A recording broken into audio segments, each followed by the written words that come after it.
there yet. You will be soon, hopefully. Hopefully, right? Keep hope alive. All right. Do we want to hop right to streaking? Do we need to warm up first? I don't know. It seems like it might be dangerous to just like immediately start streaking. Authorities might come. People might burst into flame. I don't know. Oh! Am I on the right mic? Maybe not. Who knows?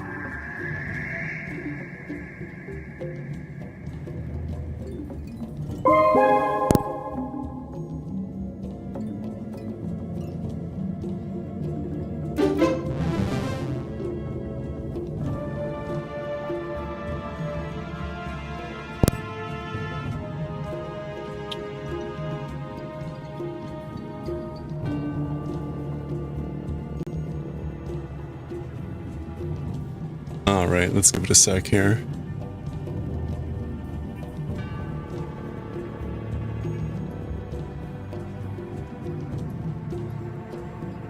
There we go. That looks better.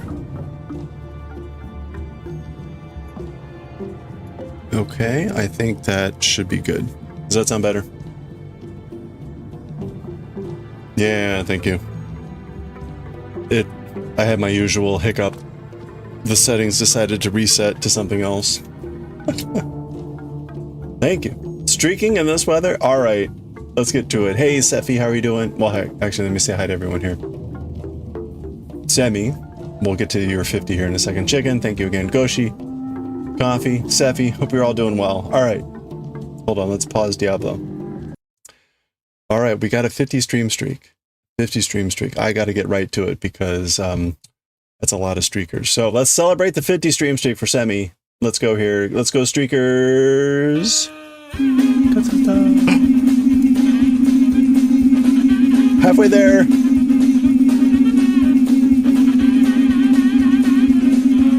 I think that was about 50. If not, here, there's 5 more and 1 to go. Thank you, Semi. Okay. Well, while we're streaking, we have another streak. What do we got? Is it also 50? No, no. All right. We had one, at least one Gojo. There's at least one Gojo there. All right, here we go. Take a big breath. We got another 50 streak. Chicken, thank you so much for the 50 streak. And Semi, thank you. Thank you guys. This is pretty crazy. So let's go, streakers. Halfway there. Oh, there's a big guy. Oh. I think that was about 50. A few more just to be safe. And there you go. So, I did something that I may come to regret. And, we'll see. The thing that I may come to regret is, in addition to what normally happens if and when you cheer bits, there will now be that number of streakers. So if you cheer 1 bit, there should be 1 streaker. If you cheer 100 bits, there will be 100 streakers. You will get the normal thing that happens during bit giving, which is some sort of animation will play. I may come up with something else to sneak in there. We'll see whether it works. They go pretty fast. I will say that. The thing I don't know, the thing I can't tell because I can't test it, is if you do the bonus, what do they call that stupid little, like the easy clicker button? The hype bits. What do they? Anyway, if you do that, I don't know whether that triggers it or not. Because there's no way for me to test that. I'm not allowed to the combo. Thank you. I'm not allowed to I can't combo. I can't cheer bits in my own channel. But I think it'll work, which could also be quite dangerous. I will say they go at a certain speed below 100, and I've set them to go as a certain speed, a faster speed above 100. just in case, because God forbid anyone No, see, so combos don't work. All right, well, here we go. There we go. That's what should happen. Scammed. I wonder if there's a way for me to do it. There's nothing in Mix It Up as far as I can tell.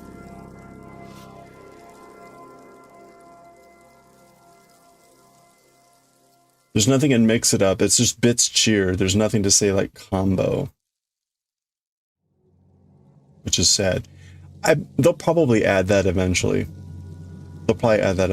So okay, for now, combos won't do it. Although I will streak manually. I will streak manually to compensate. All right.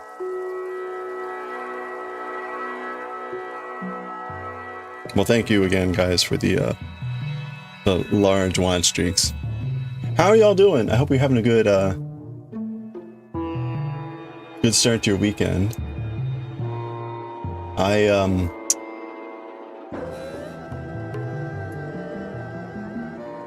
So I'm likely going to be going to Micro Center tomorrow with Rev and Badger. We're going to do a couple things tomorrow. Go to H Mart, stuff like that. But Micro Center, I actually have not been to the Micro Center here, so I'm looking forward to that.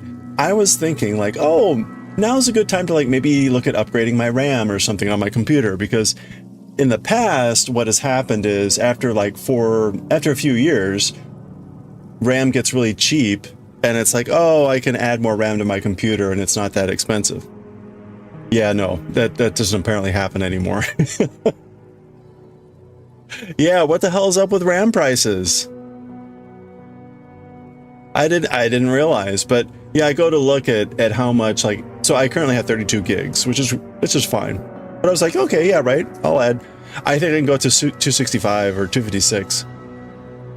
And it's like $600 just to add 32 gigabytes. It's like, wait a minute. That's not cheaper. Definitely not cheaper than like, anyway. Yeah, exactly. AI centers are gobbling up the RAM. You can't even get a nice laptop.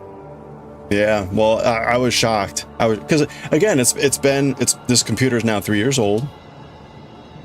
The RAM, you know, I bought 32 gigs with the computer at the time. It's fine. It's all good. I do a lot more video editing and probably do a lot more art and music editing soon. So, I was like, okay, why not? It'll be a few $100 to get another 32. I'm like, no, $600. So, hey, Seffi, sorry about that. You finished your chunky sweater. Hey, congratulations. You're trying to figure out what project to do now. A whip or new one. That's always the dilemma. I don't know. I mean, what if you did a new one? Do you know what you would want to do? And what whips do you have? Price doesn't matter. You've been waiting 2 months. Well, it makes me wonder if I missed any sort of deals during Black Friday, but I didn't even realize, like, even if it were like 20% off, I'd be like, okay, $500. Like, ow. I mean, again, like, I was thinking at this point, oh, 32 gigs, adding that should probably be a couple $100. Like, not 600. That's pretty crazy.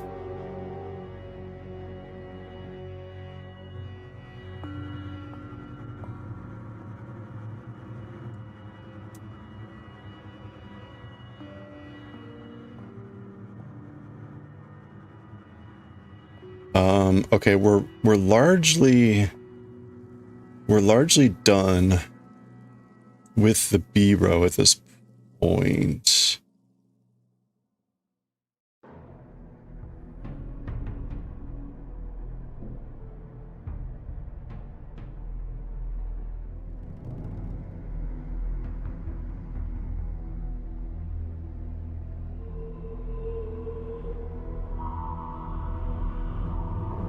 You got the quote back in July. I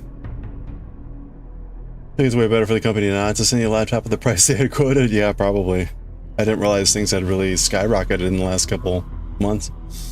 So maybe I won't buy, maybe I'll wait. Maybe I won't buy 32 gigs of RAM. I was pleasantly surprised to see my motherboard is expandable up to 256.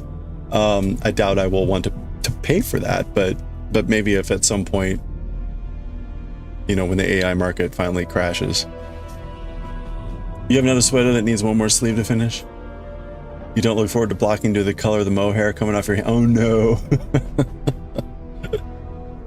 Oh no. I have not worked with anything like mohair, but that looks frustrating to work with.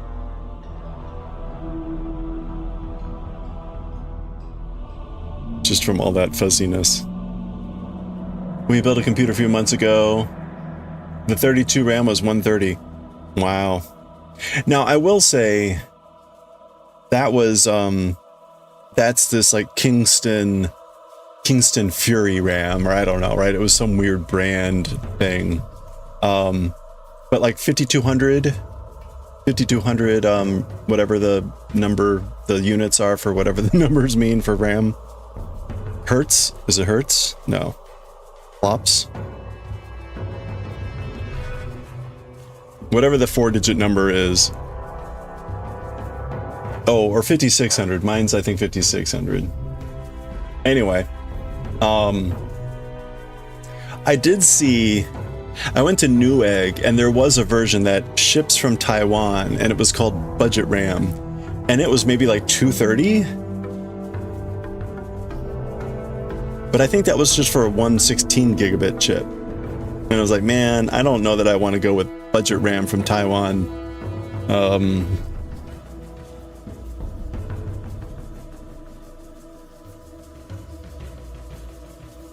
I feel so soft. You didn't expect that much bleeding. Yeah. Do you think the bleeding, like, is it just like initial bleeding in the sense of like it's gonna shed and then it'll be done shedding, or do you think it's like always gonna be shedding? Which is kind of weird, kind of gross. One of the 3 RAM companies also closed down. Yours was DDR5 5200. Okay. The higher number is better. Yeah. Well, you can't mix numbers too, right? So it was like, I think again, mine is 5600. Actually, hold on. I actually took a picture of it because I was tired of like looking it up.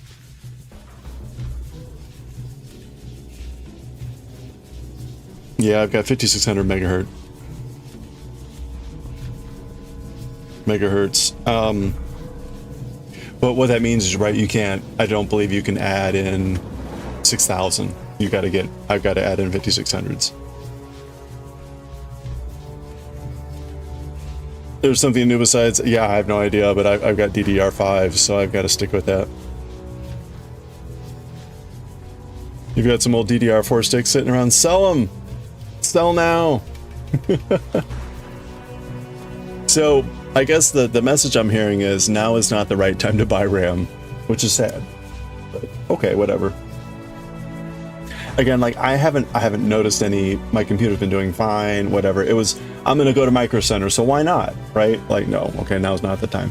One thing I was looking at doing is buying like a I don't know what they're called now. Is it a PCI slot? A USB slot for my computer, so that I've got extra USB slots that are integrated into the computer.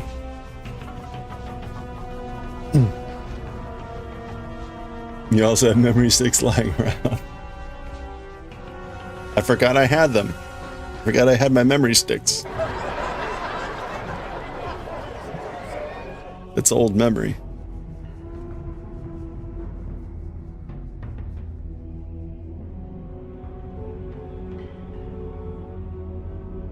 So actually, I'm not sure what I would do going to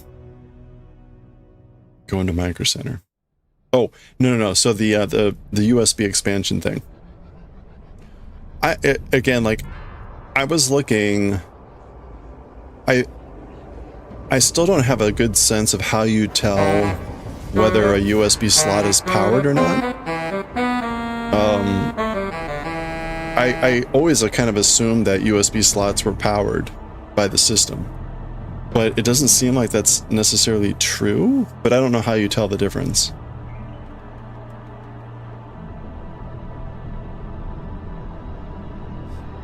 Or at least when I bought a hub, you could buy like powered hubs and you could buy non-powered hubs. And it's like, well, I guess a non-powered hub means the device is supposed to be supplying the power, which means either it's plugged in somewhere or it's drawing power somewhere else. But I don't know. It's all confusing to me now. There's stuff that just doesn't make sense. Hey, Daioh, you might be able to lurk. Hey, well, you know, hope you're doing well either way. Thanks for dropping by. Yeah, I saw you're finishing your blanket. Good luck. You finished the blanket's border. You don't know if you'll get there. Oh, you'll get there. What's the hurdle? One of your groups in your department must be swimming in money. They had 10 PCs delivered today. Is your do your budget cycles go by calendar year?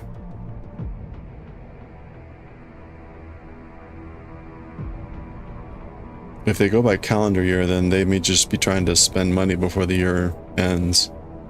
That's typically what you see here. Is a lot of fiscal years end in at the end of September. So October 1st is like the new fiscal year. So in September you'd see like shit tons of TV screens and other stuff showing up because they had to like spend stuff that they hadn't done anything on.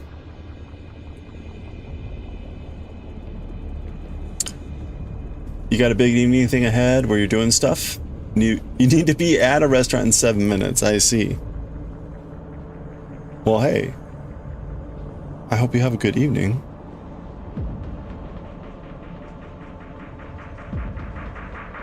I had too many social events planned for this weekend. So I'm trying to moderate accordingly.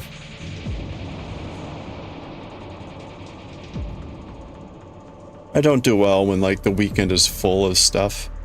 I get back on Monday and I'm just like, oh, I'm dying. I just need time to relax.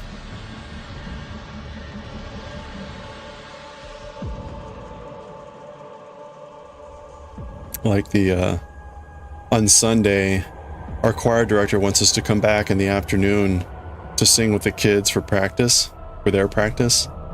And it's like, I love the idea of that, but I'm so tired. Like, please, no. Driving in this area is so mentally exhausting.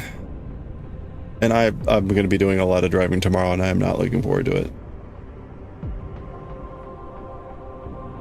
I mean, I'm not looking forward to the driving. I'm looking forward to everything else about that, but the driving will suck royally.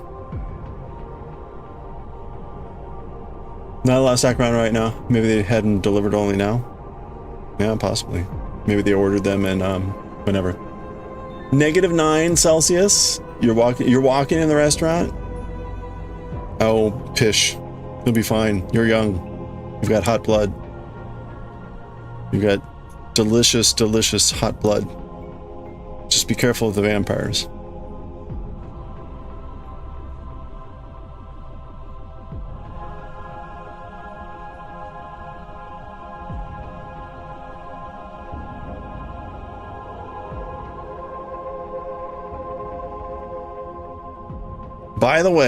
By the way, we are reading Bleach today.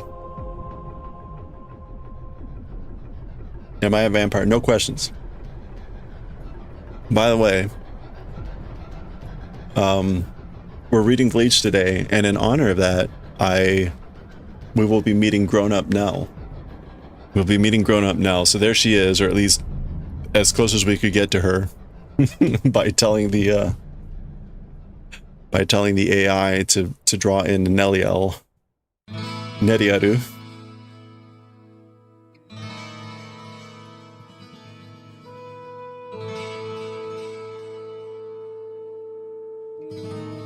Oh, and so my thermostat the guy called me back like an hour or so ago and let me know, like, hey, here's your options.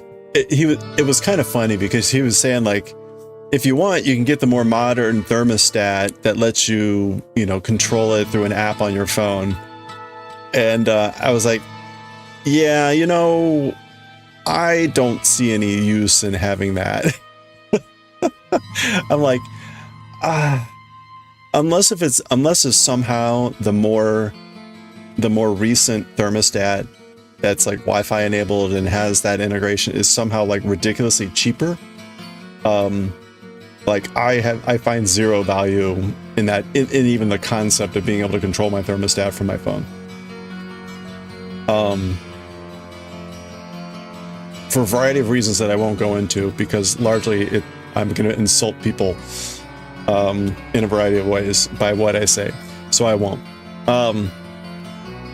And so I was like, I'm fine with like the version that I have now. So he's like, yeah, that's like a couple $100 or something. So like, that's fine. The implication was, actually, I should look it up. How much is like a Train 824? Train 824 thermostat.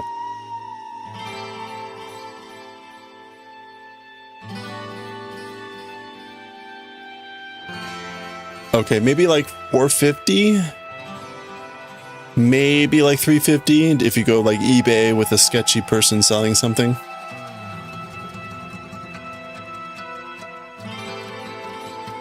Yeah, you can get some stuff on eBay, but I don't know if I want to buy like a thermostat on eBay. Anyway. Yeah, it's cheaper, but it still sells your data, yeah. No, I mean, it's like, I'd rather spend a couple $100 on something else for sure. You need a crafting paper that's been accepted and you're dreading because it's a Doc X. You need to boot Windows 11.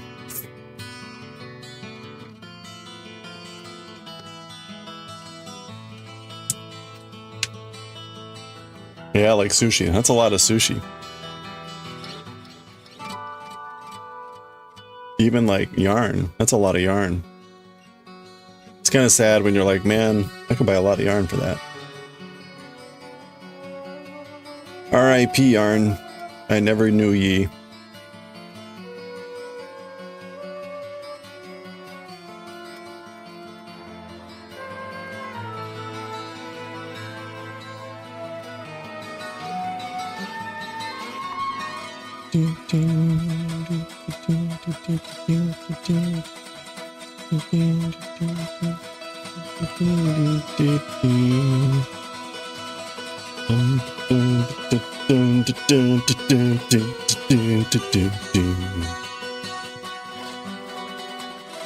All right, that was row 148. So at some point here, we're gonna start making the neck. And I think we're gonna get there soon. I'm gonna keep stretching this.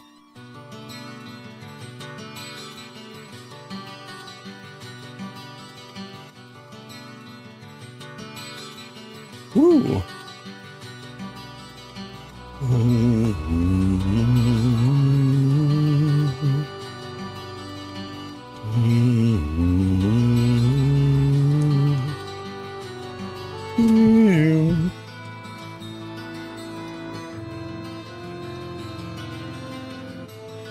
Okay.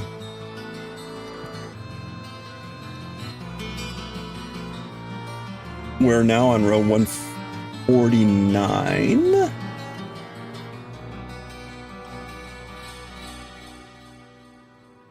So we're supposed to go 8.5 inches past this bind off. So we're going to go 8.5 inches this way, not following the slant, but this way. I think we're currently at like 5 or something like that. Actually, here, let's take a quick look and see where we are. Oh, I did get Metroid 4. Metroid 4 came in. I might, depending on how things go tomorrow, I might play a little bit of that.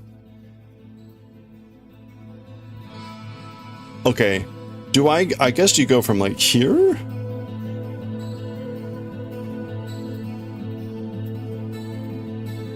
So we're like at the 5-inch mark. At the 5-inch mark-ish. So at least another 3.5 inches. Which is still a fair number of rows. We still have a fair number of rows to go.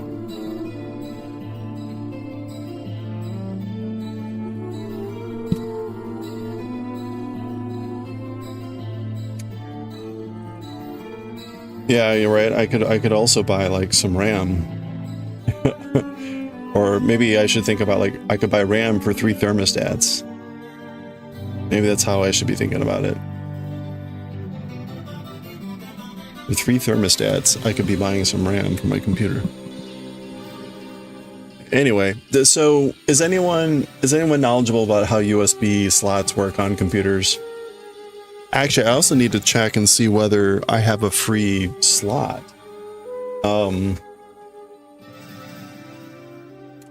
Like if I look,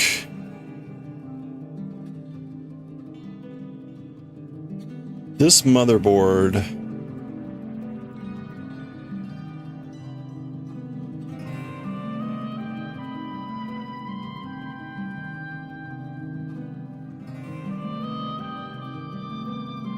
I thought this said how many slots it had.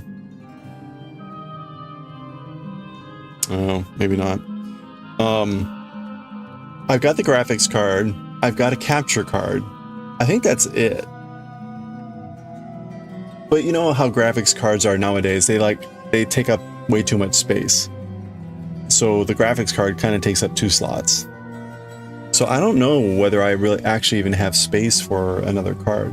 Back in the day, you used to have like 8 slots or something for expansions, but now that seems different because they offboard the hard drive slots for different things.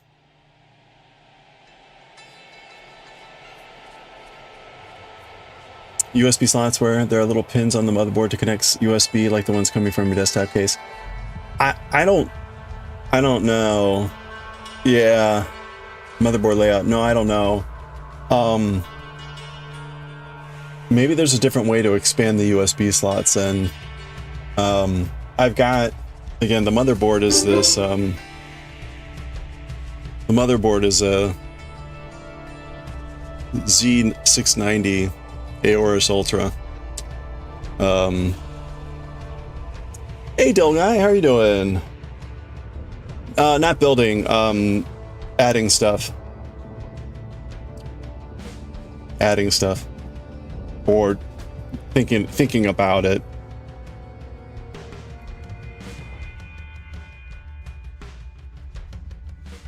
What motherboard is it? I just showed it. It's like Aorus Z690.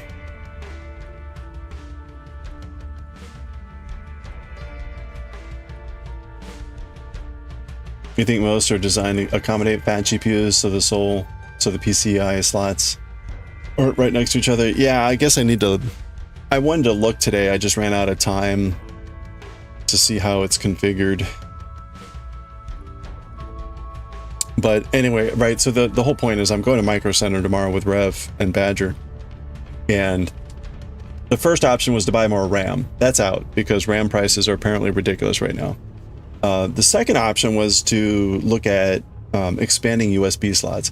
Currently, I've got like an off-board USB hub, but I don't like that. Partly because it's just, I don't know. I just don't like that. So I would like to try to integrate the PC USBs directly if I can.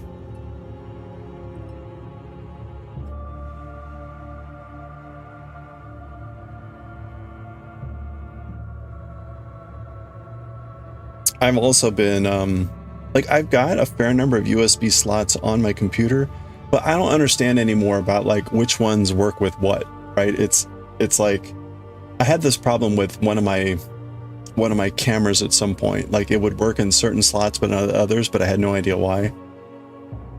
That's like really annoying. I assumed it was because it was an older USB type, but it's like, okay, like how do I know this? Rather than just like, hey, it doesn't seem to work here. Like, oh, is it the device, or is it I plugged it into the wrong thing?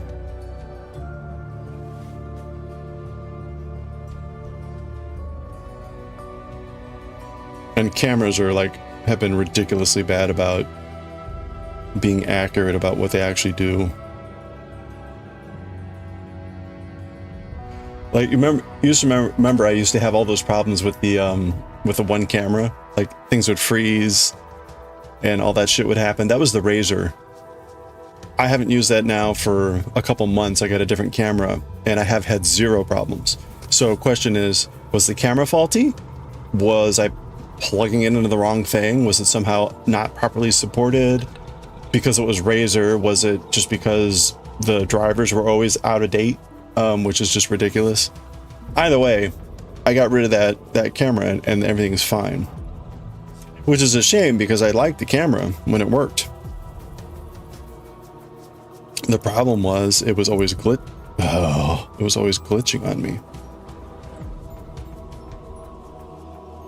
Wait a minute. That's not good.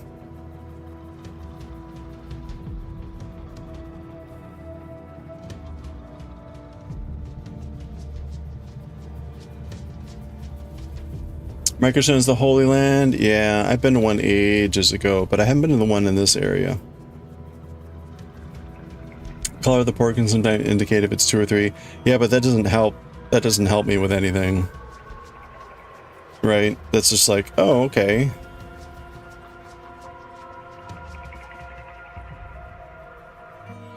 Does that mean one is powered and one is not? Does that mean like when I buy a... There's nothing that I've bought that's like, this is only compatible with USB 3.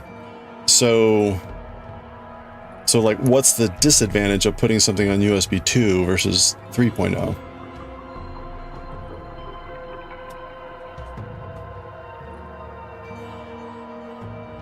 Or even worse, then you're like, okay, I've got a USB-C connection. Can I adapt this into a USB 2, or is it only a USB 3? Yeah, okay, bandwidth, great. So, will the device work or not? I mean, that...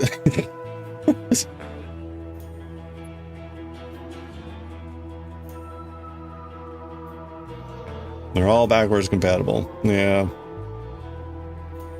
I don't know. This all feels very like, hey, good luck, I hope it works for you.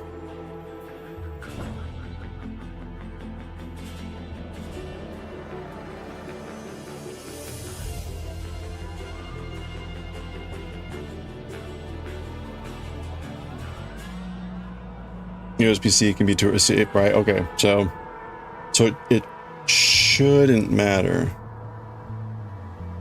But the problem for me is it seems to matter. It always seems to matter. Like I plug something into one port and it doesn't seem to work very well, and then I plug into a different port and it works better. So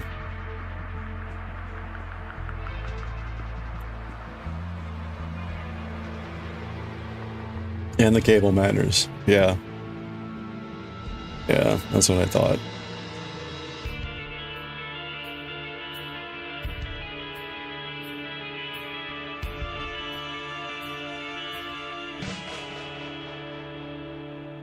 Let's see, we're on C5, so I've got to start doing this.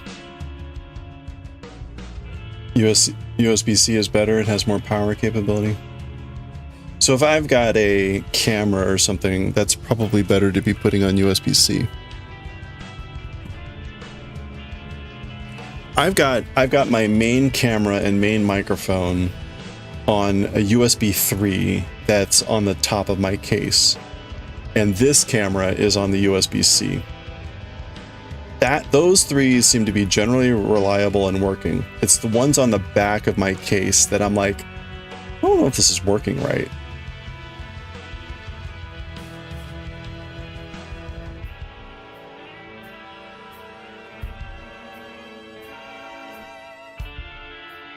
Your monitor has USB-C cable that you can use to dock a MacBook. You need to get like a $60 cable that had enough bandwidth to support it. Okay. Man, and I will be like, I hate buying cables like that because it's like, good luck in that it actually does what it says that it's supposed to do. Macs aren't a good example. A 4K display. Oh, yeah. Fortunately, I have not, well, fortunately, I have not gone the 4K route yet. So at least I don't have to worry about that. Need a 4K bandwidth cable. Yeah, maybe at some point, like, well, let me ask this.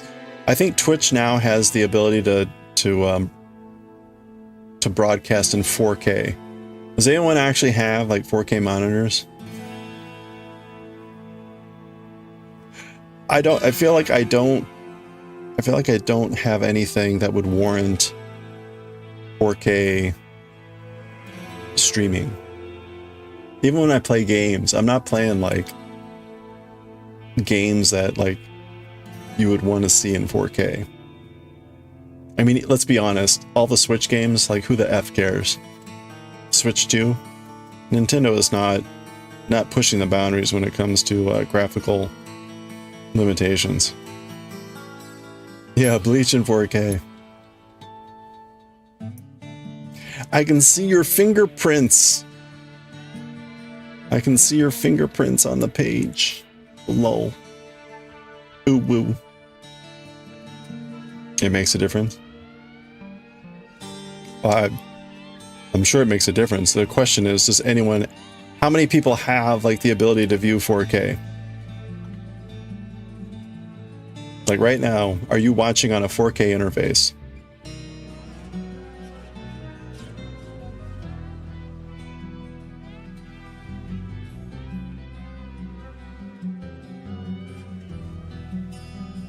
You're at 1080p. 1440p? Is that 4K? Why haven't you gone to 8K yet? You're watching at 480p. You have a 4K monitor? Would you watch in 4K? Probably not.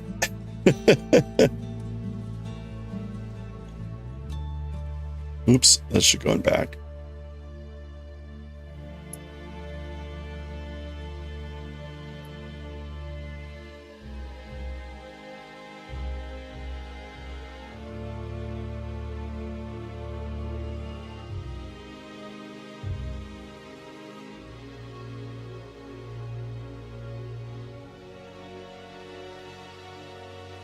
So is 8K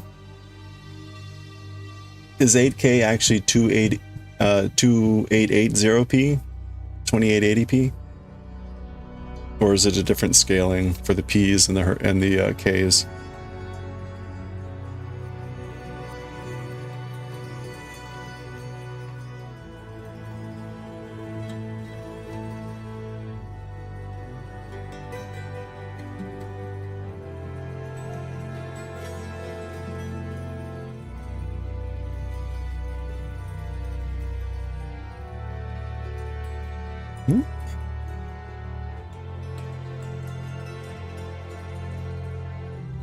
Oh, 4K is 2160. Okay. And so then 8K is 4320. That is a lot of pixels.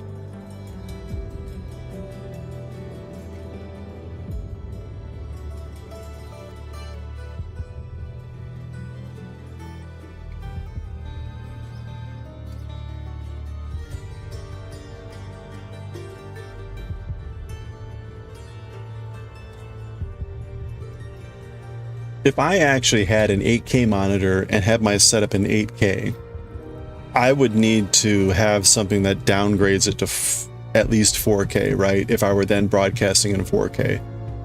So I could still theoretically broadcast in 4K to Twitch. And then if you were watching, you would then be able to set appropriately like you do anyway about like what level you're watching it at. You could go up to 4K, but you wouldn't have to. You could set whatever source you wanted.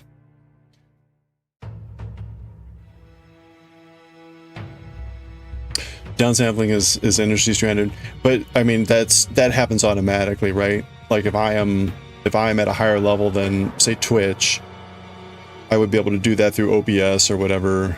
Like I wouldn't have to do something additional or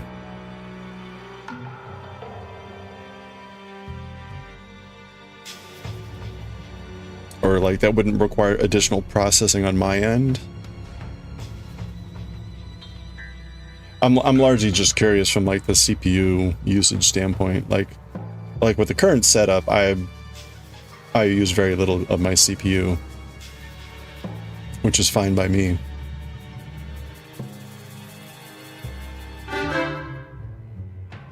OBS can do that, but you're not sure how intensive it is. Okay. Oh, from the like computing. Okay. Hey Foxy, how are you doing? What are these green rings? These are stitch markers that help me understand where the sections of this pattern are. So if you see, right, I've got different like sections of cable types and stuff, and these let me know where those sections begin and end. And so then rather than count stitches, I just know that, like for instance, when I get past this green ring, it's always a knit and a slip, and then I do the things, or a knit and a purl. And then when I get right to the end, there's always a purl, and I don't have to count. So it's more useful in some of the bigger sections.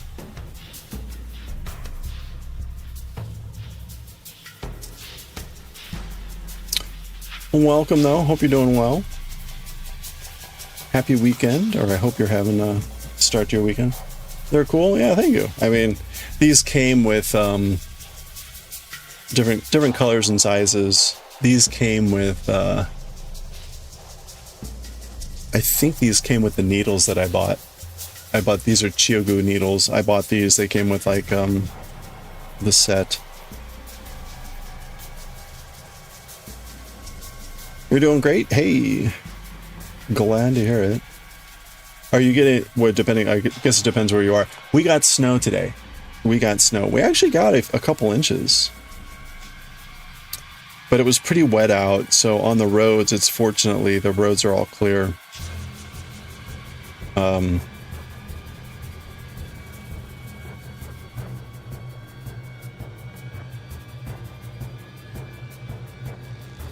If I do have a 1080 monitor, it's like still having a black and white TV and saying who needs color.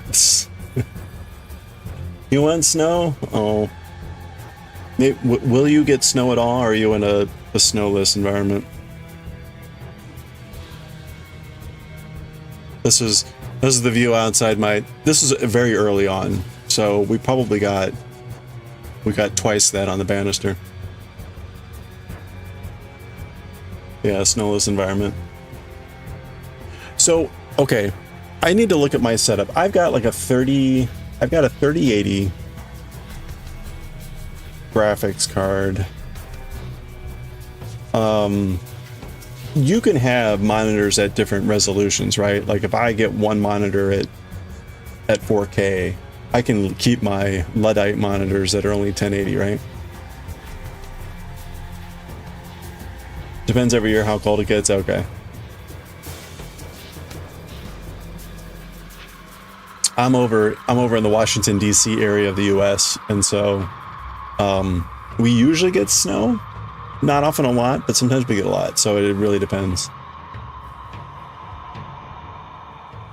You can't mix resolution, but it gets a bit weird. Different resolutions are fine. Okay. Yeah, I've never had a multi-monitor setup where I've had different resolution monitors. Like this is actually the first time. Yeah, this is the first time that I've had like a 3-monitor system. And I've got some old monitors at this point. But actually I've got the one really nice monitor I've got is my more recent monitor. I would probably keep this one and get rid of one of my side monitors and then like move my current monitor to the side and upgrade this.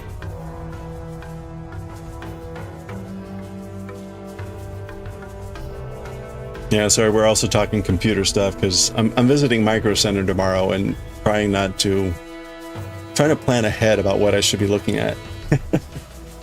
Otherwise, who knows what I'll come back with. You can buy an ultra wide one, the curved ones. Hey, Corin, if you have two 32-inch monitors, but one is 1080 and the other is 1440, physically they're the same size, but two windows are different sizes, so dragging between them does not work the same. Okay, that's fine. Sometimes same monitors can be annoying together if if the cable breaks down. It works, it's just slightly annoying. I don't do a lot of cross screen maneuvering. How does remote access work though? If I remote into the computer then and I've got monitors with different resolutions.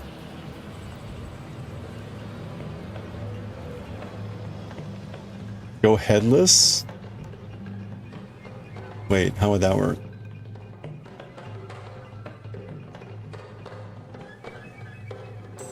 Align the monitor. Hey, have a good one, Goshi. If you align the monitors properly, dragging isn't a problem.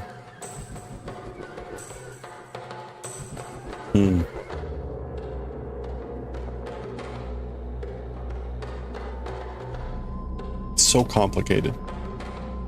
Why is it so complicated? Oh, right. So the other thing I need to figure out is, yeah, I bought a pen tablet or a pen display, but I haven't quite figured out how to actually get it to work properly. Like, I think all the slots on my graphics card are currently taken, so I don't know how that works with a pen tablet, which seems to want to be plugged into the graphics card. So I don't know if I use a splitter.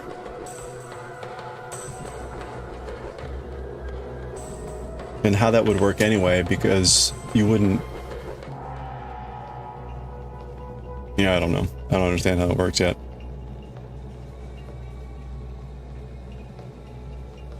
Remote access depends on network connection more than the monitor itself. Okay.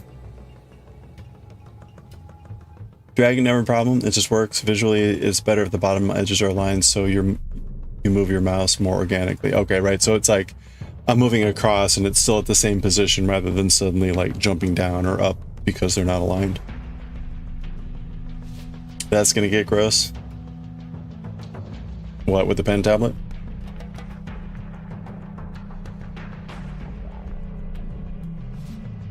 Well, I can also buy a switch. I can buy an HDMI switch if there's like an easier way to just have it like switch the audio over.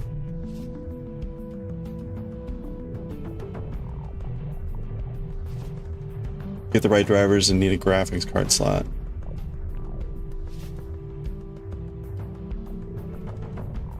The 3080 should have plenty of display ports. I felt like I had like taken them up, but maybe my setup is not in the greatest position where I can easily see everything, which is not ideal, but here we are. Particularly, right, like USB stuff gets like stuck because the cables are too short, so I got to be really careful when I pull the system out. Anyway, watching crafting streams, somehow talking work. I'm sorry, we can stop talking tech.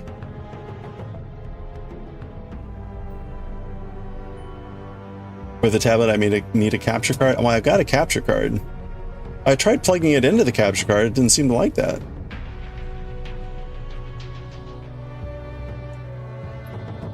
You're imagining an absolute horde of cables. Oh, it's terrible. It's terrible. Like, I've tried in some cases to get cable organizers, so some of this stuff, but typical what happens is, right, you get a new thing, you plug it in, you'll say like, I'll worry about this later. Of course, it's a nightmare. I've been trying over the last couple of weeks to try to organize and do it. I just haven't had, like, I need a good like 2 or 3 hours to go through and just be like, okay, this needs to go here. You know, this is just an LED light. It doesn't need to be in the fancy slot. It needs to go into the crappy slot because it's just power. Those sorts of things. But I haven't had time to do that.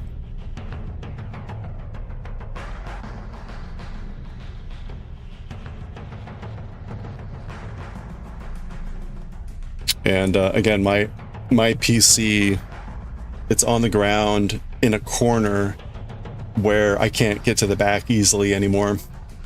And so I have to pull it out, and then again, that runs the risk of like yanking things, and it's not ideal, but given the space that I'm in, it's kind of how things are just stuck. I mean, I might try to figure out a way to make that different, but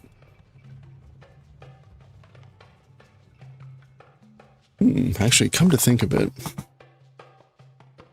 yeah, I don't know. I'm just in a weird spot.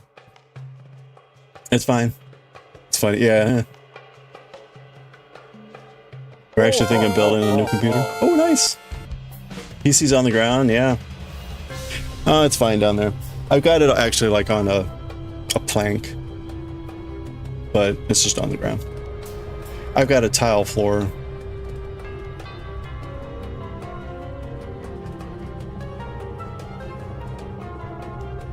I'm sure it is actually gross. I probably need to clean it out.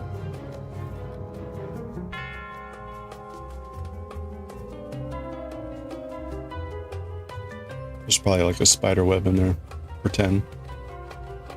You see that report about the spider kingdom that was found inside of a cave?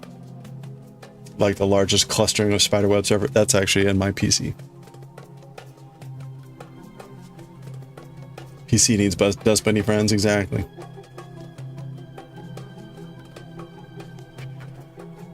I'm building some friends here. Don't disturb me.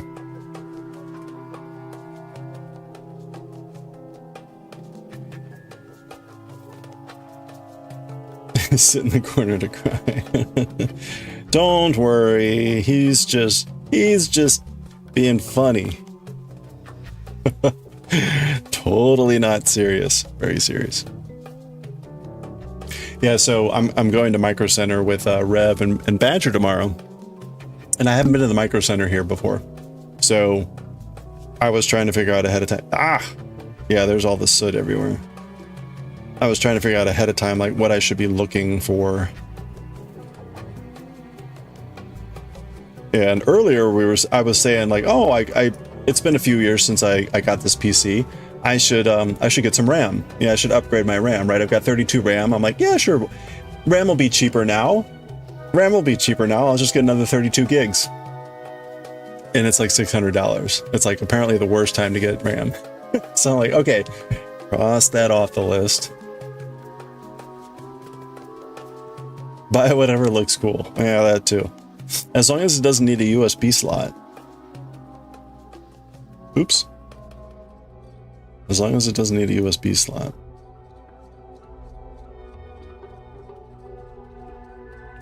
No way. Yeah, find cheap RAM. Yeah. Did you hear Crucial might be closing? Yeah, I think that's what Goshi was saying.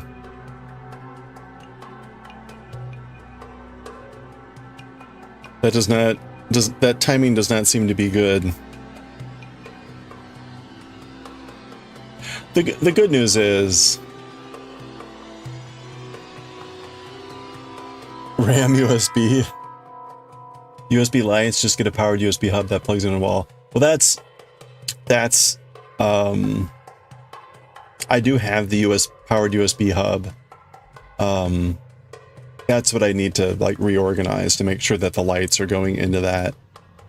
Because like right now I forget what they're actually plugged into. Like I said, I need to like organize everything connectivity wise. But part of the reason I want to do that is I need to get the pen tablet set up in a way that I can switch back and forth between that relatively easily. I also want to get, I got the analog 64 or the 3D analog, the Nintendo 64 system, and I want to get that on a relay system as well. So, because who doesn't want to play, you know, Star Fox 64? Oh, thank you for the follow. Appreciate that. I need capture cards. I've got a capture card. So again, that's not an issue. I've got the capture card. That's how I already do my switch. I also have a HDMI switch so that I can switch between HDMI inputs.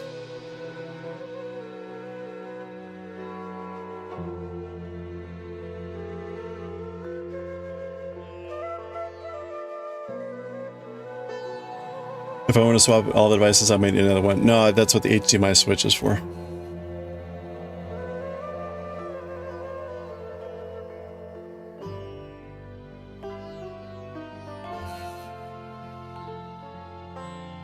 I might need to get a bigger HDMI switch.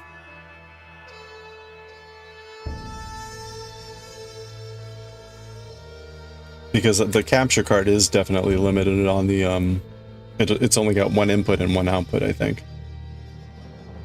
Or at least the one that I've got.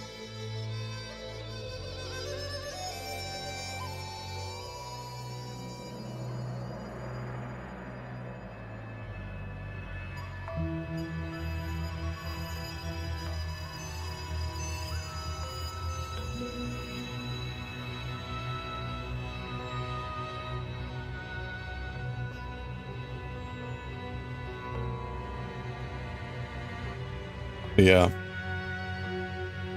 I'm hoping over winter break, Christmas break here, to be able to like reorganize everything and get back into. I've already been able to clear out space, so that's good. I've got places to actually put this stuff.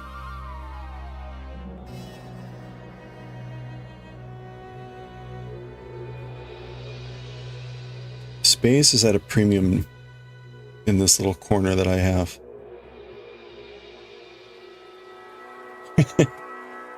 in case you want to see how bad it gets.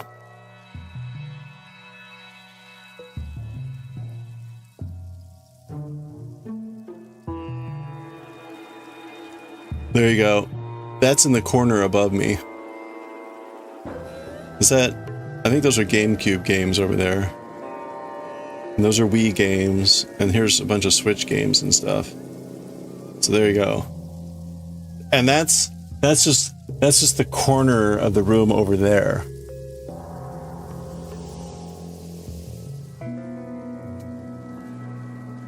It's all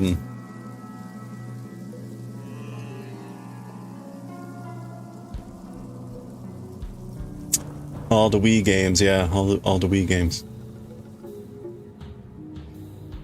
You still have that SNES games? Yeah, I've got a lot of them. I've also got the analog NES thing. That's upstairs. I would love to have all of those systems here. So I could swap and do a more retro gaming. The problem is, right, honestly, I don't have the time right now.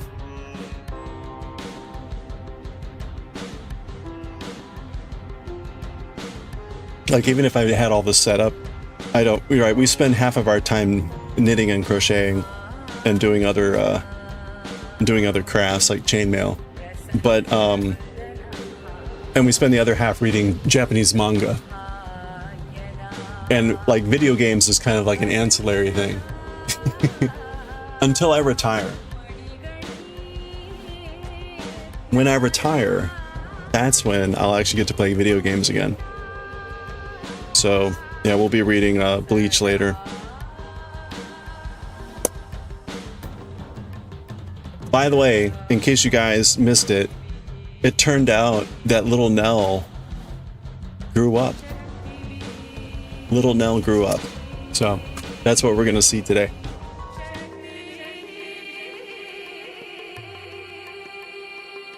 All right, where are we here?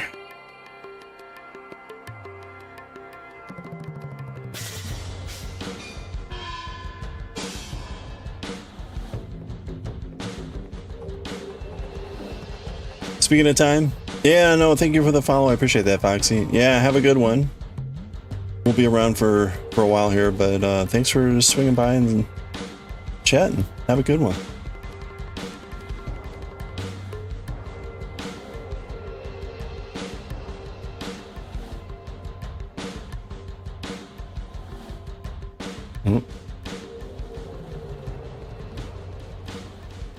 Okay, so what I'm hearing from everyone is I need to get my crap together, and tomorrow morning I need to focus on cleaning up my stuff so I know what's connected where, so that when I go to Micro Center tomorrow, I actually know what I can buy and integrate.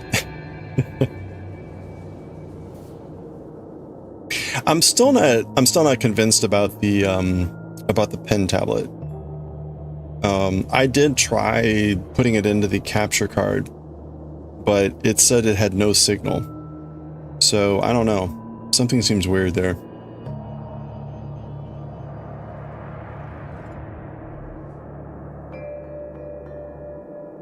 I don't want to... Hello there.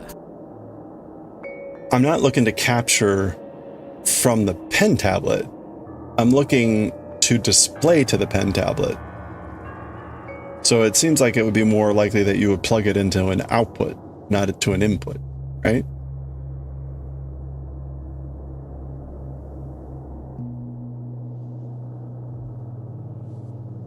Like, I want to be running Clip Studio Paint on my computer, and I want to take what's on that screen, or wherever, what's in that window, and put it on the pen tablet.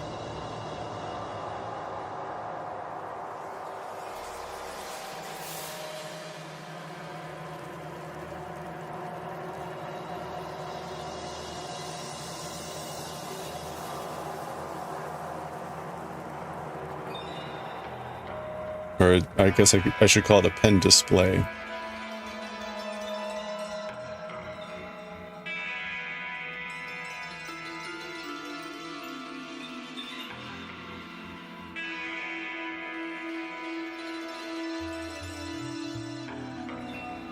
Doo -doo.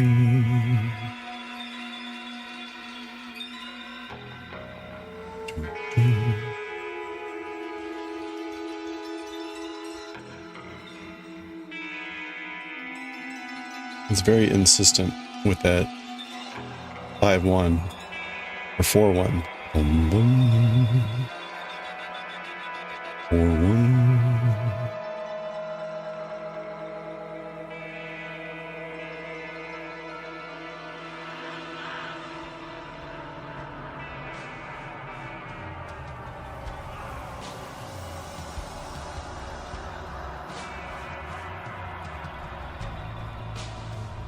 Cool. Coffee, how's the studying going? Oh, I forgot to ask Goshi about his mom. Has he gotten any word?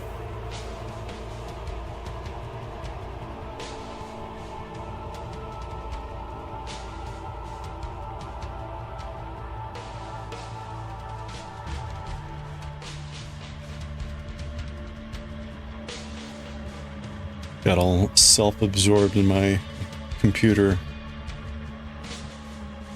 First world problem, computer issues.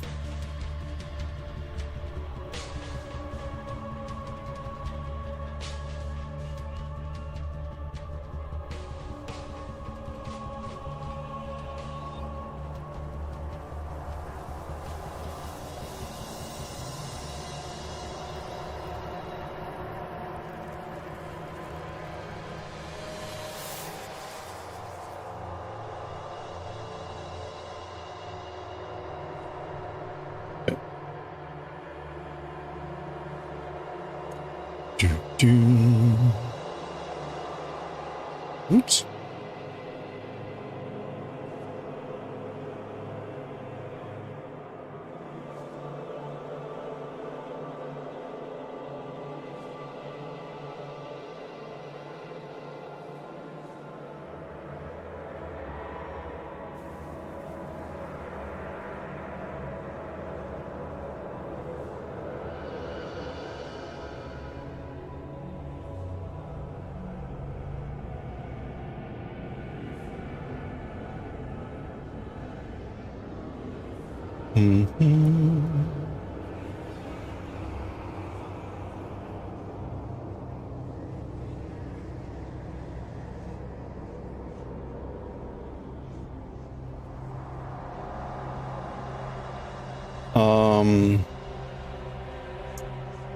We're knitting. We're knitting.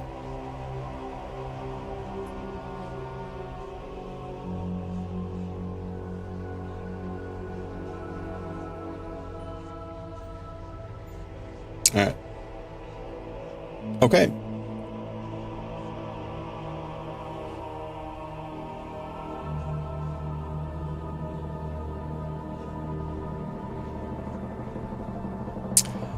Yeah, you know, I guess that's okay. I feel like I should have I feel like I should have done something to get rid of this cable sooner. It's not terrible, it just looks a little bit weird.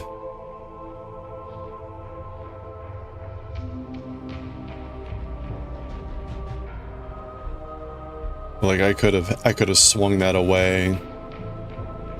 Or at least so it like vanished. Rather than just keep knitting it, but whatever, it's fine. What's done is done.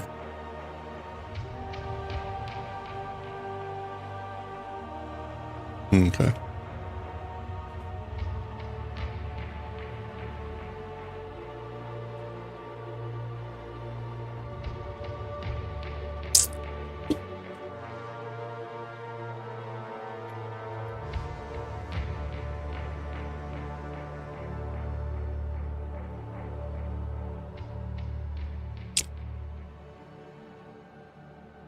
I tried, since I didn't do any videos last night, I tried posting a short, which I haven't done in a while.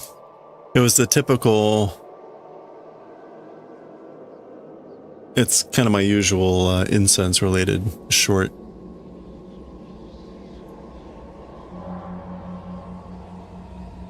Okay.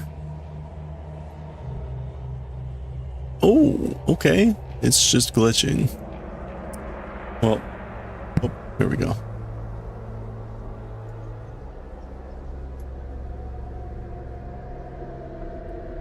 Huh, that was weird.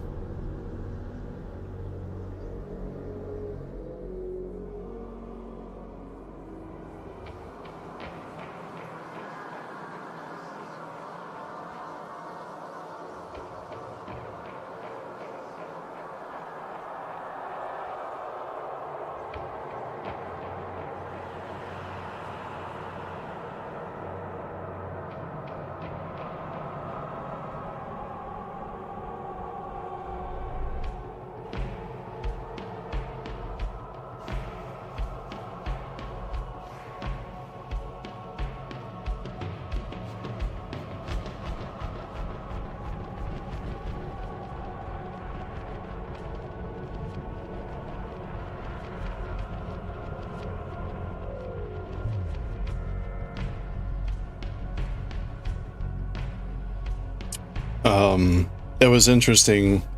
A couple months ago, was it Ray came by and mentioned something about there being a bunch of scams and stuff relating to incense, and so that there was like a shadow ban on that topic, apparently. I have no idea. That it sounds weird, but also at the same time it sounds completely plausible.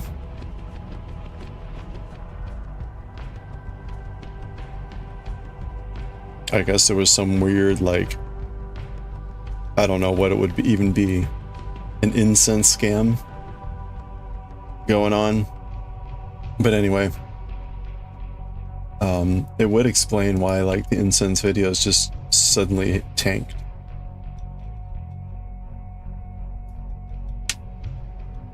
Which was like last year that started to happen.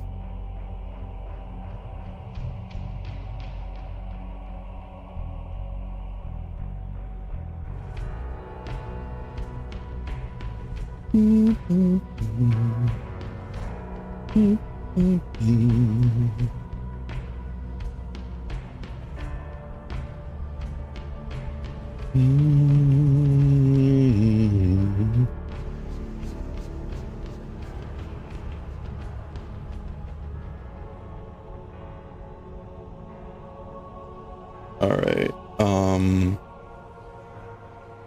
Yes. Okay. So we're slowly making our way into this cable section area.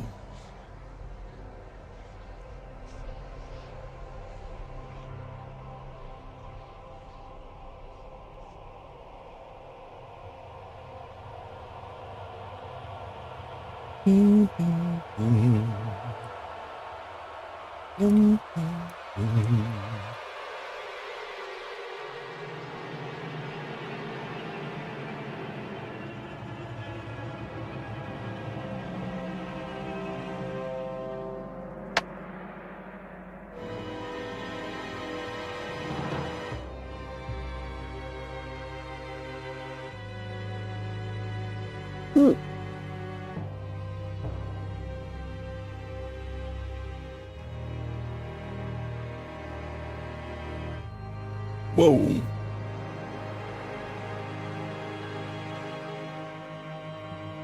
All right, so the good news here is this is the shorter version where we just knit through these and don't have to cable. So we should be able to finish up this row.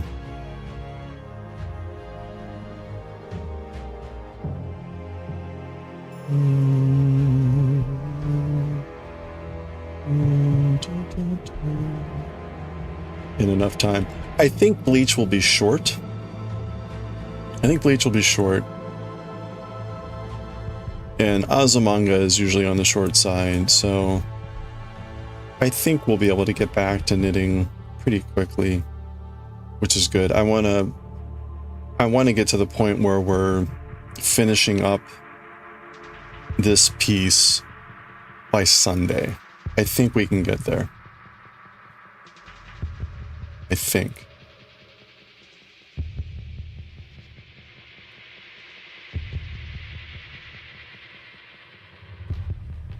And then that gives me the next week to block and sew them together.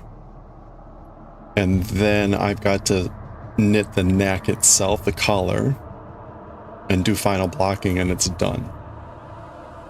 So I think we'll be finishing this in the next 2 weeks, if not less. So that's on time, which is good.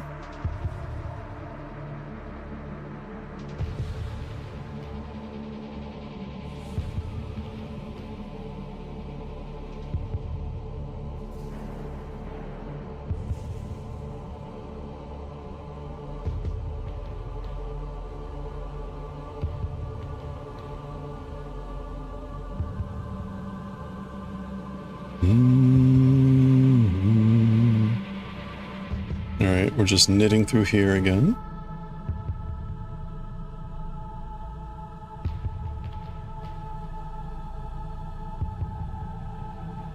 You know what also I might look for is just to get another hard drive, internal hard drive, like a terabyte or two.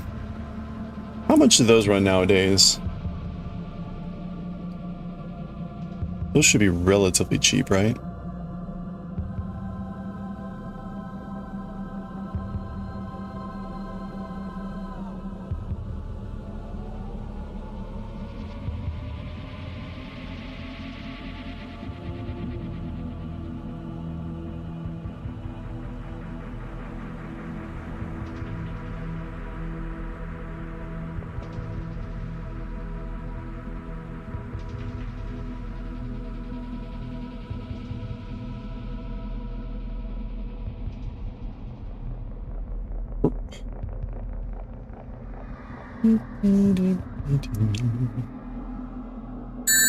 Ah, my rings.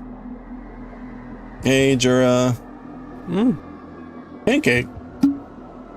No.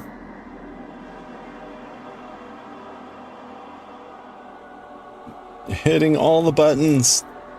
How are you doing?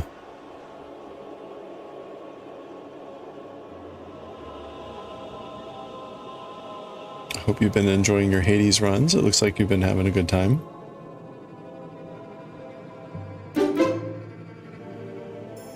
How's the heating? Well, we're warm for now. We're warm for now. It's like a thermostat. The thermostat's on the fritz.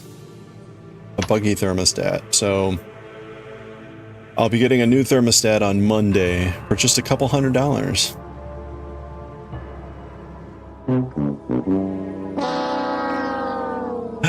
How are you doing? Yeah, I know. That's a lot of gift subs. There's a lot of sushi, a lot of yarn, a lot of things I would rather spend $200 on. I think $200 is like before tax. 5. 1, 2, 3, 4, 5.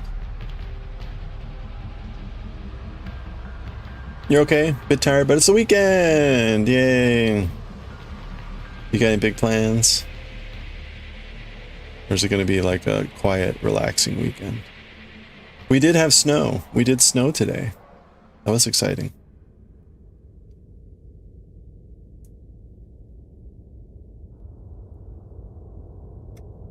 Hopefully quiet. Okay, good.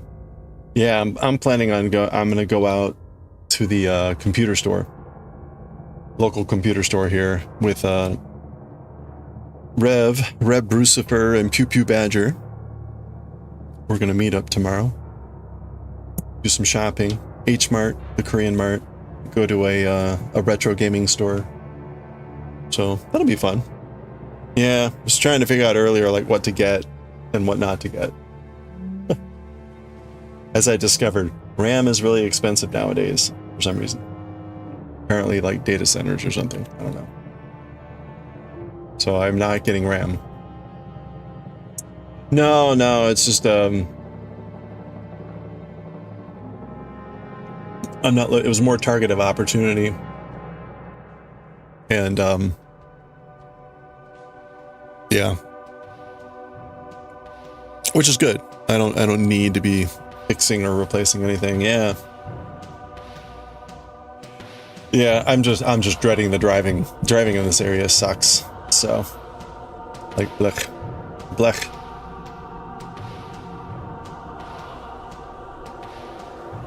At least it snowed today, so tomorrow it should be fine. It's gonna be cold here tomorrow, though.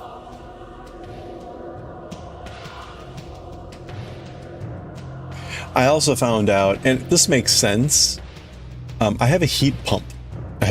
That's my air and cooling system. So it heats in the winter, it cools in the summer. But I didn't realize is occasionally I've seen it go to what's called stage 2 heating. Stage 2 heating is electrical heating. Electrical heating is expensive. Don't have gas.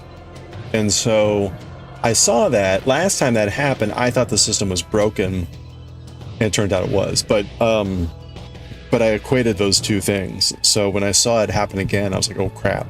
So not only did the thermostat break, but I saw that and I was like, oh crap, is the system breaking again? Anyway, the guy told me that no, when it's really cold, and by really cold, that apparently means freezing. 0 Celsius, 32 Fahrenheit. That the electrical will kick in to help the heat pump.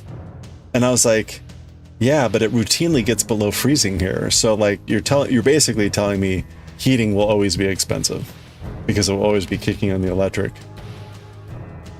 Great. So I will be continuing to turn off the heat at night. Public transport? Oh yeah, no way. Yeah, no, the distances are laughably close, but take way too long with vehicle. The traffic shouldn't be too bad tomorrow. But no, the public transport won't. It's not efficient enough. It would take forever.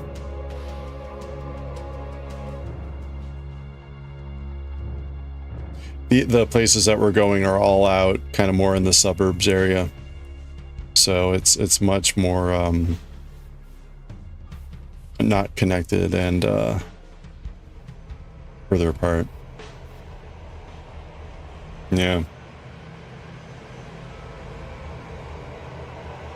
I mean, we're talking about like, it'll probably take me like 20 to 30 minutes to drive to the first place. If I took a bus, it would probably take like an hour to hour and a half or two to connect. Solar an option?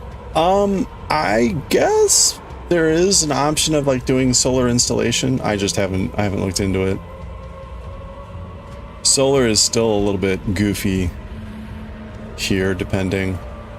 Also, we just had a 12-story building built right next to us, and I still get a fair amount of sunlight, but my neighbors all are largely blocked most of the time from the sun. So we got screwed over that way.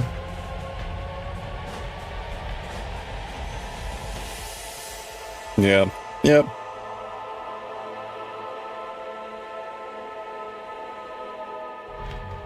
Yeah, I'm on the end of our homes, and so I still get sun most of the time, so it probably might work for me. But my neighbors are all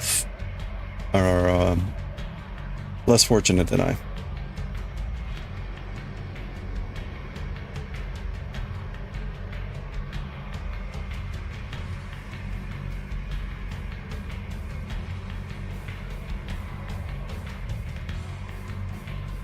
The probably better option would just be to go to the gas route, but we currently don't have a gas hookup. I recall we occasionally get a flyer from the gas company about getting a hookup and everything, and it's, as you would imagine, right, you have to pay for the hookup and everything, so that itself is like an initial investment and everything. And honestly, it's like it's just not worth the hassle. I kind of like the idea of having like a gas stove, but again, like, is it worth all the pain? Because it's just currently not wired that way. Ooh, currently not set up that way.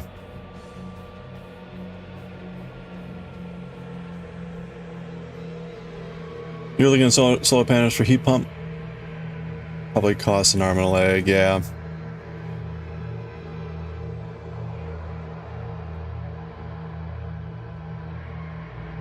I need to look into it. There was some sort of tax rebate on certain systems, and so the system that I bought this year, I should look to see whether it qualifies for that.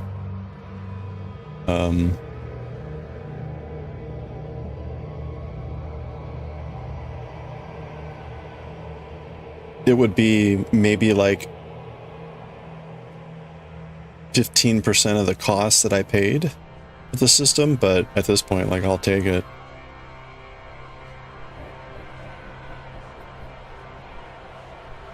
It would be a couple $1,000s. Like, yeah, I'll take that.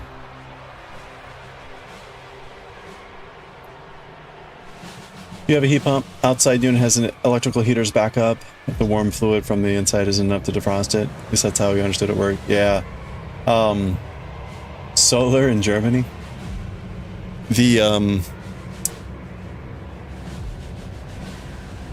My electrical heat is on the interior unit, I think. But anyway.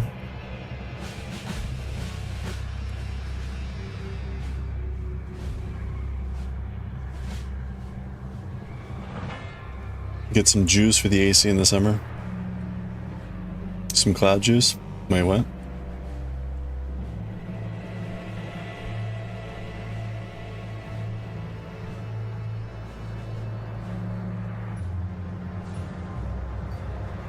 Oh, electricity.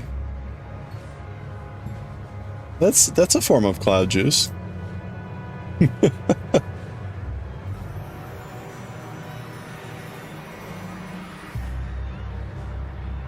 Tingly cloud juice.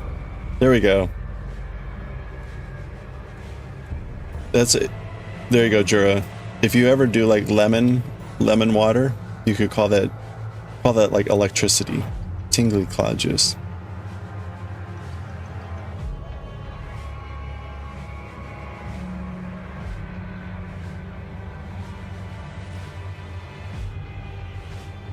Solar in winter in Germany is basically useless. It's very cloudy, I guess. There must be a sunny area. You do get sun, just not a lot. Yeah.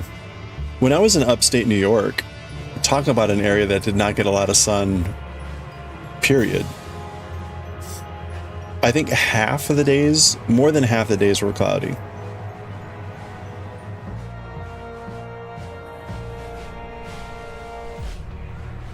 It's actually a pretty serious problem. It really impacts mood.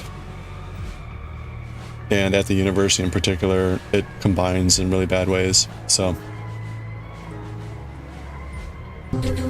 Wow. But you know what helps? You know what helps clear the cloudy mood? A boob shine. Thank you for the boob shine. And look at this. We're right at the end of the OST, the soundtrack here for Diablo 2. It's like the perfect timing.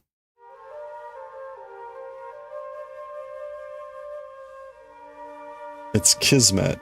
We're supposed to stop here and read some Bleach. And by Kismet, I mean I'm almost there.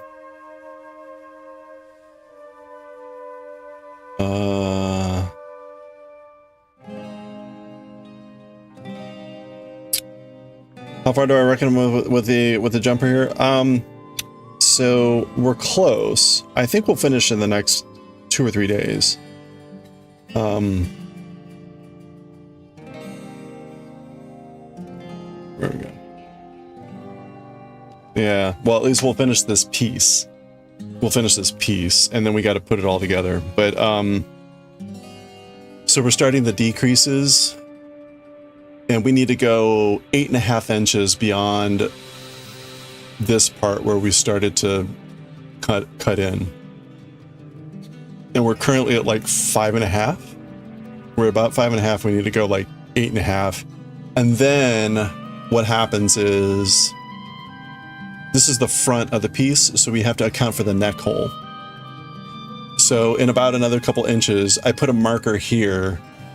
And then I start with the 2 ends that are separately, and I do separate decreases there, and that creates like the neck hole, the neck shape.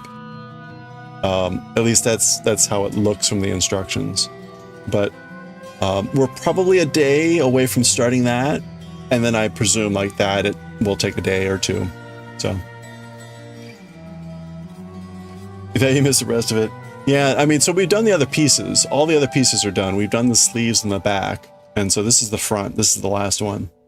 But even once we finish this, I have to shape them. I have to sew them together. And then I need to do the collar. The collar is the last bit. So I think we'll finish completely in the next 2 weeks, which is about on what matches my timeline. I wanted to finish it by mid-December, and I think we're on track for that. Basically, I want to have this done for the holidays and when I go to St. Louis. So that means I need to figure out what project I'm going to take with me to St. Louis to work on, which it may just end up being spinning. I may just bring spinning stuff, but we'll see. I don't want to spin just for spinning, though, so I want to figure out what I'm actually going to do with the spinning. All right, there we go. We made it. Whoops. Ah, yikes. Oh, look at that. I hit it so hard, I knocked it sideways. Okay.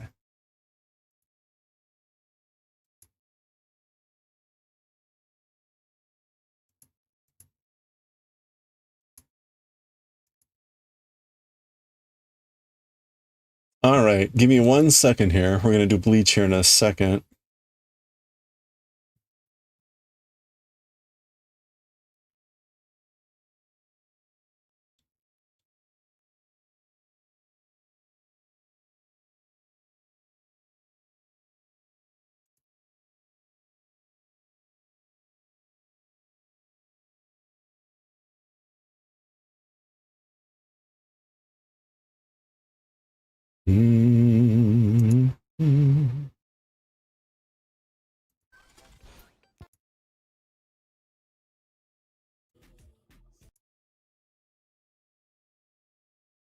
Oh, no. I'm sorry. Okay. Let's read some Bleach.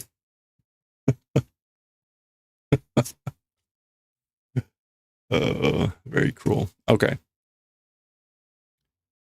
Manga. Oh. Oh, look at that. It's upside down.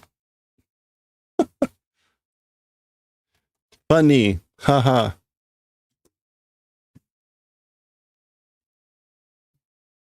All right, we haven't done this in a while. How many work emails did I get in the time that I started on a Friday afternoon?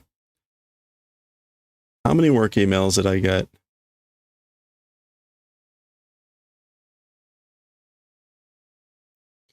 On a Friday afternoon since I started streaming?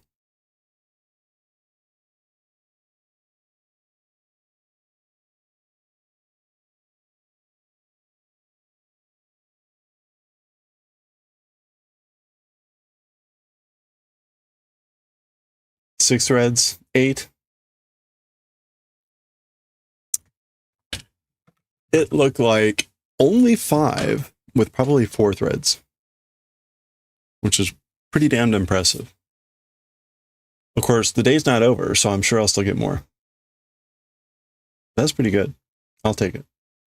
I will say, in case you missed it, the kind of big news item in my work circles is that the administration's foreign policy strategy came out.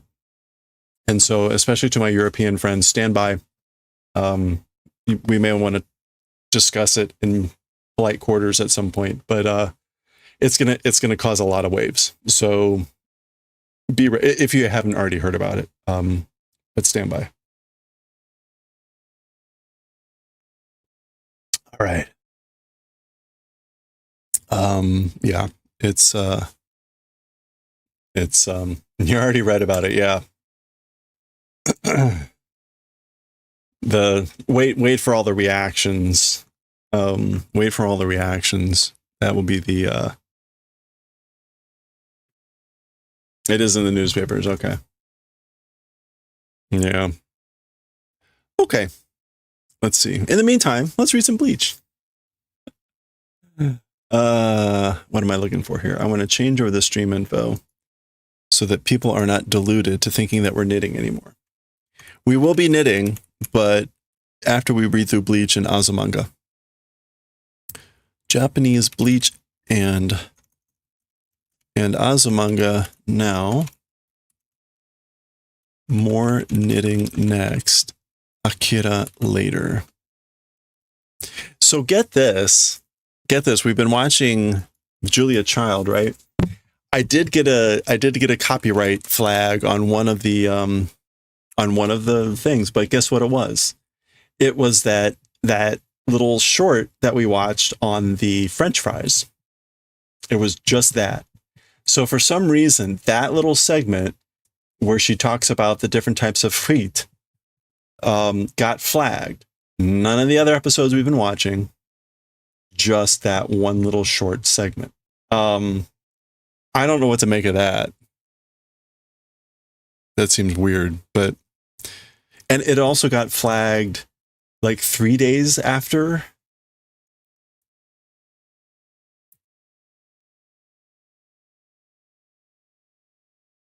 Which is weird. Writing and reading. Okay.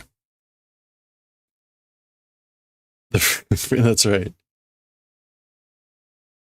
The Fellowship of French Fries. Yeah, let's not look at the news. Okay. Let's ignore the news for now. The French Fries Foundation. Okay. All right, here we go. I need to record. All right, let's do it. Here we go. All right, here we go with chapter 291 of Bleach. Thank you for defend me. Thank you for defend me. This would be Nell, who has grown up. And I guess she's going to be the one thanking for defend her. So here we go. Donda chaka. Kore wa. As for this. So this is. Oh. Okay, so remember, they're fighting Aporo Zayaru monkey, whatever his name is. And he created all these clones, but apparently her transforming like interrupted them. Peshe. That's this guy. Yep. Dolsta. Oh. What happened? What's wrong? Natsukashi. Nostalgic. Brings back memories. Honoreatsu wa. As for the spiritual pressure, Magire mo nai neru sama no. So this spiritual pressure, magire, without a doubt, beyond a doubt, unmistakably, Lady Nell, and her possessive. It's hers. Okay. Magire monai. Magire, oh, sorry. Yeah, magire. Magire is to be diverted. Or confusion. Okay, so that makes sense, right? Without confusion. Confusion not existing. But interesting. That's to be distracted. Okay, just like I am being distracted now. All right, well, there we go. So I think we're back with Nell. Yeah. And these guys.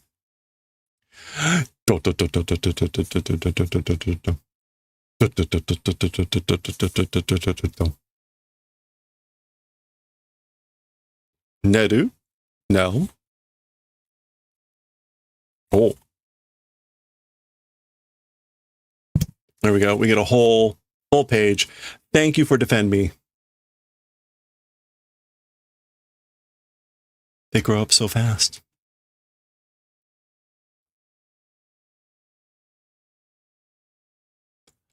Arega Neru-chan? That is Nell?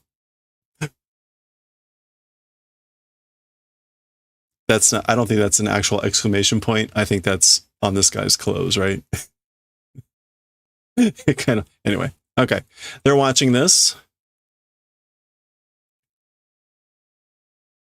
All right. There's Noitara, or whatever the person's name is. Zari. Nell's foot. Sono sugata ni modotta ka? Nariaru.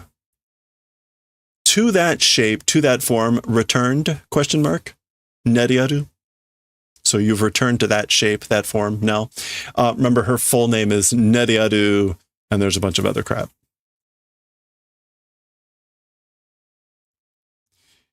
Boon!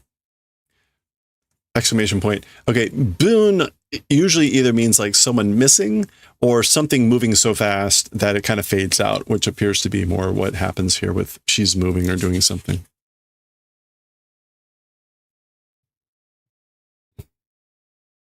All right, we get the classic moving so fast that I'm behind you and you have that like scared look on your face. We should have a counter for that. We should have a counter for that. That this happens across all of the fighting manga, right? This happens in all of them. Dragon Ball, Bleach, Jujutsu Kaisen, Demon Slayer. This is the trope of like, I moved so fast, I'm behind you now. It's the shonen classic. We should do a whole montage of the like They're behind me now. I need to create that as like a channel reward, right? Have someone just suddenly like behind me. Nani? No, they're so fast you don't have time to say nani. Okay. Well, anyway, she's moving. Oh, okay. She moved behind him and over to Ichigo. So not to attack, but to hug him. Teme, you. Naru? No. Omae, hontou ni naru nano ka? You? Seriously, truly, Nell? Like, are you really Nell? Zari. Hi. Yes.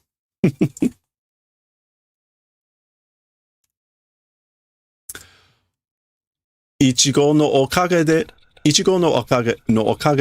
kono sugata ni morotta koto ga dekita shita.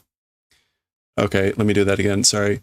Ichigo no okage de, kono sugata ni modoru koto ga dekimashita. Thanks to Ichigo, to this form, to this shape, returning event was possible. So thanks to you, I was able to return to this form. Hey, nuts and stitches.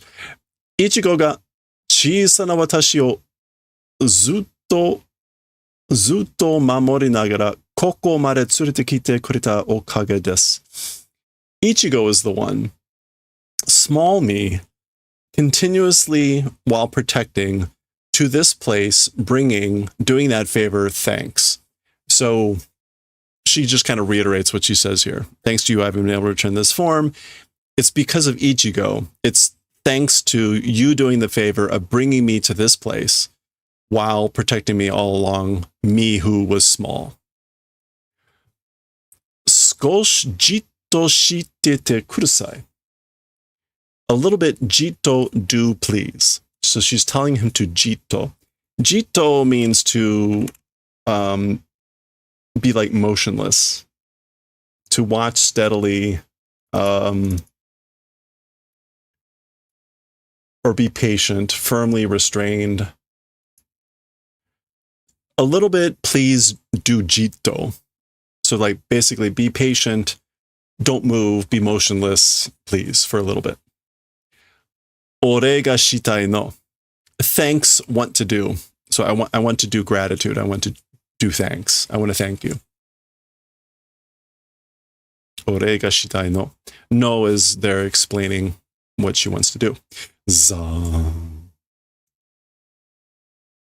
Okay, notice she's got some sort of blade now. Amate yo, naru. But wait, no. Orete, gratitude, thanks, you say. Omae masaka haitsu to tatakau tsumori ja. You, it can't be with that guy fighting intent, ... So saying gratitude, you can't be meaning that you're intending to fight with that guy. She looks back with a smile. Za. Daioh. It's fine. It's okay. The za was her cape or something flipping to the side to reveal this. Za. That's Ichigo looking. Sugu owaru kara. Soon, immediately, will finish because. So basically, don't worry, Daijoubu. I'll finish this fast. I'll finish this soon.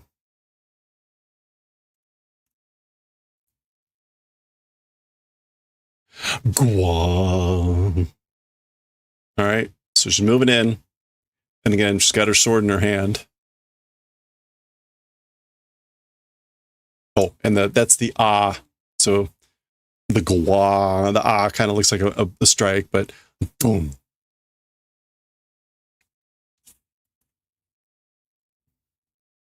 No. All right, so we get these shocked, like, how did you hit me? Whoa. There she is. Blade raised. Usoga. Damn it. Gwa. That's him swinging, presumably her dodging.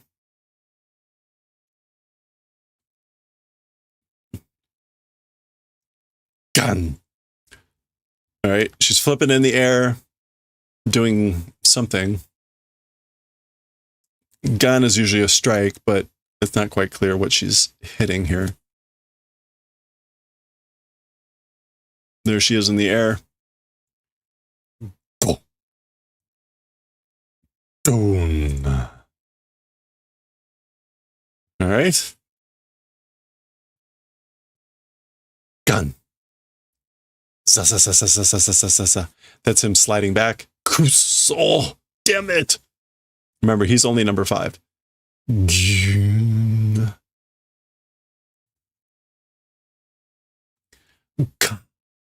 So he's doing some sort of like, it's what this looks like the what do they call it? The Daioh or whatever, the Arankaru flash or the hollow flash or whatever it is. Yeah. Sero da! It's Sero, the hollow flash. Naru! Triple exclamation point. Wow. Well, we've seen this before. Boom. She stops it. Triple exclamation point. Gappa. That's her, like, chomping, opening her mouth. Gappa. We've seen her do this before, right? With, what was her name? The sandwich lady. Boom. So she's inhaling this. Shima. This is shimata. So like, oh no. Churun, which is kind of like the end of slurping a noodle.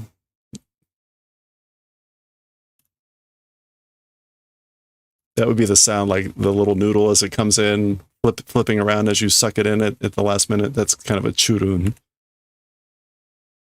Yeah, we wouldn't actually see that as a word. So there we go. Yummy. Gah! And that's her roaring or opening her mouth. Gah!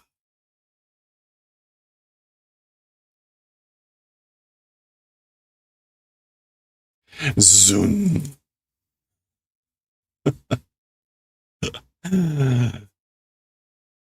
And that's the end of the chapter. Might be one of the fastest Bleach chapters ever. Itsumade me kometeru deansu ka. Like, how long squinting? How long squinting the eyes? Or how long narrowing the eyes? I'm not sure what that's referring to, but there we go. That's the little art there at the end of the chapter. Rupture Mimer Replica. All right, that was 291. Next time we will read 292, and we'll see what happens there. I'm sure it was done with just one shot. We'll find out for sure next time.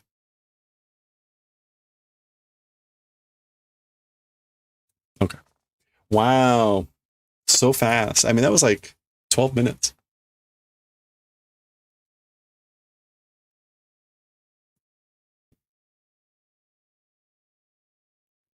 I will say it has been a while since Bleach has been really long. Jujutsu Kaisen is the one that still insists on being like an hour long. In fact, I think tomorrow's is going to be very long for Jujutsu Kaisen.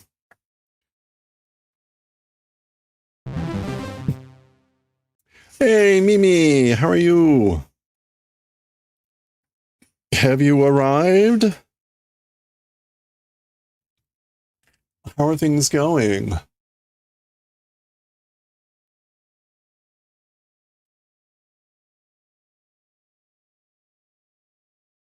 Mimi is currently, should be currently be in Ukraine. Secret. Fine, thanks. No car. Oh, the car broke down near Hamburg. Oh no. All right. Well, there we go. What's the prospectus there then?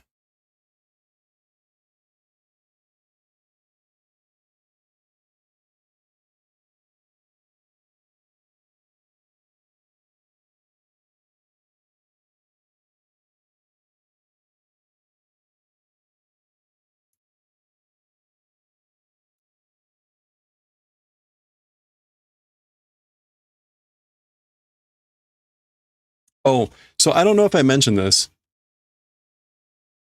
I think I did, but it it turns out that the girl that we meet towards the end of Yotsuba in the new book is actually Osaka from this series.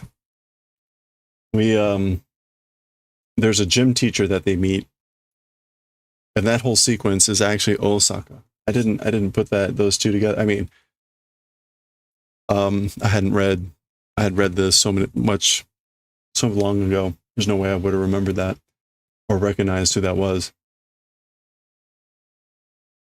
Oh, you're back home. Okay. Didn't want to sit around for 2 weeks waiting for. Yeah, that's a long wait. So they have to replace the whole engine. But you got your t-shirt. Hey, congratulations. Thank you. Thank you for getting the t-shirt. I'm wearing one of the other t-shirts, the kid-friendly, the not kid-friendly one. Oh, that's awesome. Well, if I can oh, awesome. Oh, that's awesome. Thank you so much. Mimi got one of the I can't even t-shirts. I need to link that in with like alerts and stuff.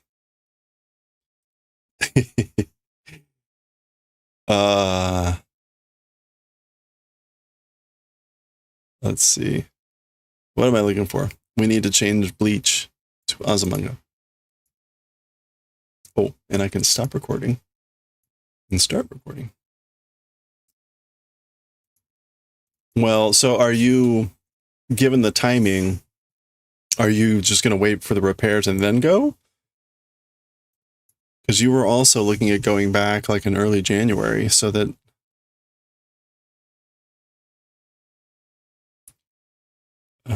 I want volume 3, chapter 1. Okay.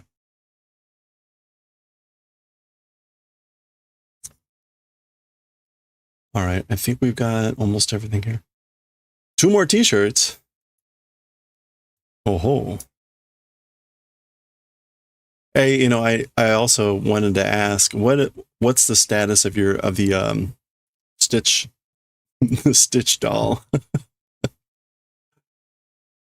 You're gonna wait for the next trip. Okay, so January then. All right. AMD volume 3 chapter 2.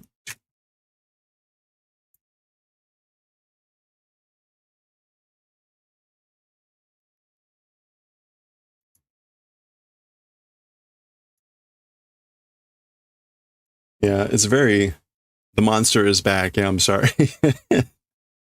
It's very cool that stuff can be produced locally to avoid like international shipping and everything. That's certainly one benefit of like having that set up.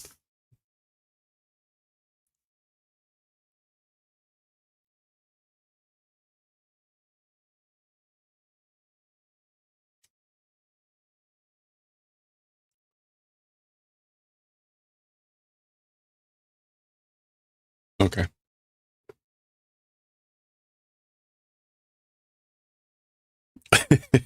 Okay.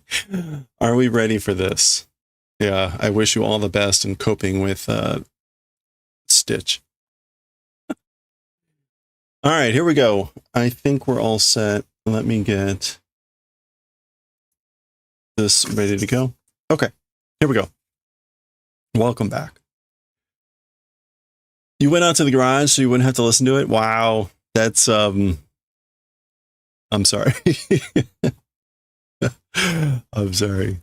I would have thought like you'd get tired. She'd get tired of it at some point, but apparently not. All right, here we go. All right. Okay, let's read chapter 2, part 1 of volume 3 Azumanga Daioh. Remember, chapter 2 and 1 come after chapter 12, so we're actually far along in volume 3 here. O futon man. O futon man. Futon meaning like the bedding, and futon man meaning like a person who champions futons. Or like Superman, but futon.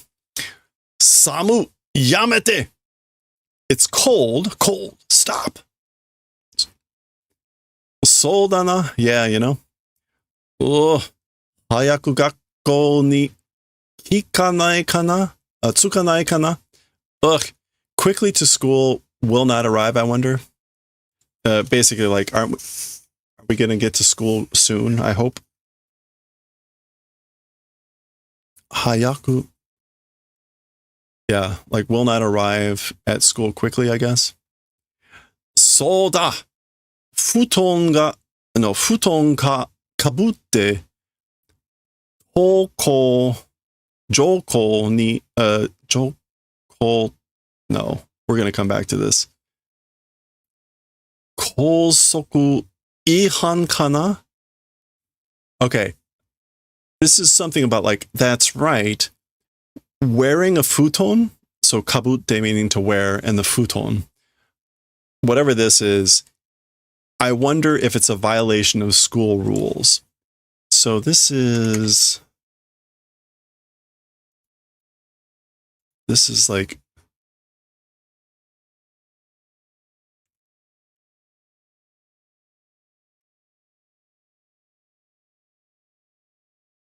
it's not Noboru, I guess. No, it is Noboru. Is it? It's not Toko? It is Toko. Attendance at school. Okay. Yeah, so talking about attending school, like while wearing a futon and attending school, a violation of school rules, I wonder. 殻が入ってなきゃ or 殻が入ってなきゃ許される気がするね. Okay, gotta or kata here is something about a pattern, I think. Yeah, pattern or design, gotta. And pattern ga. Yeah, okay. This is like not having a pattern. Not having a pattern, being allowed have a hunch, right? So she's basically saying like, I have a hunch that it's allowed. Like I'll be allowed to do this if it doesn't have a pattern. Garadana, a pattern, I guess. Garadana. Garadana. It's a pattern, I guess. Or it's a pattern, isn't it? I don't quite get the response there. Yeah, exactly. Don't buy anything that can't be turned off. Good luck with like maybe hiding it at some point. Okay.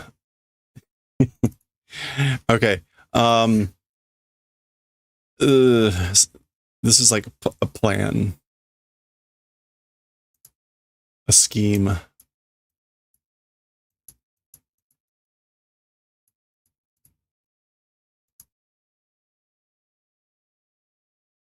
Where is it? There it is. Kikaku. Yeah, a project design planning. Kikaku. Futon ga fashion ni nareba ii no yo. The futon towards fashion, if becomes, that's good, you know? So it would be good if the futon became fashionable or became like a fashion item. Kotoshi no modo wa futon. As for the mode, moldo. As for the mode for this year, it's futon. I guess like moldo, maybe like what's in style.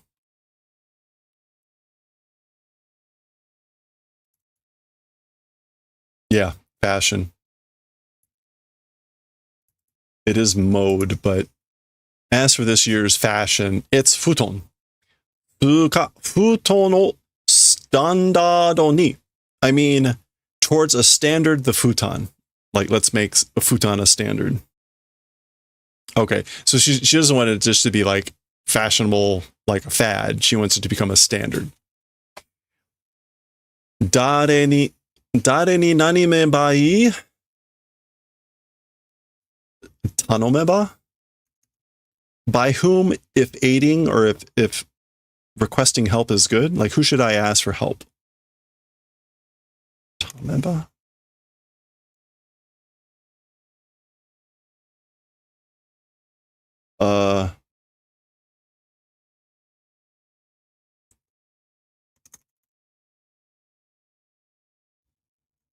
What am I trying to think of here? Hey, thank you for the follow. Oh,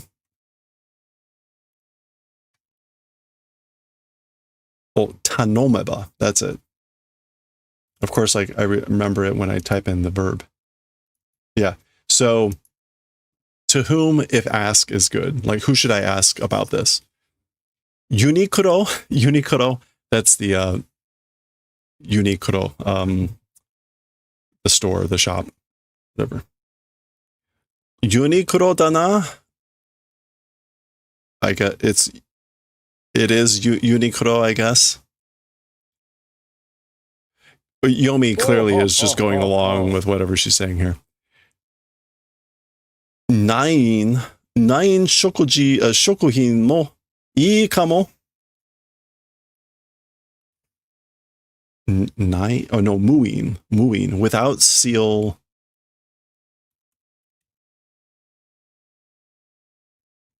Okay, it's not mujirushi. Yes, mujirushi. Unlabeled, unbranded.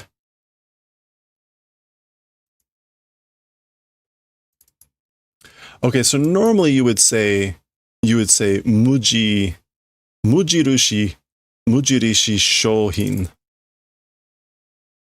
That would be unbranded goods. That's probably good. But she says unbranded, like food items? Why shokuhin?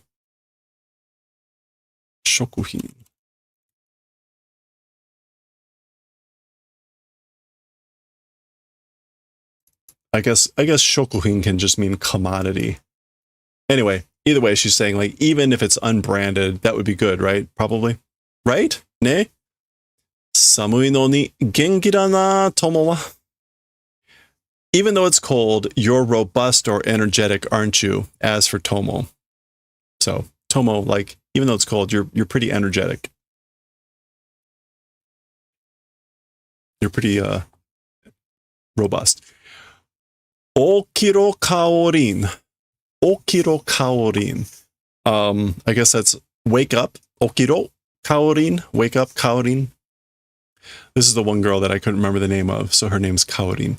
Ne, nemui, sleepy. Ikan. Kyou wa kono retsu ga aterareru kara, sono uchi not mukatte, mawatte kuru. Okay, so Ikan, this is no good. This is bad. As for today, this line being struck because soon will be coming and passing around or turning around. So what she's saying is this retsu, this line, she's talking about the line of desks. Yeah, this line, retsu. And the aterareru is like to strike, but I guess it's like to be called on. So that, in other words, the teacher, as for today, the teacher, this row is being called on. And basically soon will be coming and passing around to her, is what she's thinking. But she's sleepy, so that's what she's worried about. I don't know whether ateru to hit, to make a hit. Yeah, that's really the meaning here. This row is being hit, meaning the students are being asked with questions. Okite nai to, if I don't wake up, ... Goody goody.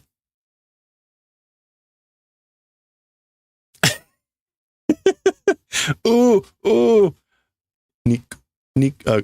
I guess that's koku. So apparently she is just dreaming about stabbing herself. She has fallen asleep, and the koku is her nodding off.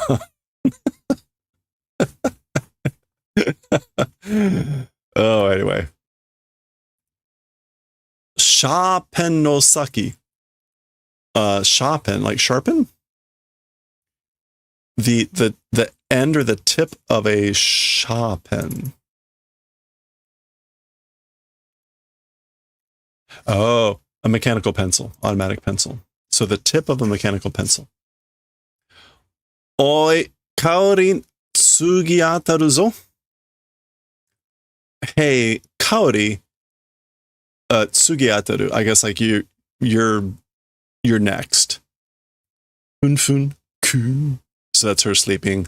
This is Kagura behind, like I guess tapping her with the tip of the pencil. Oi! Fun fun. Pusu. Oh. That would be the oh, she was probably just like tousling the hair. She's probably just tousling the hair. But Pusu is her head inserting into the pen, the mechanical pencil. Hence the horror. Gomen, sorry.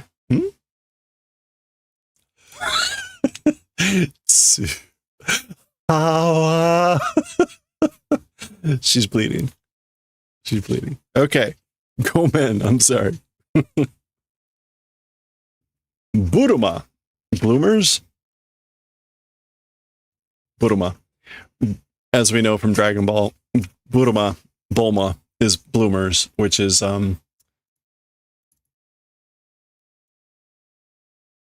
panties. Long female underwear, bloomers. They can also be gym shorts. So given that we see the creepy professor, he's always about the gym shorts. It's probably just the gym shorts. Shikashi, saikin wa hontou ni samui desu ne. But as for lately, truly it's cold, isn't it? So, but it's really been cold lately, hasn't it? Ah, soieba, sankumi wa tsugi taiiku datta ne. Oh, if saying it that way, so basically, oh, now that I think about it, or if I mention it, now that you mention it, as for class 3, that's the students, they're in a certain kumi. So as for 3 class, next, physical education it was, isn't it? So basically, oh, that's right. Now that I mention it, you've got class 3 has PE next, right? Hi, yeah. Nande shitteru kana? Why knowing, I wonder. Like, why does he know this? Ue ga jaji de shita ga buruma. Oh, jersey. Above it's jersey and below it's bloomers or gym shorts. Ine samui no honton, yeah, jitsu ni. That's good, isn't it? It's truly good. They're all like, haha. Ah, chotto tsugi wa Kagura-kun yonde. Ah, as a little bit as for next, Kagura-kun read. Hi, yeah, yes. Okay, so this was just a weird thing that they're all like so creepy. I think he's the classical literature teacher.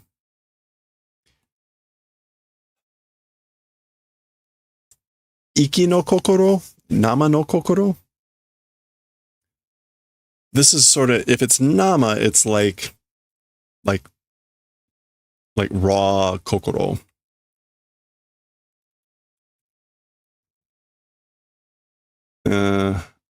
Okay, so is it?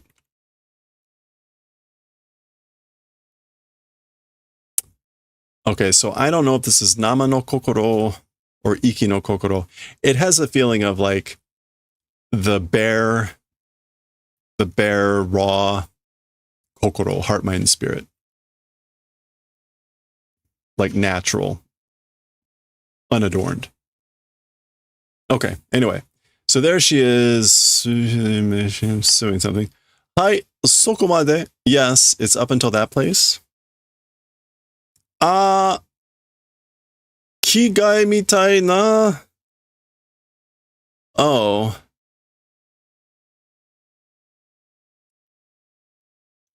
Wait, kigai. Okay, this is changing clothes. That's not mitai like. This is like, I think I want to see. Wanting to see.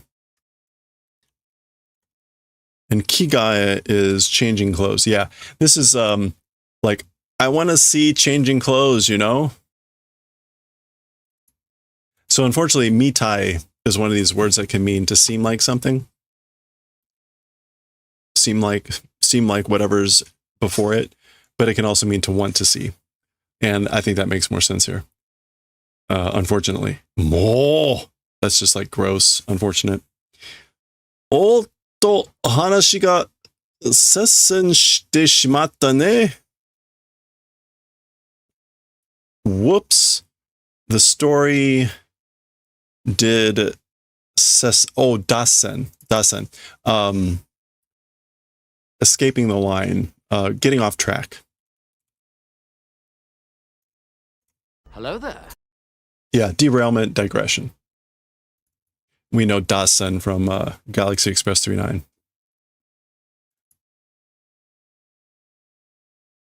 Yeah, so whoops, the story like digressed, and shimata meaning like whoops, oops. You know, it's sumari. What that means is どうしてた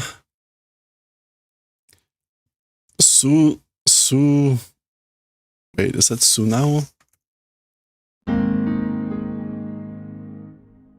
Yeah, 素直に言えるんだろう? Okay. How is it? How doing? Like, honestly, frankly, being able to say, I wonder. She's talking about the teacher. Like, how is it? How is he able to just speak so frankly, so honestly? It's definitely not obediently. Shiran watashi ni kiku na. Don't know. To me, don't listen. Like, I guess, or don't ask me. Don't ask me.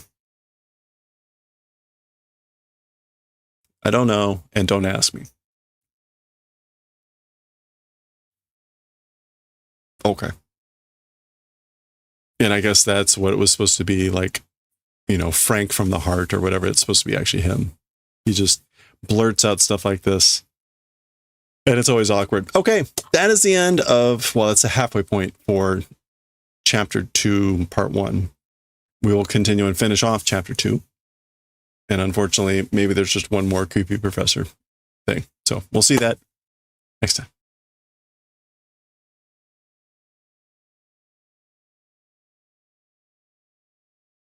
All right. Here we go. Is this volume 2? Oh, no. Oh, no. All right. Hey, Kaz, how are you doing? All right. Well, we're done.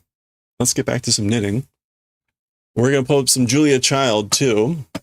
Remember, we are looking for Julia Child phrases that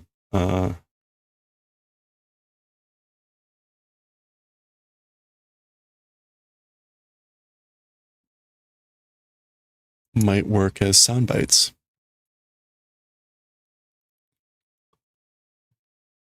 Julia Child says, with cable knitting now, Akira in Japanese next. We'll switch this to crafting. Oop, not Craftopia, crafting. Okay. All right, let's go. Remember, we're looking out for funny sayings. The French Chef is made possible by a grant or just other amusing snippets from Julia here. I'm making one of America's and the world's most favorite dishes, hamburger. But this is hamburger done in the French way with seasonings and onions, and we're going to make a lovely sauce for it. And besides hamburgers, we're going to do all kinds of steaks, because this is the steak and hamburger show today on the French Chef. There we go. Steaks and hamburgers.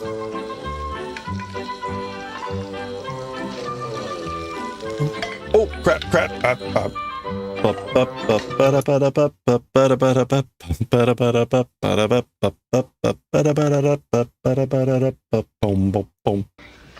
Welcome to the French Chef. I'm Julia Child. Today we're doing steaks and hamburgers, and we're starting out with hamburger. We're going to go rather from the humble to the king's palace, which I think will be great fun. I've got here about 2 pounds of hamburger. Many people have an idea that the French are just so fancy that they don't eat hamburgers at all, but they do. They call them beefsteak haché or bitoc, and they're perfectly delicious the way they do them, because you can make a lovely sauce with them and you can use it as a company dish. Now I've got 2 pounds of hamburger in here, and I'm going to mix in about a cup of onions which have been cooked in butter, and then I'm going to put in a whole egg. That keeps the hamburger together as you cook it. And then I'm going to put in a little bit of herbs. You can use, thyme or sage. I'm using Italian seasoning, which I like very much. It's a combination of everything. That's about 1/4 of a teaspoonful. And then it should have about a teaspoon of salt and a good grinding of pepper. Grinding up that. And then beat it up. You have to beat it so that it will stay nicely together and becomes rather light looking. Now this hamburger that I'm using is from the neck. It's a combination of neck and plate, and it costs about 55 cents a pound. And 55 cents a plate pound. And chuck have a perfectly fine, lovely, sort of meaty taste, and they're the least expensive. And when you're buying it, sometimes they call hamburgers by awfully fancy name, such as chopped sirloin. And chopped sirloin, all that is just the tail of a sirloin steak. And it's only really stew or hamburger meat anyway, but it sounds as though it were so good, and it has a fancy name. And it's the same thing with ground round. That's just the tough muscles of the round that you couldn't possibly use as a steak. And I think that there's no sense in paying 99 cents for a hamburger the way a lot of people do, just because it has a fancy name. And if you go to your market, just say that you like a combination of neck and plate, and you want the meat to have only 7 to 10 percent of fat. That's about 3 tablespoons of fat per pound of meat. And then you form it into cakes like that. I've already formed some already. And then when you get them all formed into cakes, you can just put them in the ice box covered with wax paper and then cook them when you're ready to. Well, I'm heating up oil and butter in my no-stick pan. And then just before you're going to cook the hamburgers, you dredge them in a little bit of flour. That also helps to brown them and helps them keep together. But you don't want to dredge them in flour until just before you cook them. You don't need very much flour at all. Interesting. There. Floured burgers. Now those are all ready to go as soon as our butter and oil are hot. As you notice, as usual, we always saute in, though we say we saute in butter, it's always oil and butter, so the butter won't burn. Now that's good and hot, so in go the hamburgers.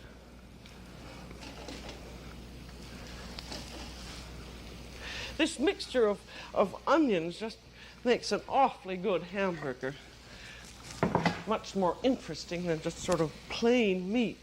And now, while those are cooking, I'm going to show you a very nice sauce. We're going to do what's called a sauce bordelaise, which is a red wine sauce with beef marrow. Now this is raw beef marrow that's been diced up. And I'll show you how you go about it. A marrow bone, as you see, this little part in here is the marrow. And that's a fatty substance. And you usually can't get your butcher to do this, but it's very easy to do yourself. Get a big cleaver and then something to hit it with, and just cut it right down the middle. Whack. And then, see, there's your marrow, and you just take your little knife and take it out like that. And then particularly if the bone is cold and the marrow is cold, when you cut it, you want it to keep in the dice. So you dip your Oh, I knife just saw that you tried to liquid. hide the stitch doll. That's You funny. just use hot water and cut it, and then it doesn't break apart. If it's Oh no. if it's cold She and you try found to it. cut it with a cold knife, it'll just crumble, and you want it to stay whole. It's so funny. Then you have hot liquid, either hot salted water. I've got some hot beef stock here, and you just put that in, and that poaches the marrow. You don't want it to boil at all, and you don't want the liquid to be too hot. You just want the marrow to soften. I wonder if there's like a take look volume at on our it. hamburgers Turn it again. down. I must say I like these no-stick pans, and this is a new type of rubber spatula that's, I guess, non-inflammable or non-burnable. Anyway, it's perfect for the no-stick pan. And then You're trying to translate when a our knitting pattern hamburgers are done, into Ukrainian. Okay. There's on a each side we will term in make our English sauce. that you don't know. Maybe you know what it is. And CDD? when it takes the marrow can take CDD. about 5 minutes or so in hot liquid, and then just drain What's it the out. context for CDD? And there it is in the sieve, ready to use. And now Oops. I'm going to get our hot platter. Be sure you always have your platter hot. I've got this in the oven. CDD. This is just in the warming oven. Then your hamburgers are done. On they go onto your hot platter.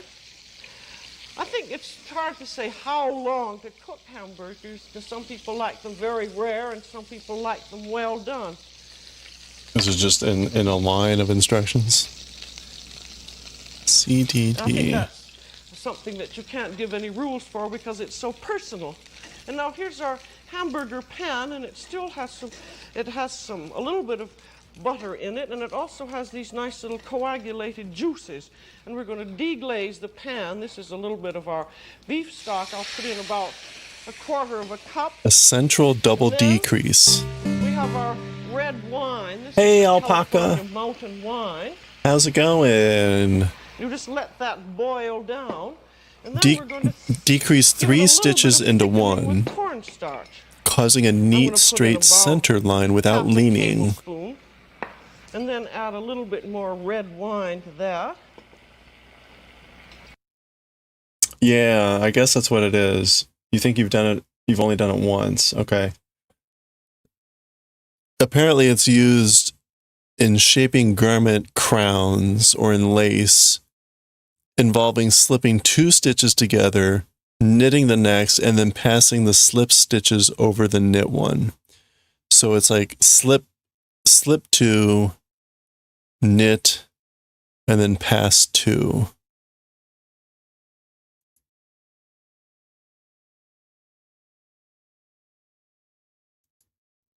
Does that make sense? I guess. Here's you just watch Ratatouille? Nice. That's a fun one.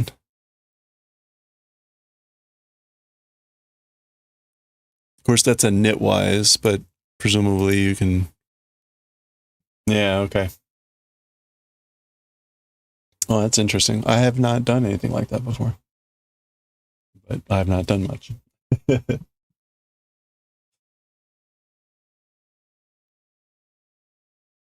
Good old Ratatouille.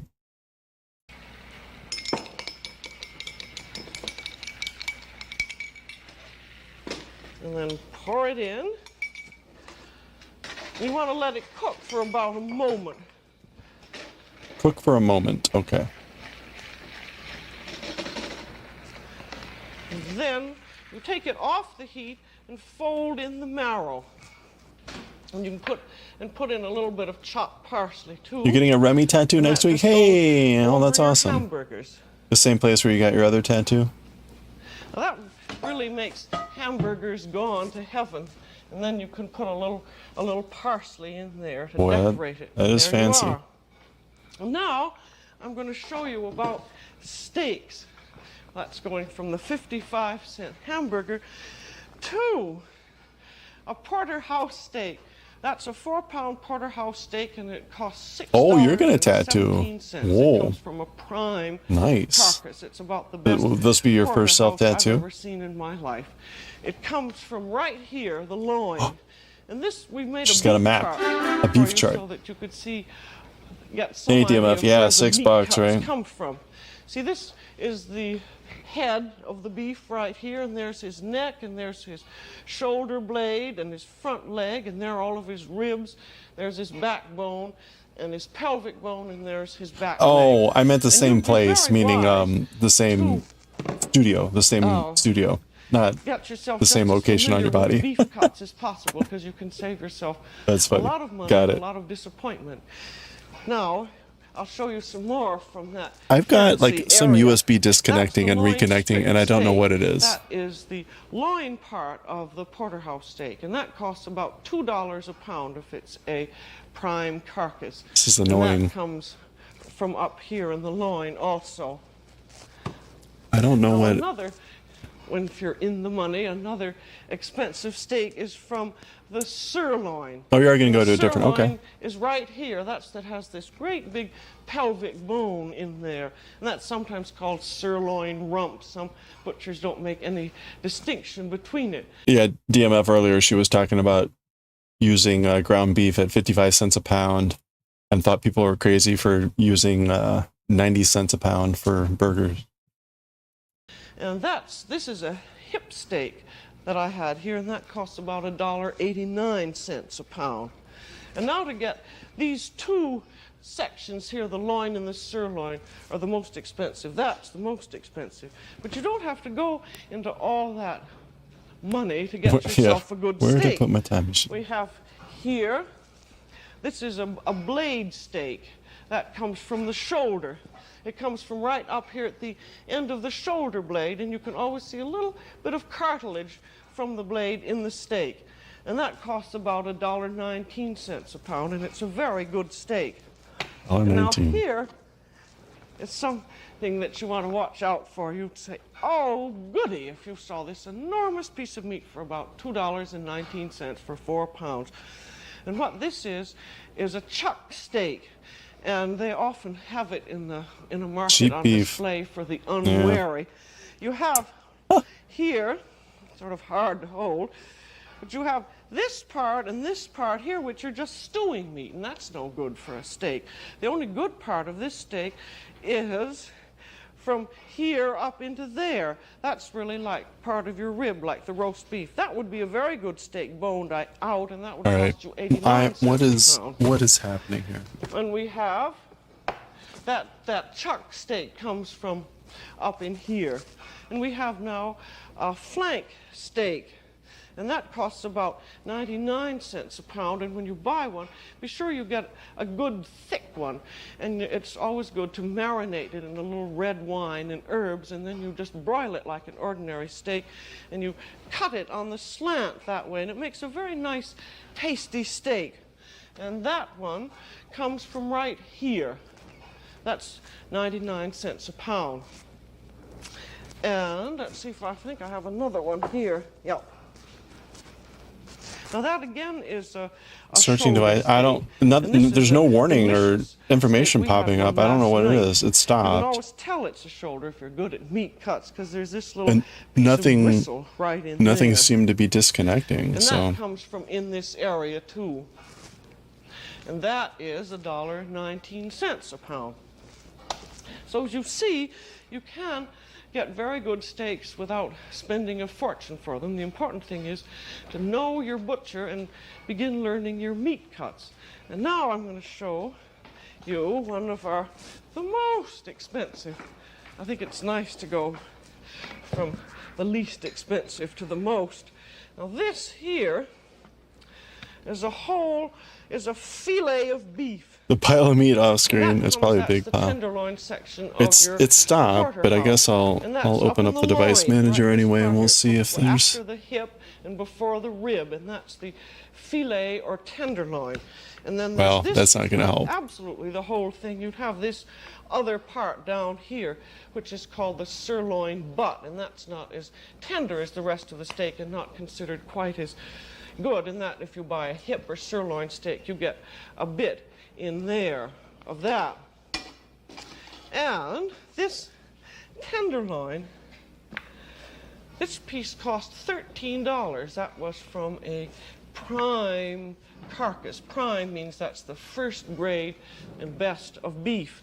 And this little part, see that it gets thick there and then it thins out to down here. And this little part down in here is called the filet mignon.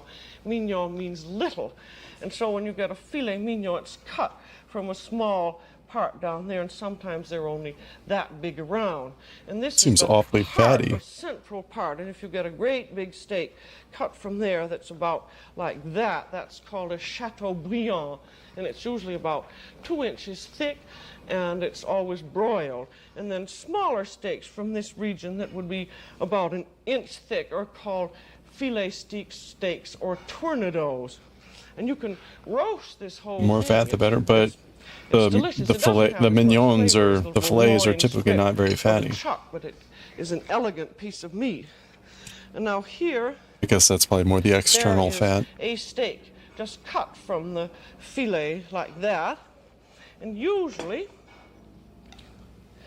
this little piece here is cut off, and also that fat there.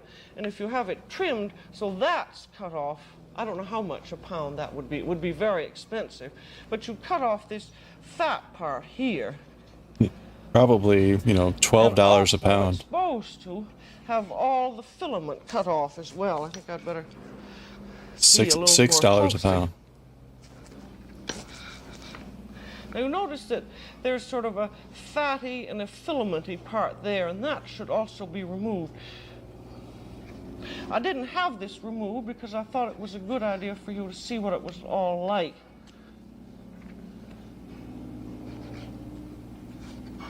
But it would be easier to take off if you took it off from the whole strip, because your butcher would just take these pieces with his knife and just go up them like that.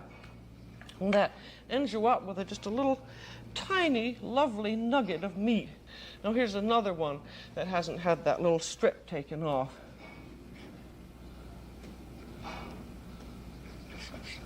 But if you don't have these strips taken off, then the meat curls up. And if you want, you can have a piece of fat Yeah, that pork looks a lot better. tied right around that, so that it makes it look very nice and neat. I don't actually think it's necessary to do, but it sort of particularly makes it look more elegant in the store. Now with this, we saute them in butter, but it's butter as usual with a little bit of oil added to it. And you want to be sure, as always, when you're sauteing anything, that you have your butter and oil hot. I'm going to put these over here. And also you want to be sure that your meat is dry. This is perfectly dry, but if it weren't, you take paper towels and wipe it off, because you want it to be sure you want it to brown nicely, and it won't brown at all if it's damp. Now we look at our butter, see that foam is still rising. And as soon as it begins going down again, we'll add the steaks. I always go through this rigmarole, but I think it's so important that you don't forget to dry the meat and heat the fat very hot. Now that butter foam has subsided, but the butter hasn't started to brown, so in go the steaks. All right.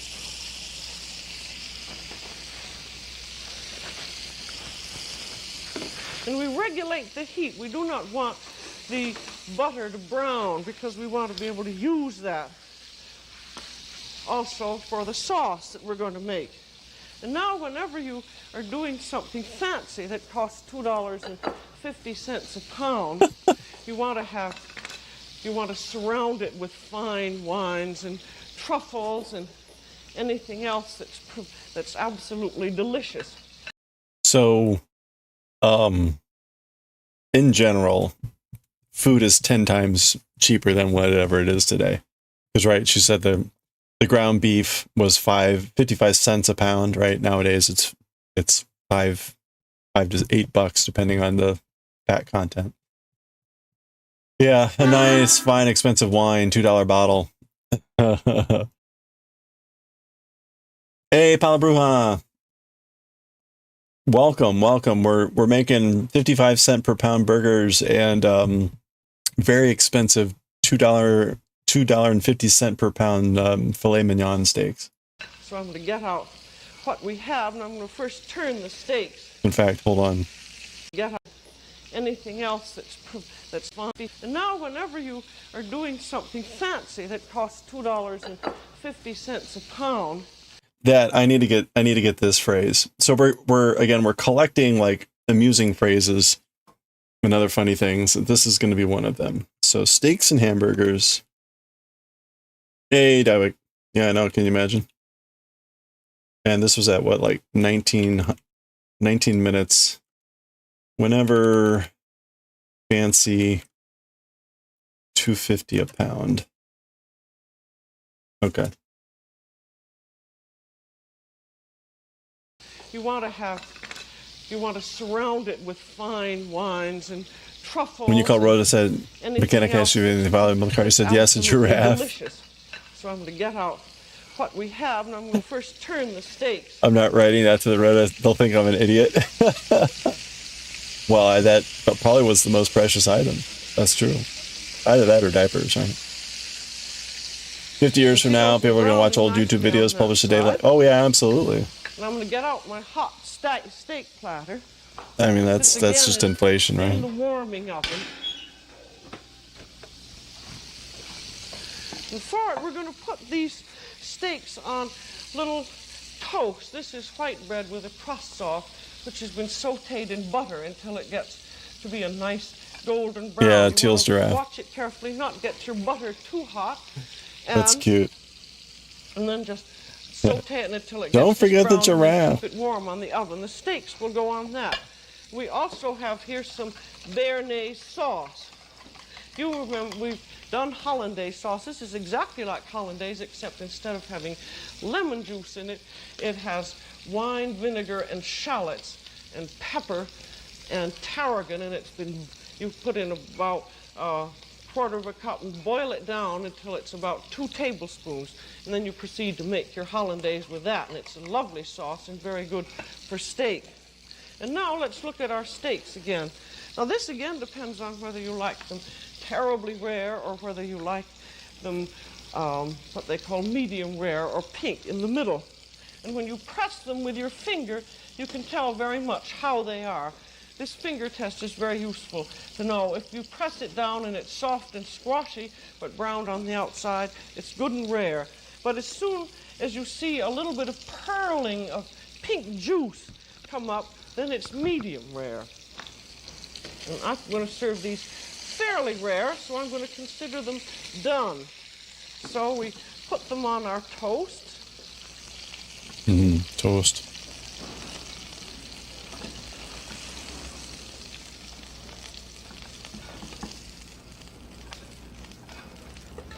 And then we have some artichoke hearts. Now first I'm going to have to deglaze that pan before I do with the artichoke hearts. This is the same type of deglaze that we did before. I'm going to put in a little bit of minced shallot and stir that around for a moment. Because they're always the diapers is on the car? coagulated meat juice, and that's one of Yeah, the that reasons would be a lot to move. Sautéed steaks are so good. Because you could make a lovely sauce. That's good, and cook for just about probably not going to be a problem. I'm going to put in some port Someone's wine probably not going to steal a bunch of diapers. Remember, as with this, if you paid this much for your steak, Wait. You don't want to. Tea? What's the tea? Tons? On the wine. 10 tons you don't of have to use wine for it. You could diapers? Use a little bit of beef stock if you wanted. And then let that reduce a little while. And I'm going to have some asparagus. You have 10 tons of diapers? Cooked. And that's a ton of diapers. That's 10 tons of diapers. Be sure that they're seasoned just right. Now our sauce is reduced down nicely. That's a lot of diapers. Salt and pepper the steaks first. Holy crap. You don't salt and pepper until Some kind they're of done, diaper deal. and then pour the sauce over. This kind of a deglazing sauce is really just an extension of the steak flavor and very typical of France. And then we have It was charity stuff for and if you want children in Ukraine. you could even top it with a piece of foie gras. 30 That would be going pallets. pretty far, I Wow. think. And then So you had a fill the huge truck. artichoke hearts with your Way béarnaise bigger than last sauce. time. Béarnaise always goes very nicely with a filet steak, because they don't have tremendous amount of flavor of their own, even though they are so expensive. So you can use a sauce like this, and then that would be topped with just a little bit of parsley like that. And then we'll arrange the asparagus around.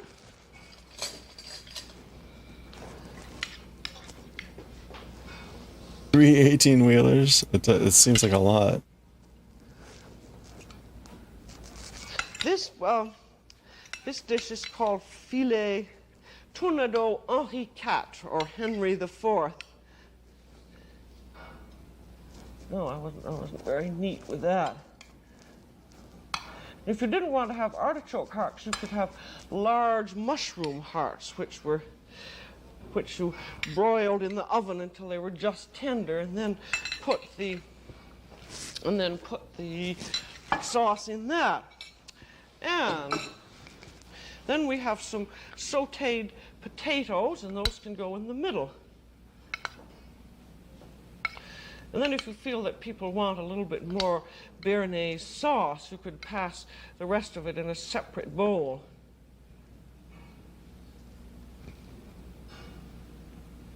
And that should have a little bit of parsley. Then if you were feeling very frisky, you could always have a little bit of diced chopped truffle, which you could pour over. That would be nice.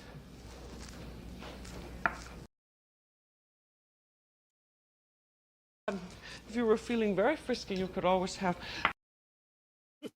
Hold on. If you're feeling very frisky. 24:57.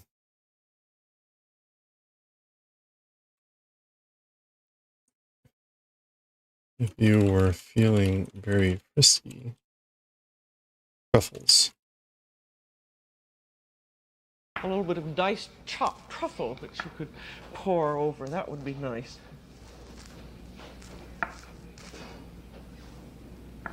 There. Now that's all. So it's funny, her face there, as she looks, her producer or something must be saying something to her, either about, they're getting towards the end, so maybe it's either wrapping up, or they're like had some comment about her frisky comment. Ready to serve. I might tell you something about how to do an artichoke heart. They're also an expensive luxury. You don't cook the artichoke heart. You don't cook the whole artichoke heart first. What you do is you peel it off like that, and you take your fingers and bend it down that way, and bend off all the leaves until you've come up.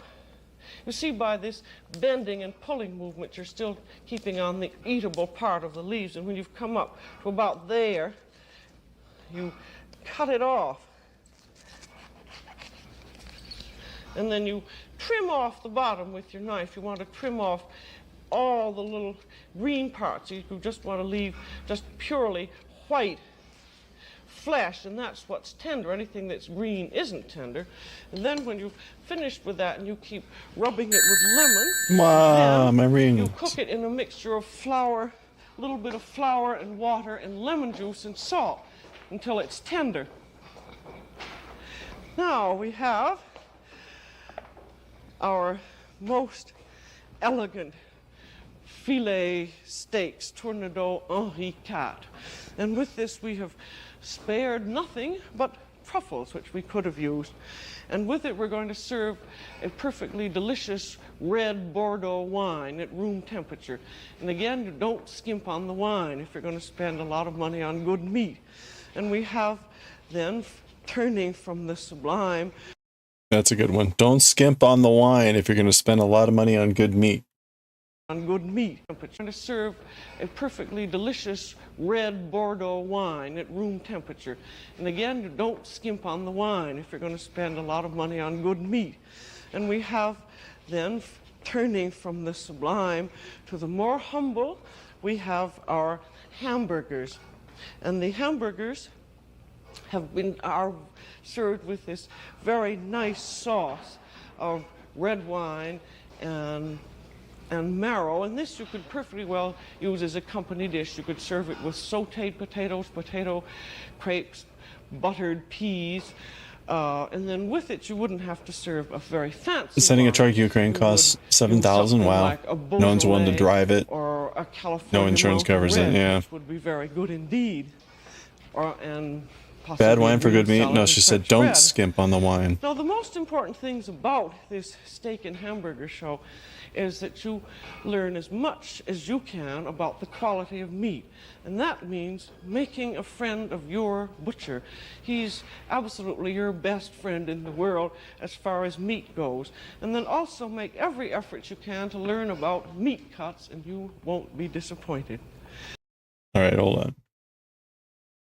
Show is that you learn as much as you can about the quality of meat, and that means making a friend of your butcher. He's absolutely your best friend in the world as far as meat We'll let that goes. one pass. And then also make every effort you can to learn about meat cuts, and you won't be disappointed. Well, that's all for today on The French Chef. This is Julia Child. Oh, that was a lot. Bon appetit. Bon appetit. No, no music. Okay. All right, that was steak and hamburgers. Next, potato show. The French Chef is made possible by a grant Potato from show. Safeway stores.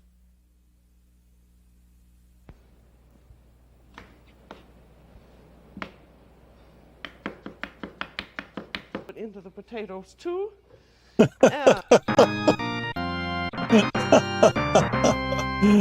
Wait, hold on. That was great.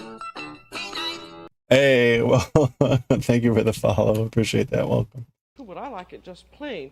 There's a whole clove of garlic in the press, and it goes creak all over the stove, but into the potatoes too. Okay, we're grabbing that quote. So what is this? This is the potato show. We're grabbing quotes from Julia Child here. The potato show. And where were we? 345. Garlic, squeak or queek, whatever she says. Stove and potatoes. Okay, so we're gonna grab that whole quote. And we Oh, it's butter it. alleviation. I get it. I got it. I don't know what I did with my Well, welcome. Thank my you. training equipment. I guess I'll have to go over and get it. Okay. We're Now we have some I'm trying to wrap up this sweater. potatoes here that were We're on the last sliced piece. and boiled in salted water, and these are Should be able to what are finish the known sweater as in the next couple boiling weeks. So potatoes. Oh, I did want to remind myself about that gratin dauphinois. I'm going to set the timer. your mom used to for about- crochet. You attempted to learn once. Uh-oh, I take it didn't go very well. No, about 18 minutes. It can there, vary. that It can gratin will vary. be done. People. This is Polish sausage, which you can buy No. in the Okay. supermarket. It just comes wrapped like that in cellophane. I was gonna say they all Prepare need. anything because They all need some it's amount going of to cook. And then you put in, repetition and cover that up. It just depends on how much meat you want. repetition. Then some more potatoes. On the plus side, See, this is a really you know, it's great for watching videos and awfully nice chatting with people. supper or luncheon dish. Usually, Good and usually. hearty. Sometimes it can be distracting. Then we put Like, on where was I? No, I wasn't supposed to do that. And with onions or potatoes, it doesn't make any difference which you do. And in this, it doesn't make any difference whether you have a fairly Well, thank you again. deep oven dish.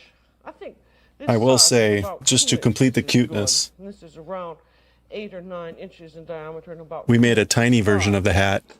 We made a little tiny version of the hat for our We Cthulhu here. can either use a So Cthulhu can wear a sauce, or hat, you can a little use a mixture of Inosuke hat cream too. and eggs beaten up. I think I shall use light cream and eggs because it makes it rather like a quiche. Yeah. And we'll have 2 eggs. I've got You're being requested elsewhere? Alright, good luck. Beat them enough just to There we go. mix them. There we go. Then I have Put that 2 lurking. cups of that all-purpose sort of medium light cream. I'll put in about a cup, and then if I see if we need any more, I can add it. 200 potato recipes. And I like the idea of having potatoes also as a main course because it's inexpensive and they're not nearly as nourishing as people think. They're always saying, oh, that's got so many calories in it and so forth. But 1 cup of potatoes has, I think, only 70 calories in it, which is not any more than an apple. Now, this one is a very sort of a simple-minded but awfully good dish. These are baked potatoes cut in half, and then you just scoop out the potato part. And if you're in a hurry, you can cut the raw potatoes in half and just steam them until they're tender. But be sure, in any case, that as soon as they're cooked, you cut them in half so they don't develop that stale potato taste. And then I'm going to mash them sort of roughly. This is an awfully useful kind of a mixing fork. It has these there go the ads. Crap, I missed it. flat blades, and also they're slightly bent over. And I'm going to heat up my pan here too, so that I'll show you how quickly this all goes. But you can always pick it up, and if you're alone in the kitchen, who is going to see? But the only way you learn how to flip things is just to flip them. Hold on. There's a lot of good stuff here. Hold on. But you can always pick it up, and if you're alone in the kitchen, who is going to see? Wait, okay, so that was 1445.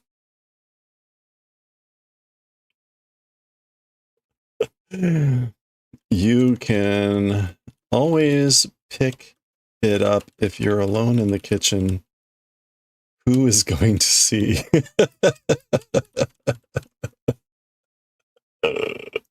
But the only way you learn how to flip things is just to flip them. Of course, you can get ahead of time done, and then you can either put it under a low broiler, or you can put it in the oven. And That's right. The only way you learn how to flip things is just to flip them. Aside, and we'll do another one. Flip that table. You got to learn how to flip that table. You got to flip a table. These are going to be raw grated potato pancakes. There we go. Flipping the pancake. Okay, hold on. These have Where was that? Where was the flipping? That was pretty good. It was right after that. It's like 1500-ish. We're going to do mix them with some cream cheese and egg and other type of cheese. In this recipe, I'm just going to do half of the recipe, but it works out just the same, luckily, because it divides. And I'm going to use Wait, what was that? The vibe? No. But it works out just the same, luckily, because it divides. Oh, it divides. Cream cheese, that's 8 ounces, so I'm going to use 4 ounces of it. And then I say that would be shocking if she used the word vibe. And I'm going to use my mixing fork again, if I can find it. It's around here somewhere. Oh, here it is. You just mash it all up.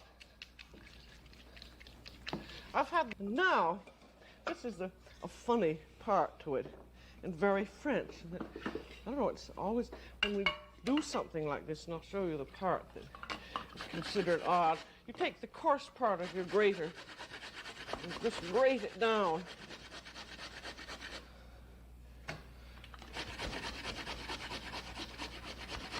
We want 2 cups of potatoes. That'll be probably 3 or 4 potatoes. Okay, I need to use the restroom, but I need you guys to listen out for phrases while I'm away. Wow. Please let me know. To be fast and haven't looked, I've really grated my knuckles, so I usually end at about there. Wait, what was that about grating your knuckle? I can't step away. When I've been trying to be fast and haven't looked, I've really grated my knuckles, so I usually end at about there. Yeah, that's fine. Okay. Now this, though, you can't.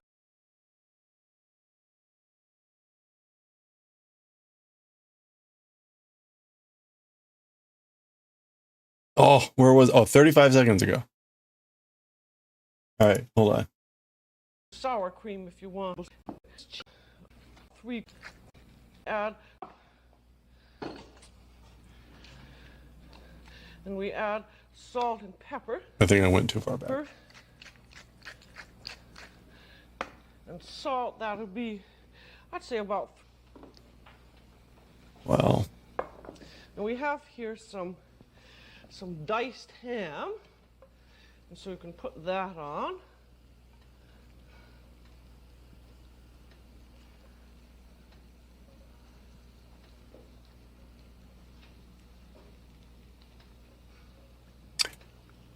Maybe 6 rejection emails for all those applications. Wow.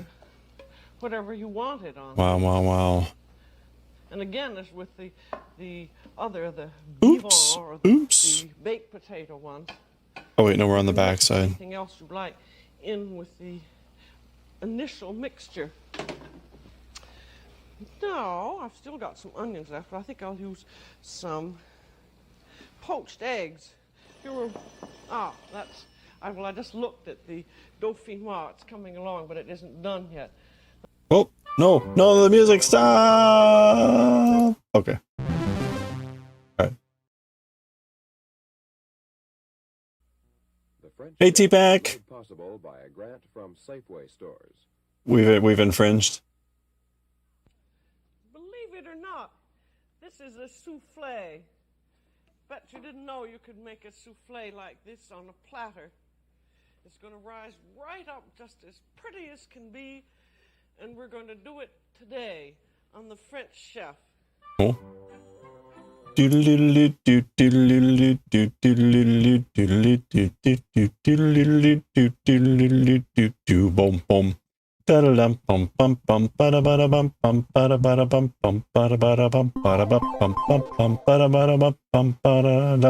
Boom, boom, boom.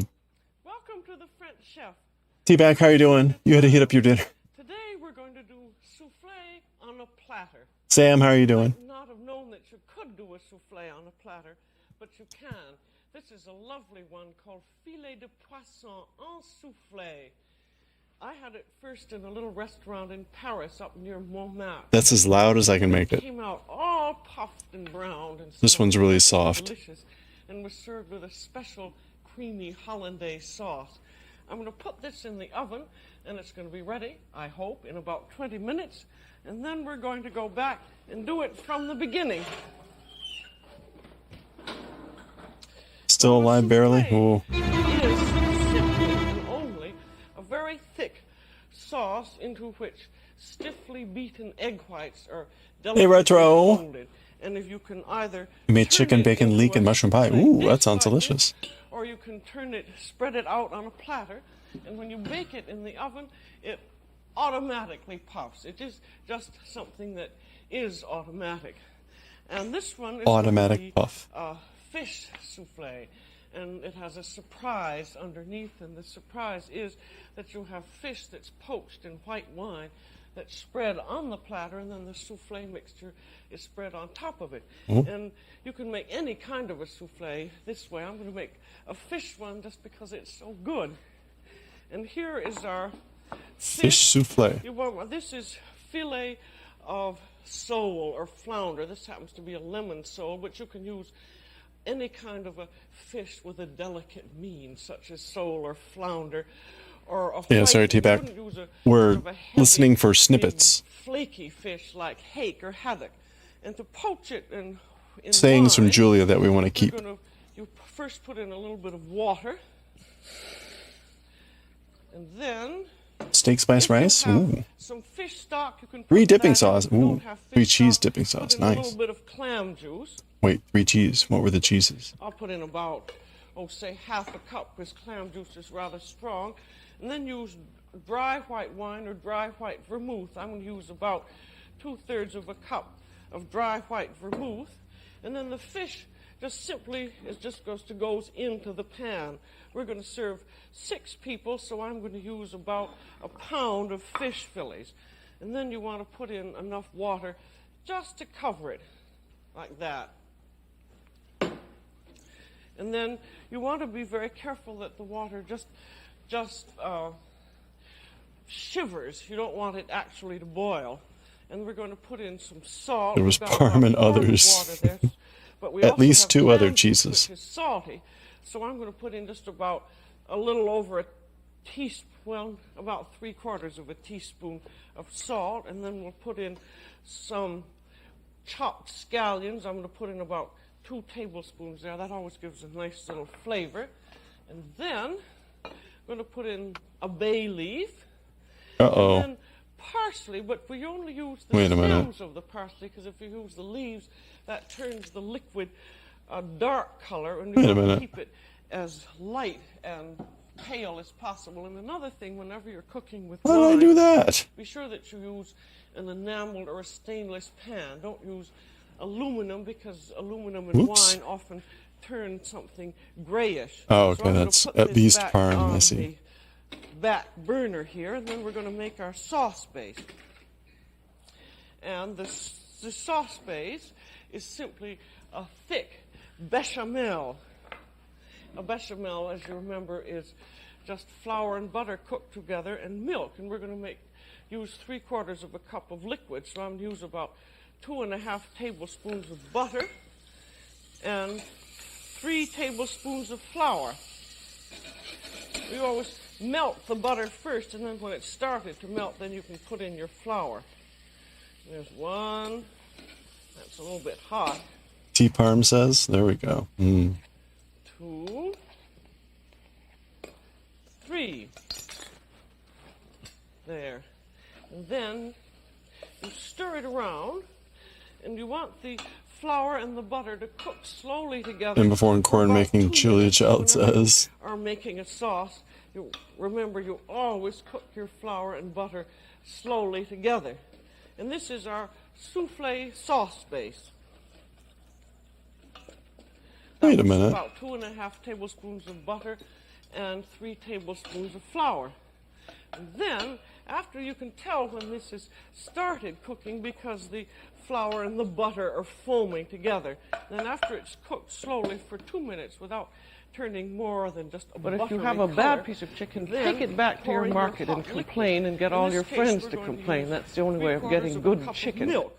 And if you already had poached your fish and then had boiled down your fish poaching stock, you could use part fish poaching stock and part milk. So you pour all of your milk, your hot liquid, in at once, and then beat it up with a wire whip, and then you cook it for about a minute or 2.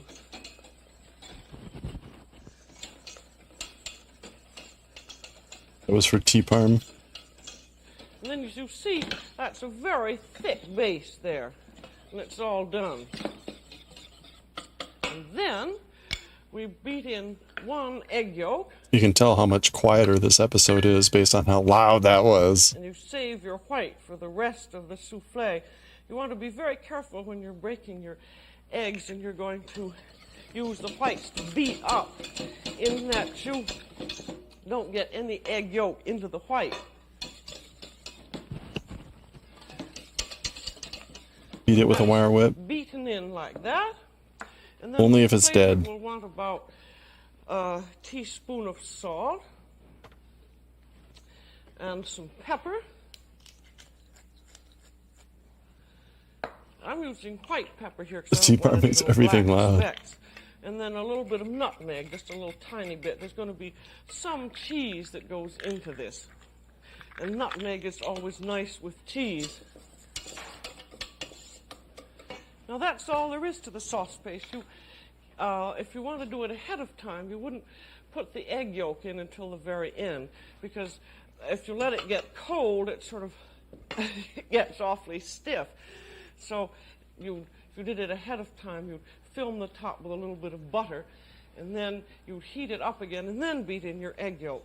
Now most souffle bases have 1 egg yolk per person, but we're going to use the rest Whip of the it egg yolks good. for our hollandaise sauce. So we're just putting in 1 egg yolk, but you can put in more. Hate corn so much. What Now else we're gonna is... beat up our egg whites. That's not new. Get this chair out of the way.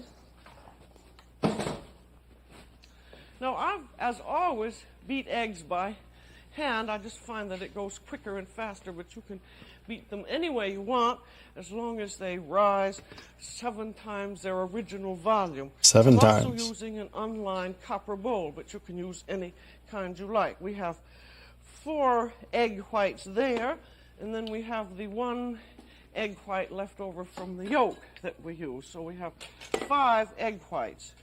And you start. Oh, you put something on Food Channel? Ooh. You want to soundbite of Bob Ross being the devil? Oh, yeah. About 10 inches across the inside diameter. Beat the devil out of it. This is the biggest whip and the smallest bowl, and you get the egg yolks mounted in the quickest amount of time. And you start out, this is whether you're doing them by machine or by hand, let it get foamy like that, and then you put in just a little pinch of salt. And if you're not using a copper bowl, you'll use a little bit of cream of tartar. Ooh. Because it's the And acid. DMF mate, wait, hold on. Tartaric acid. Hold on. We'll pause here in a second. There we go. DMF's making some sourdough. Ooh. The 5th is, wow, 5th. I'm kind of curious, like, what you think the difference was. That looks delicious. And then retro here. Chicken breast, bacon, lardon, leek, chestnut mushroom, thyme, salt, parsley, garlic, flour, foreign chicken stock, milk. Ooh. Puff pastry coated with egg and baked for, wow. Ooh. That looks delicious. Definitely more tasty than what I had. Yeah, that is delish. I'm assuming it was incredible. If it was not, don't say anything. Look at this deliciousness. What is she doing? She's whipping Twitch. And if you're not using a copper bowl, you'll use a little bit of cream of tartar, because it's the acid, and cream of tartar is tartaric acid, which gives the egg white stability, meaning that after you've beaten them, they stay smooth. Yeah, after you beat them, they stay smooth. And another thing you want to be very Your hubby's coming home tonight? Oh, good. Don't have any egg yolk. That was all homemade, including pastry. That's impressive. Your bowl and your beater are absolutely clean. That looked wonderful. Free from grease. If they have any grease on them, that can prevent your egg whites from mounting. You see those are mounting up nice quickly. And the Coming to visit? The point about beating is, see, I'm using an up and down circular motion. The idea is to get just as much air into the egg whites as possible, and that makes them mount higher. Good old homemade stuff, egg yeah. whites enclose little globules of air. Now we'll take a look at them. They're almost done now. In fact, I say they were just about done. I was they're gonna holding in the wires of the whip, and there's this little point that comes up. I was like gonna that make and some stays. That means that fish they're today, just but did not get it out enough to thaw in time, sadly. there. Now those are just the way you want your egg whites to be. And now It's midnight right now. we've gotten our egg whites beaten. We take a look at our fish, and you want to be sure that you don't get your fish overdone. It just wants to just flake very lightly, and then when it's done, you just pour it into a sieve. Getting more confident with cooking, very nice. That definitely looks delicious. Were you following a recipe there, or And doing your own pouring thing? It into a pan, because this this fish poke. Oh, he's gonna be there at 12. Oh, okay, got it. And what you I've been want to there. do is to boil it down, and then you can use that for your sauce. Oh, the button on her Use that shirt. for your sauce base, and you can also use it for part of your hollandaise sauce. This is like, it's related to a group that she was with when she was training in Paris. And I don't remember the specific details, but it's like she was part of a group or an institute. And that is like a patch from that time. Yeah. Oh, that's okay. 3 friends who started a cooking class in Provence. So yeah, it was like their logo thing. So she always wore that. At least in the early days. She wore this patch. Kind of you're following BBC Good Food recipe, but you added stuff. Nice, yeah, that's awesome. Cod nuggies? You'd need a box of them for a meal. See, that's cod nuggies. That sounds like perfect for cheese too. Lots of cheese. Sauce.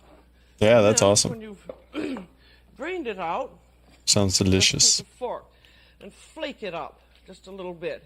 Flake it up. Get flaky That's with going to go in mounds underneath the fish, underneath the souffle, I mean. And then you want to be sure to taste it because you want to be sure that it has enough salt and pepper in. You want to taste it because it's delicious. It's very nice, but it needs a little bit of salt. And you could, if you felt it needed it, even put a little bit of lemon juice on. I'm just going to sprinkle a little Fish pie. salt on there. That's one important thing in cooking. You want to really flavor up each element. There, now that's all ready. So I'll put that over to the side. All right. And then we have our sauce base here. And our egg whites. Now this is one of the 2 tricks in the souffle making is that you be sure that your egg whites That's are right. properly beaten. Enhance those flavors. And then the folding is very important. Now you want to put in about 1/4 of the egg whites into the sauce base and then just frankly stir that in. That was a 1/4? That looked like all of them. This is going to soften up the sauce base. So you have to really give it very much of a stir, and you can see the Yeah, she's making the souffle. Now that is supple enough so that you can fold the rest of the egg whites in. And if you don't do that, you'll deflate the egg whites when you fold them. And then after that you've stirred in 1/4 of the egg whites, then you put the rest of the egg whites on top. Now you never would put a heavy thing on top of the egg whites because you deflate them. And what you are mainly trying to do is to keep just as much air and volume into the egg whites as possible. And then we have the movement of folding. You take a rubber spatula and you come down and then to the side of the pan and turn it and up that way. You see it's a movement just like that. And the object of that is that you're bringing a little bit of your souffle sauce base up over the egg whites. See, that's down to the side and around like that. And then you keep turning your pan, and you do it She very uses the egg whites on the daily. You got to show him who's boss. Hold him in. Whole trick in this is not deflating them. And then this is going to have a little bit of cheese flavoring, so I'm going to put in about 1/3 of a cup of coarsely grated Swiss cheese. You usually have the coarsely grated cheese because it melts a little more slowly and doesn't get stringy. And it seems to work better if you fold it in along with the egg whites. And with folding, don't overdo the folding. It's better to leave a few unblended patches than to overdo it. Now that's all ready. And so we have a fireproof platter, and you want to butter that. I like how she calls everything fireproof. Sounds a lot cooler. Wax paper and all that. I just think Fireproof platter. Then you put in a very thin layer, about 1/8 of an inch, of your souffle. You can see those little pieces of cheese in there. You just spread that on, and then the fish is going to go on top of that.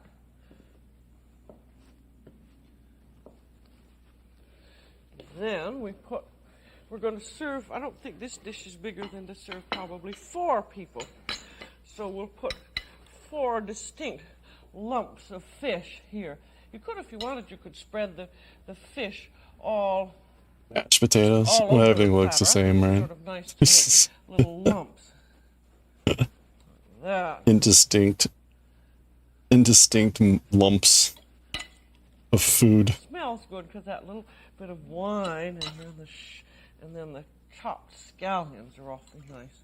That's about enough. I'm probably not going to use all of that, but I really have enough fish for 6 mounds. And then we just simply make mounds of right. souffle on top of the fish, just like that.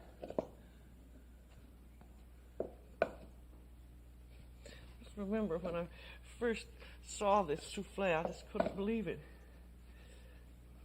You can use any souffle mixture, like a spinach one, and you could put poached eggs down in the bottom. You remember how we poached eggs? You poach them and then put them in ice water. It's funny.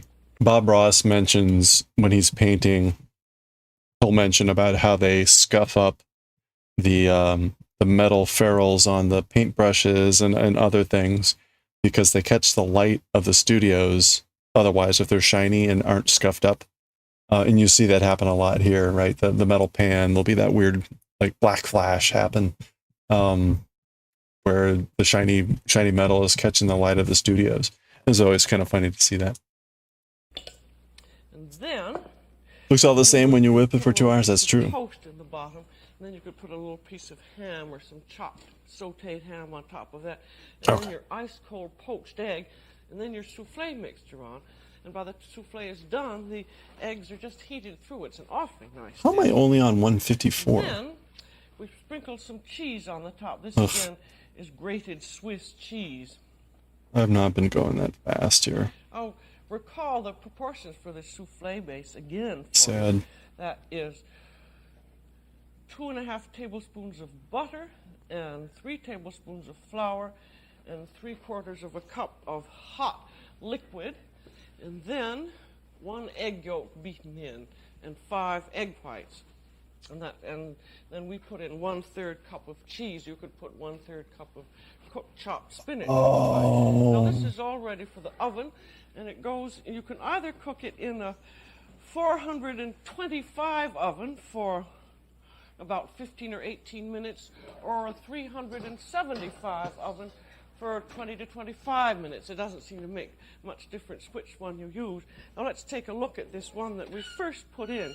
You see that's rising up very nicely there, and that needs about 5 minutes more. And so now we're going to get to our sauce. Okay, well that explains that. And this is it is a hollandaise. I'm technically on row 158. Custard sauce, if you've ever made a custard. I didn't change the numbering for like 10 rows. It's used for fish. That's one of the useful things in cooking. You can say a dessert technique. All right, so there's like 200 rows. I'm going to use 4 egg yolks. You can use either 3 or 4. And then I'm going to beat them up. Always when you're going to heat things, it's better to give them a little beating up at first. It seems to help them. Wait, what was that? Give them... And then 3 or 4. And then I'm going to beat them up. Always when you're going to heat things, it's better to give them a little beating up at first. It seems to help them. Okay, the question here is, do we add the part about when you're about to heat something up, or do we just take it out of context and go with the beating part? Or 4. And then I'm going to beat them up. Always when you're going to heat things, it's better to give them a little beating up at first. It seems to help them. And then we're going to have a half a cup Out of context is best. of cream.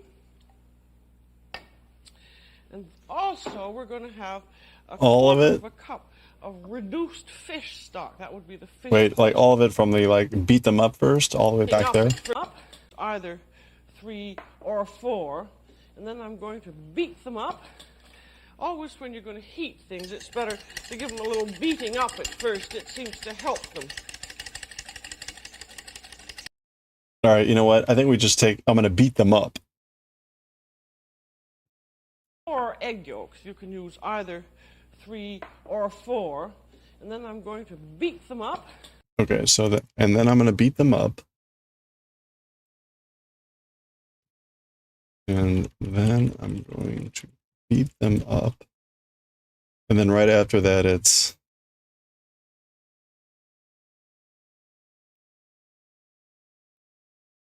Heat can be heat things up. Always when you're going to heat things, it's better to give them a little beating up at first. It seems to help them. All right.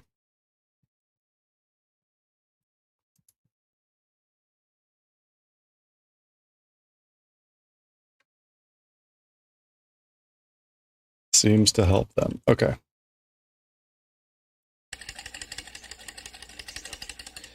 Know how to heat it up. We're going to have a half a cup of heavy cream. And also we're going to have a quarter of a cup of reduced fish stock. That would be the fish poaching liquid that's just been boiled down until it's an essence. That's called a fumée de poisson, or just an essence of fish. And then we're going to turn it over heat until it thickens up. Now this is one of those things that you just have to really master when you're doing cooking, which is the egg yolk. And that is that anytime you're going to heat it up, you have to be terribly careful that it doesn't turn into scrambled eggs. And that just means that you watch it. And I don't see any reason at all for cooking this over a double boiler. That takes so terribly long. If you're standing right over it and watch it, and you're using one of these wire whisks, and you have your hand on the pan, if you think it's getting too hot, you can take it off the heat, put it back on. But the thing which you want to watch if you're making either a custard sauce or this type of hollandaise is watch for the indications of when the egg yolks are beginning to get hot. Now, when they really begin to warm up fairly well, you'll see a sort of a foam on top, and that hasn't started yet. But as soon as they get to the point of beginning to get thick, you'll see that they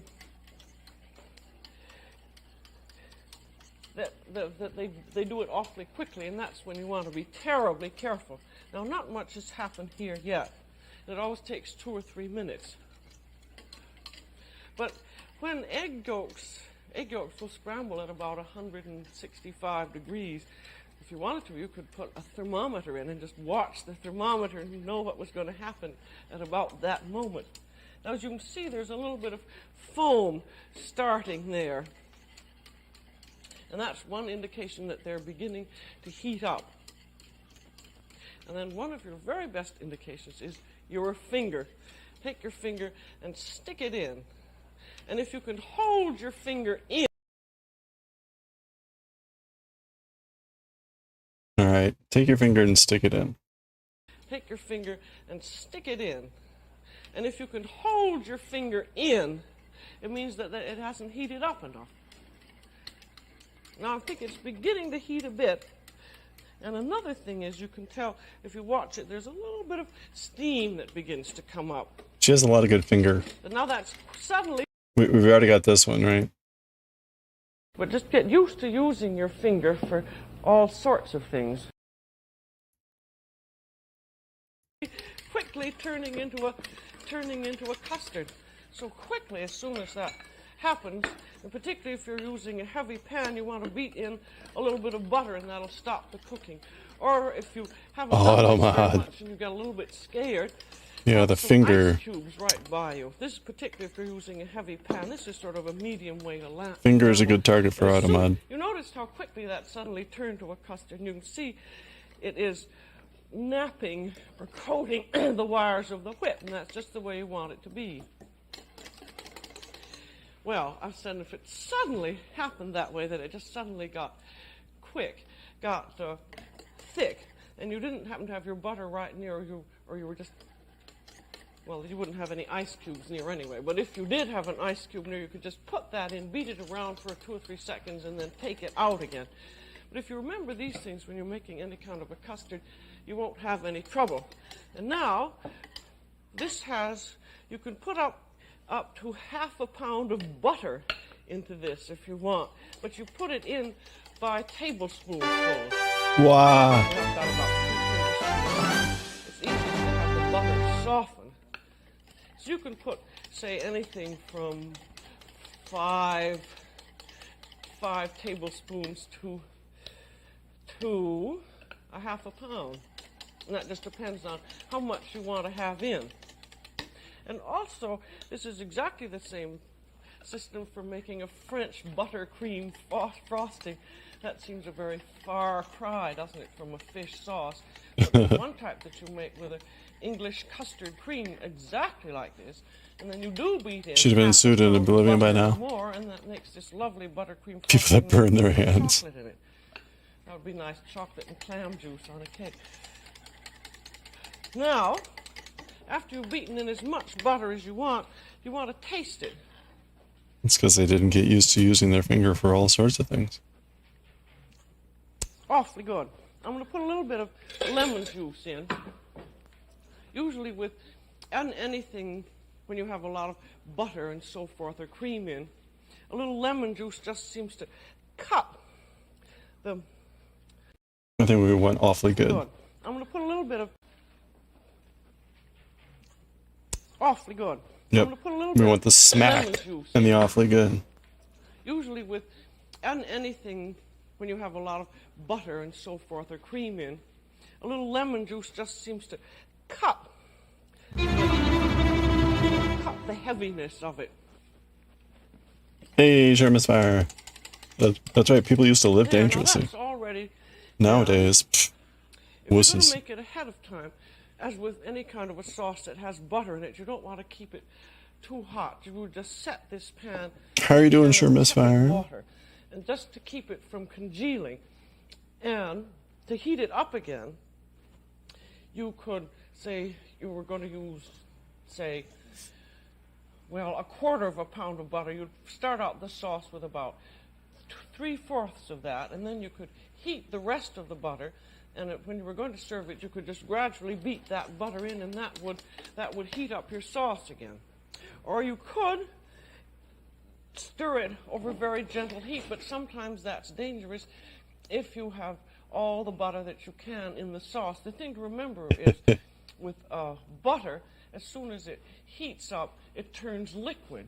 And you also have the other problem if you use too much heat, that if you have the sauce too hot, then your eggs will scramble. But if you just remember, once you have your sauce made, just to keep it over very gentle heat, you have it. So remember with this sauce that when you're Flipping grapes with their fingers last egg time? yolks, do it over very gentle Your baby heat. hands Keep could never. watching it, put it on and off the heat. And if you've made it You're so only for the tired. first Oh. time, have a pan of Super cold moon, water that was you can stick night all the bottom instruments of decided to rebel. anything to Oh cool it no. off, and then go ahead with it. But you have to, if you're going to be serious about cooking, you just have to. Are you going to get a quiet weekend? And eggs aren't very expensive, and you can afford to waste one or two if necessary. What? Now, Eggs here's are our souffle. crazy talk. Ready?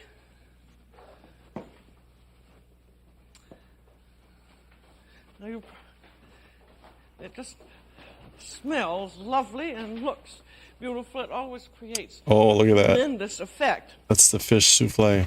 And when you're going to serve this souffle, just serve it as a separate course. Don't put anything else with it except a chilled white wine. You would use a Burgundy Close to or John's Gras for a standalone. and some Oh, a French bread. standalone I'm ED, gonna really? Serve you a portion of Hopefully it they'll so call you you for an see interview. how it looks. Nice. Yeah, that'd be awesome. And this is not a non-collapsible souffle. This will gradually sink down as it cools. When If would you're you not hear? quite ready to serve it, you can leave it in the oven with the door ajar for 4 or 5 minutes. But as soon as you bring it out of the oven, it's going to begin sinking down. And here is our lovely hollandaise sauce that goes around it. And that really makes, I think this is really one of the best souffles I've ever eaten in my life, and I think you'll enjoy it very much. And now remember, I do hope I've convinced you that a souffle isn't difficult. As you remember, it's nothing but a very thick white sauce into which egg whites are folded.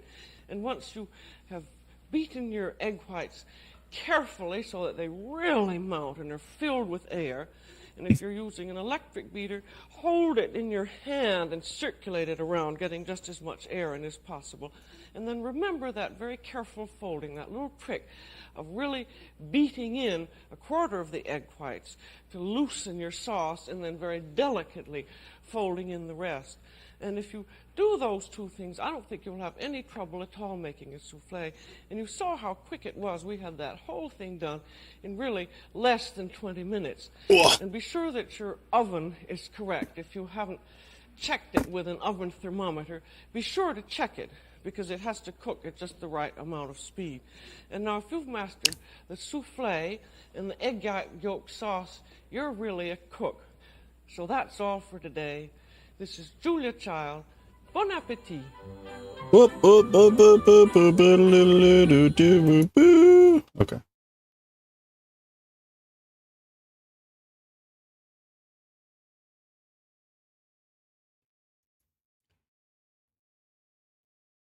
Fun fact, as you walked into your second shift, the fire alarm was wailing. Left someone like, so, ugh.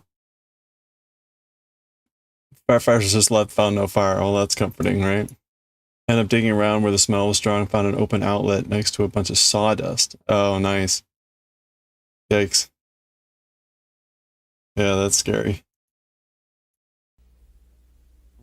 The French chef You think the firefighters would have found that? Like, is made possible by a grant from Safeway stores. you had an instrument spark and bill of black smoke, only 6 months. Yeesh. Oh, pate au choux. To learn how to make the quick change pastry I'm squeezing out of this bag, you can make all kinds of goodies, not only cream puffs and eclairs, but potato dumplings and cheese appetizers. We're doing them all today on the French Chef. Doop doop doodle doop doodle doop doodle doodle doop doop doop doodle doop doodle doop doom bom bom. Beady beep beep beep beep beady beady beep beep beady beady beep beep beady beady beep beady beep beep beep beep beady beady beep beep beady beady beep beep beep bom bom. Welcome to the French Chef. I'm Julia Child. Today we're doing a quick change pastry. Another one caught on fire only a month ago? And they had to come out for that one? Gee. Yeah, what's going on there? You're working those machines. Working those machines rough. Called pâte à choux, and you can make all kinds of things out of it. It's a terribly easy pastry to make and very versatile, and something that everybody should have in their repertoire. I'm just doing some puffs now, and I'm going to put them into the oven, and then we'll get back to the makings of the pastry.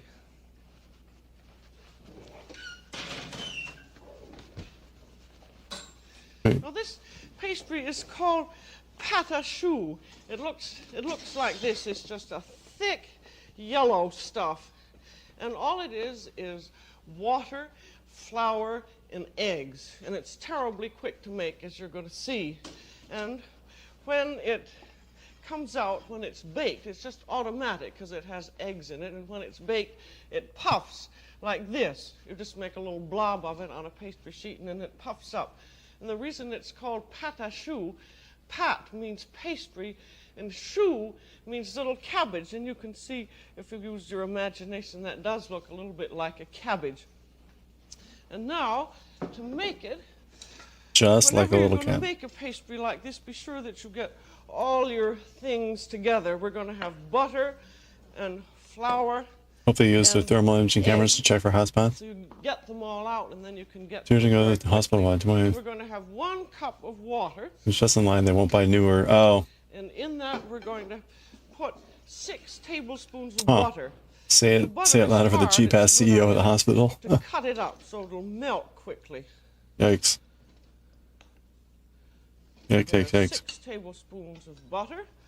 And then it's going to have a teaspoon of salt. Oops.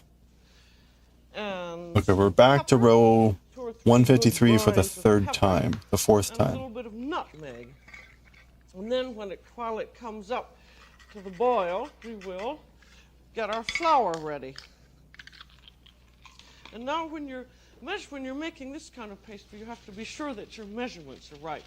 And most cooks and cookbooks have various methods of measuring flour, and the one that we always use in our recipes is this one. This is going to have 1 cup of Wow, that's a lot of flour. You take samples. your measuring cup. Most are more than 5 years old. Aluminum cup that Yeah, that's when pretty, it's full up that's to a the serious top, amount of volume. That means you've got 1 cup. Holy crap, man. So you take your flour. I like this Phew. kind of a sifter very much. You hold with it one hand and squeeze with another, and you don't get flour all over everything. I've got a piece of wax paper down so that when the flour spills, I can wipe it up. And then, without shaking or wiggling your cup at all, take the flat end of a knife and just scrape your flour off like that. And then you have 1 cup of flour. Cup of flour? Be sure that you measure it that way if you're doing this recipe. And now we have our butter melted here. And then you take it off your heat and immediately pour all the flour in and then stir it in. And then as soon as it gets well mixed, you then set it over heat again. And you want it's done as soon as it leaves the sides of the pan. And We'll read some Akira here when I get done with this row. When you see that it's just beginning to film, sort of a little white film in the bottom of the pan. You do this because you want to get as much moisture out of this mass as possible. And then, when it's filled, Wish they do that. Then take It would be it off expensive. God forbid use money to keep a place safe. 4 eggs, 1 by 1. You make a 1.5 million year salary. Yikes. And then you just break your egg in like that. And then How will he buy immediately his 3rd vacation home? stir Oh, it that's around. terrible. It looks as though this isn't going to mix up, but it does very soon, like that. And then you break in your other one.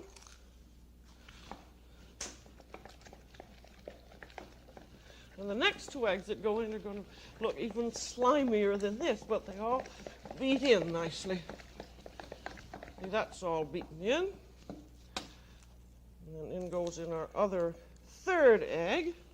Now, one thing you want to be very sure of, that you use U.S. graded large eggs, because this formula is worked out exactly for the large egg.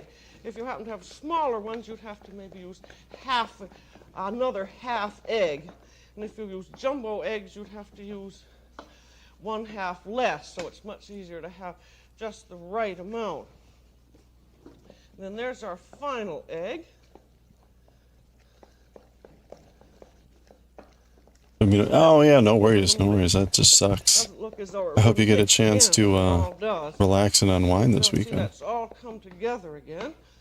And then you beat it around hard to make sure that everything's mixed up, and that's all there is to it. That's Yeah, it was a good certainly a very week. quick I didn't pastry get to use. done nearly what I Yeah. wanted to, but that's pretty typical. To make your puffs. But or yesterday whatever was else you long. make. Yesterday was like a 13-hour The day. easiest thing to use is a pastry bag, and this is just a sort of a heavy canvas bag. But I took a lighter day today, largely to A take care of tube the that goes in. thermostat These issue. come in all different sizes and shapes. You can get them with a Oh, well. ribbon or with teeth like that. We're We had gonna snow use today. about a 3/8 inch tube because we're going to make some small puffs. Then you take your tube and just stick it in the bag like that. People do I suffer. Me fill wants the to bag, people at the top. Usually turn get it 8 over. mansions, yeah.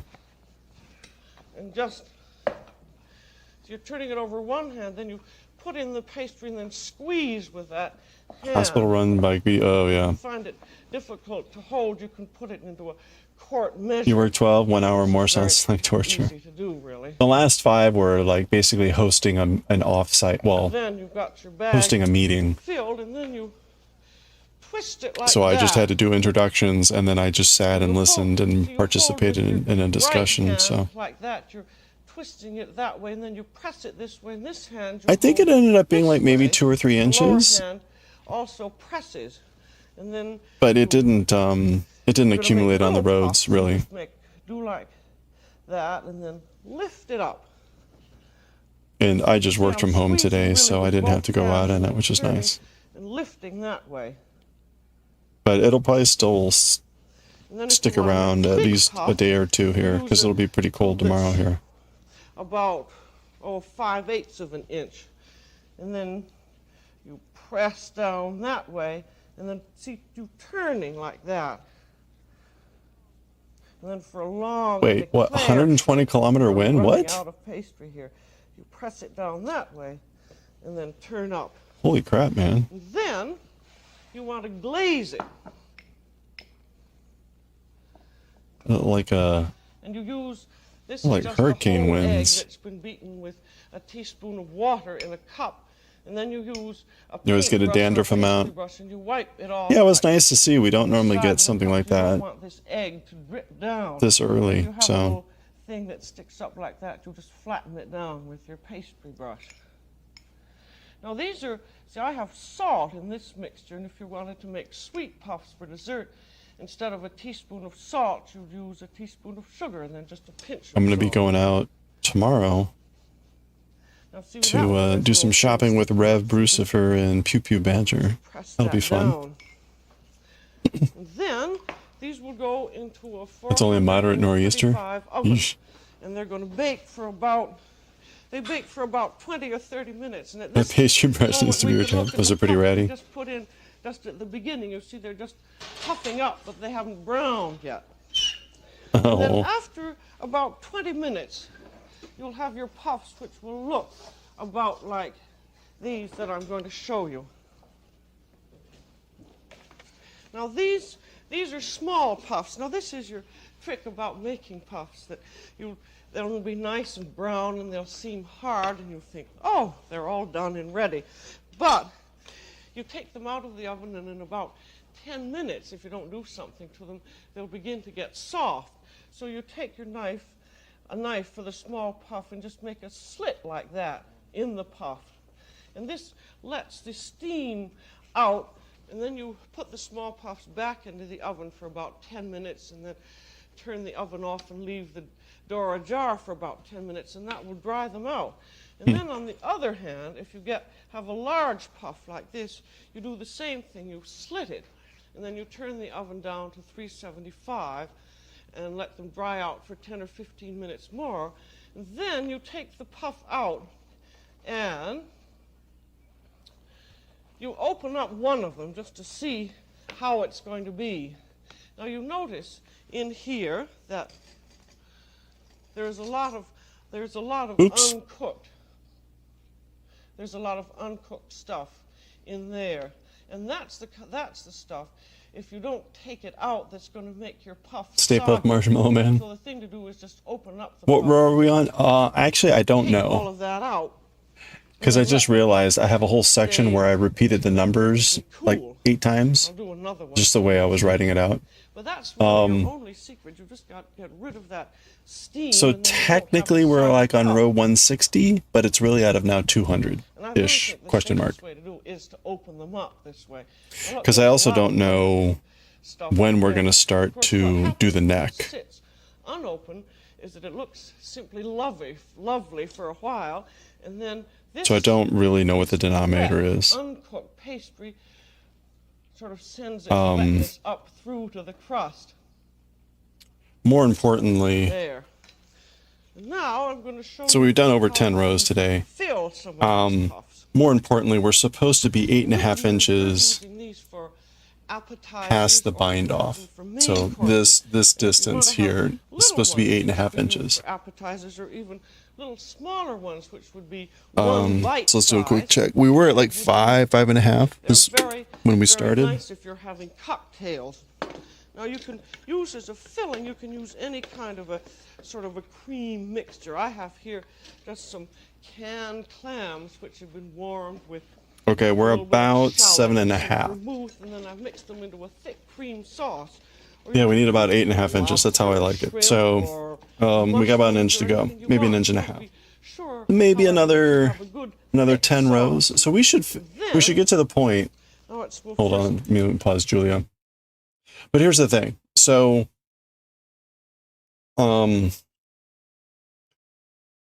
once, see what you did there, what? Huh? Crochet.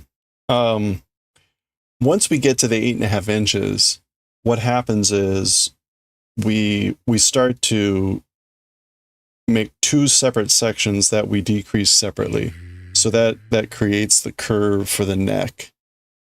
And then after that, actually, hold on, let me see how many rows it is.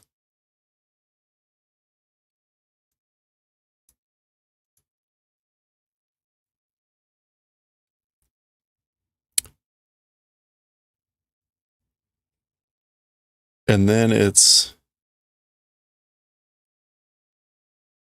no, it just says to the number of stitches remaining. So I don't know. I don't know how many rows. It's not many rows beyond that. So we're not that far away. I think we'll be starting the neck probably tomorrow, and we'll probably finish that Sunday, which means I'll then start the blocking, and then we'll be looking at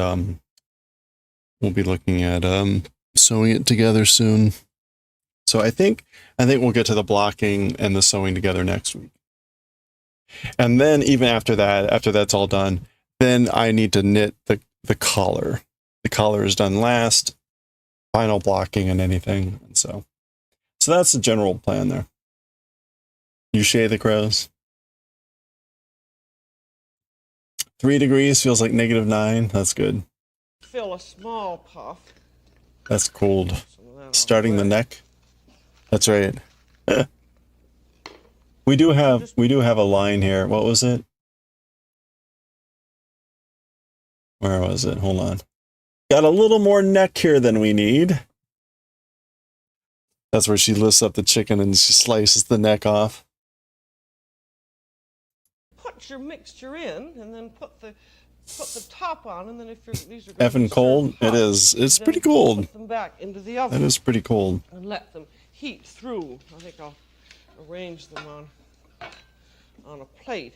And now if you're going to use a big puff, you want to be sure that you remember which is the bottom and which is the top. So that was the 5th 153. Just about as much as you want.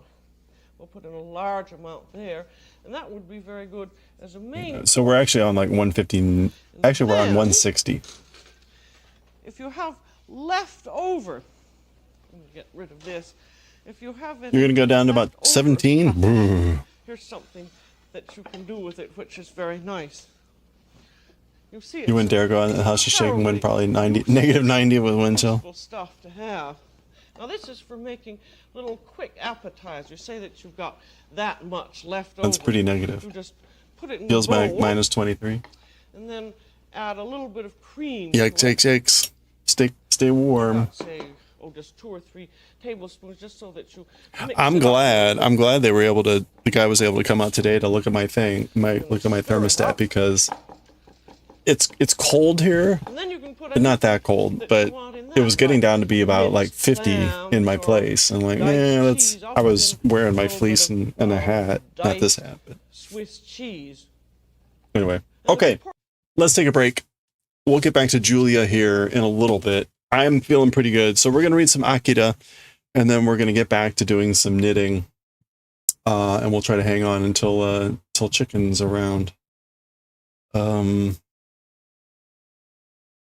So let's do some manga. Read some Akira. You can't head off there -10. That's pretty cold.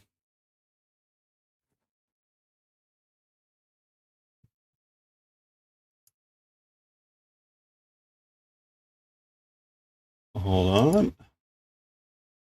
I'm gonna close all these streams that I don't recognize anymore.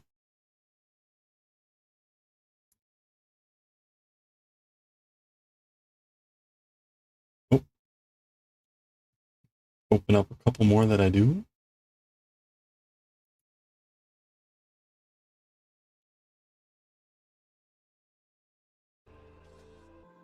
You got to set up the Sailor Moon ones. I can't use. I love to use them. I've got to mute them though. Sorry. Nice. I have Mercury too. I've got to mute them. Oh, okay. If I can mute Amo, sorry. Right,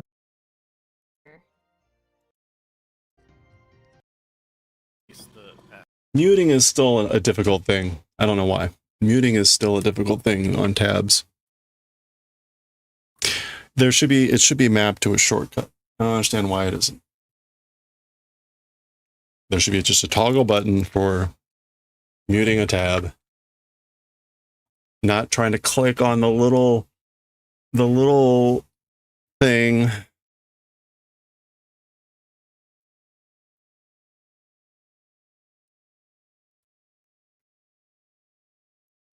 All right. We'll read some Akira, and then we'll get back to some knitting again. We'll raid Chicken a little bit after 10 once he starts doing some wood block carving. So for once, I'm going to be around, and I don't feel ridiculously tired. So exciting. And I don't have to get up super early. I need to get up kind of early tomorrow, but not like 5 or 6. Okay. So let's change our stream info. Akira in Japanese. No. Chapter, are we on? What are we on? I think this is chapter 68.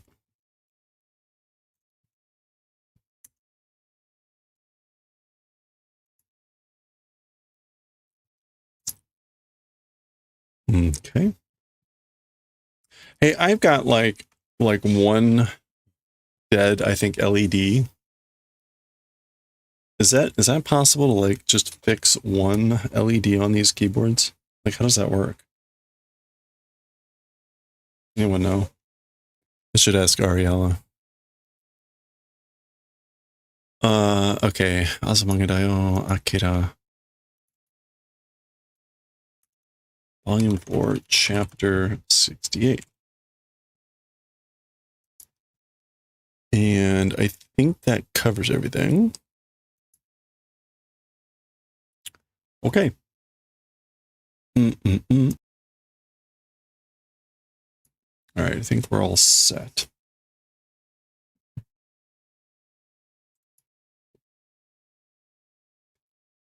All right.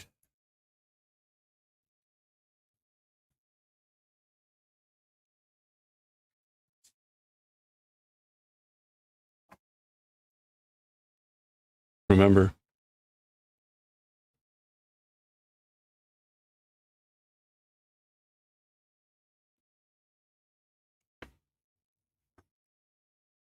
Okay, I think we're all set.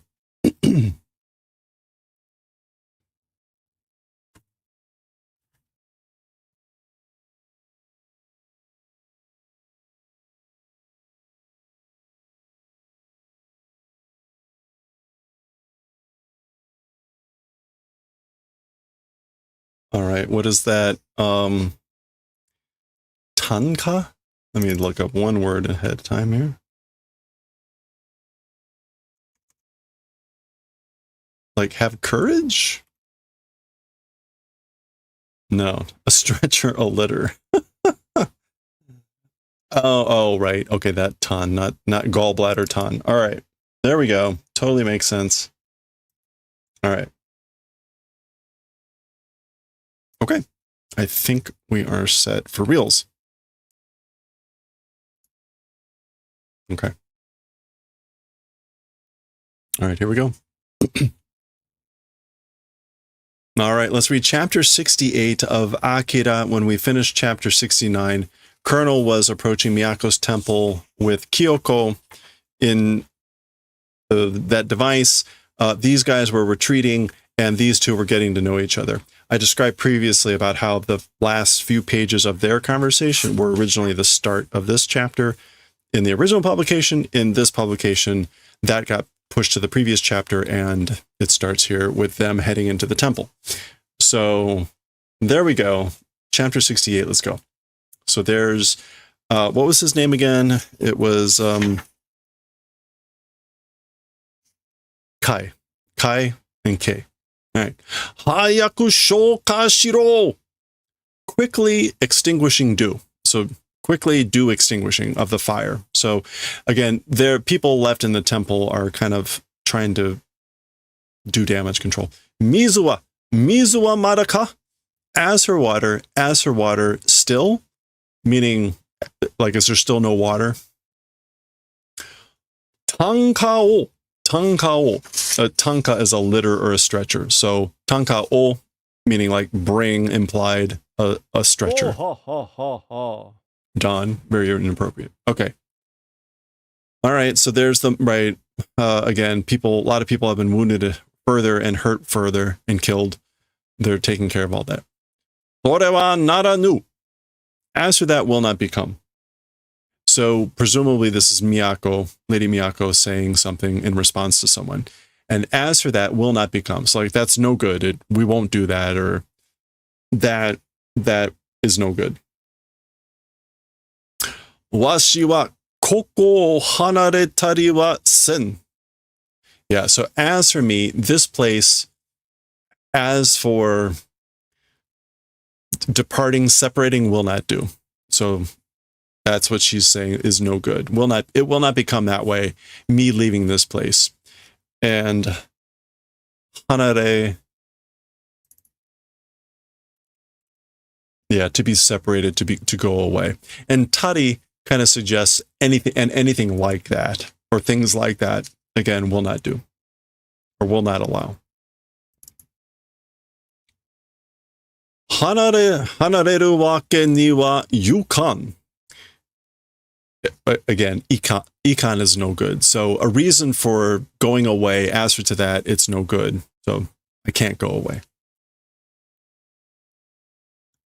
So presumably someone has said that she should leave because she's in danger. Okay, and that person was K, apparently. Yatsura wa taisei o totonoe sugu mata yatte kuru no yo. As for those guys, she's talking about the great Tokyo Empire people that just invaded. As for those guys, like assembling taisei.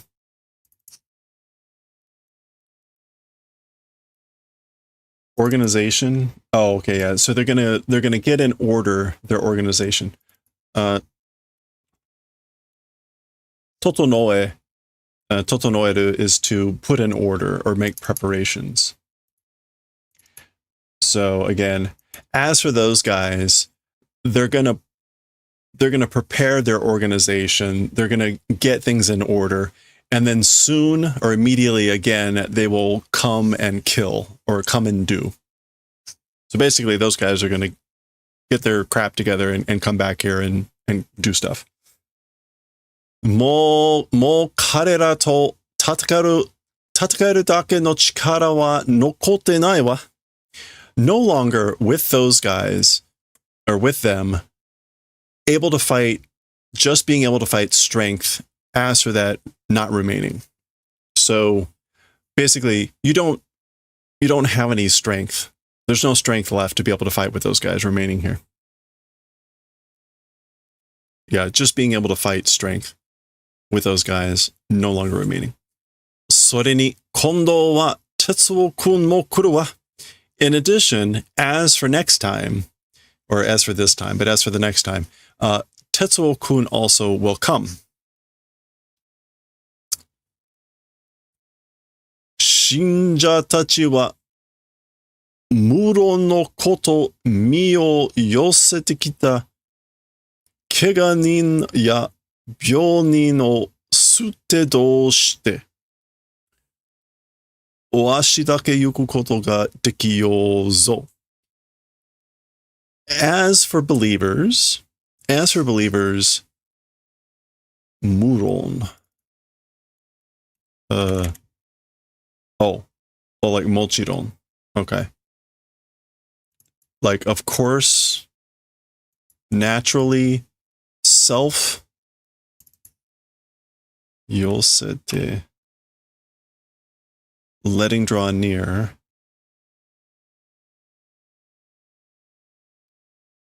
As for believers,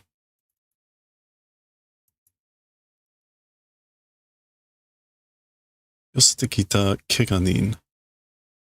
Okay, I guess she's saying like, how could I possibly, how to do the throwing away, the abandoning of wounded people and the sick people who have come and drawn near to me, to myself. Yeah. So again, like as for the believers, it's a natural thing. Like, how could I possibly do this? How could I possibly basically abandon them? Those who have come like to draw near to me. Hey, thank you for the follow. I appreciate that. Welcome. Me only going reason, trying to be possible. In other words, for basically only for me to go. Like she would be the only one going. All right. 狙わてるのはあなたと私、そして27号よ。As for the ones being aimed for, as for the ones being targeted, you and me, and in addition, number 27. So that's Masaru. So those are the ones they're aiming for, that they want to get. でも、もしないと分ければ、他の人を撃ったりはしないでしょう。But if not existing, if it's understood, attacking other people, as for that, not doing probably. So again, but if they understand not existing, meaning that we're not here, these three people, if they understand that we're not here, probably they will not do attacking of other people. これ以上犠牲者を出したくないのよ。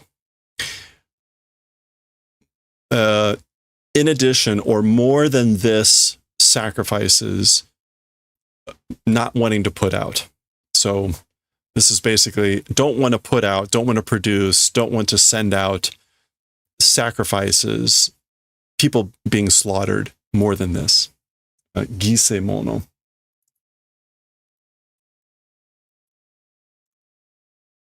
Oh, 犠牲者. Victims, but literally sacrifice people being sacrificed. Okay. Chi. All right. That's Kai just going, I guess he's elsewhere talking with these people.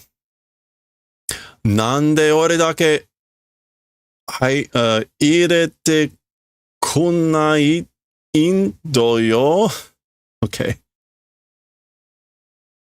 I guess it's 入れてくんな. Why just me? I guess this is like not letting in. I'm just trying to parse this. 入れてくんない. Oh, んだよ. Yeah, okay. He's looking for a reason. That's what the n is there for. But basically, why are you just not letting me in? Why am I the only one that can't go in? All right, so that was just to let us know why Kai wasn't in this conversation. わしも26号もここにたまる. That's a typo. That's supposed to be 27. I also, and number 27 also, in this place. Wait, no, that's not tamaru. But this is like to stay.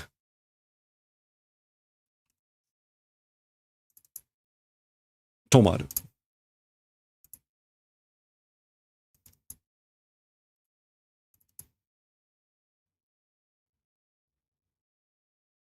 Right, to come to a halt.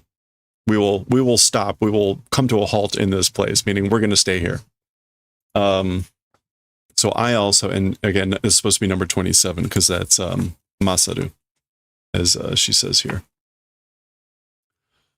わしらがここに集ったのは偶然の試せる技ではない.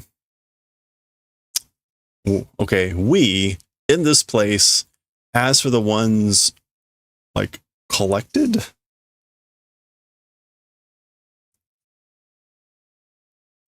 We, as for the ones collected in this place, that is not the normal pronunciation for this, Hello which is there. why there's a sudota, sudol, to meet, to assemble, to congregate. I guess that's just an old pronunciation of this word. It would normally be atsamaru, atsamata no wa. So I think that that's just like a sign that she's speaking kind of like an older whatever. As for the ones, again, assembled in this place, we suddenly making reason, there's not a sudden reason to make them do something. Guzen is just by chance. By chance reason. Tameseru?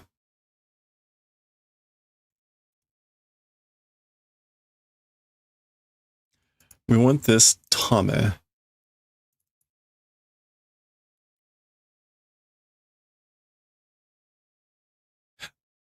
Oh, okay. It's nasaru.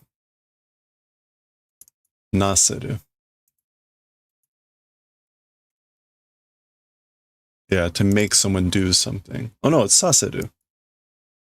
Okay, I'm all over the map. It's saseru. Saseru waza dewanai. I guess this is like wake in this case. Deed, act, work. Anyway, basically, we, as for the ones assembled in this place, the ones who have gathered here, a reason for making them like by chance. As for that not existing, no, that's not it. As for the ones assembled here, I guess maybe the act of making that natural does not exist. It wasn't unexpected. As for the ones assembled in this place, the act that made them do that assembly, by chance it was not. Yeah. Okay. So, and we, as for the ones assembled here in this place, it is not an act that was made to be done unexpectedly or suddenly by chance. ここでせねばならぬことがあるからじゃ. In this place,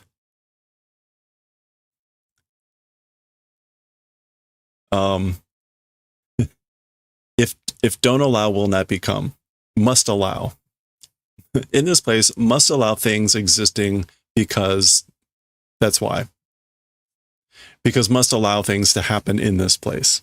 Again, double negative. If don't allow or if don't make, will not become. Events exist. So there are things that we must have happen in this place. So again, right, she's got some sense of future. She knows that there's going to be events that need to happen in this temple. And so that's kind of what she's alluding. There are events that must happen in this place. Shinde wa nan ni mo naranai wa. Shinde wa. As for dying, like nothing will become. Like you won't be able to do anything if you die.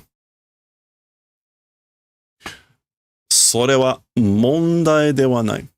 As for that, as for being a problem, not existing. So that's not a problem.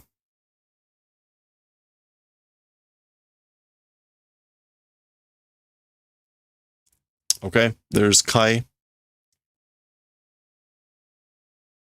宗教警戒者、関係者ってこれだからやだよな。かたくなで。Okay. 宗教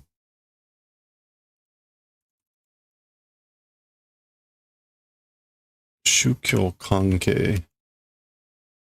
All right, well, this is like people related to religion, talking about them. これだから, it's this, because it's this thing, it's no good, you know? Katakuna, like katai, like they're hard, they're rigid, they're stiff. I think that's what he's saying. because it's this way with when things related to like religious people, it's no good, isn't it? Katakuna de.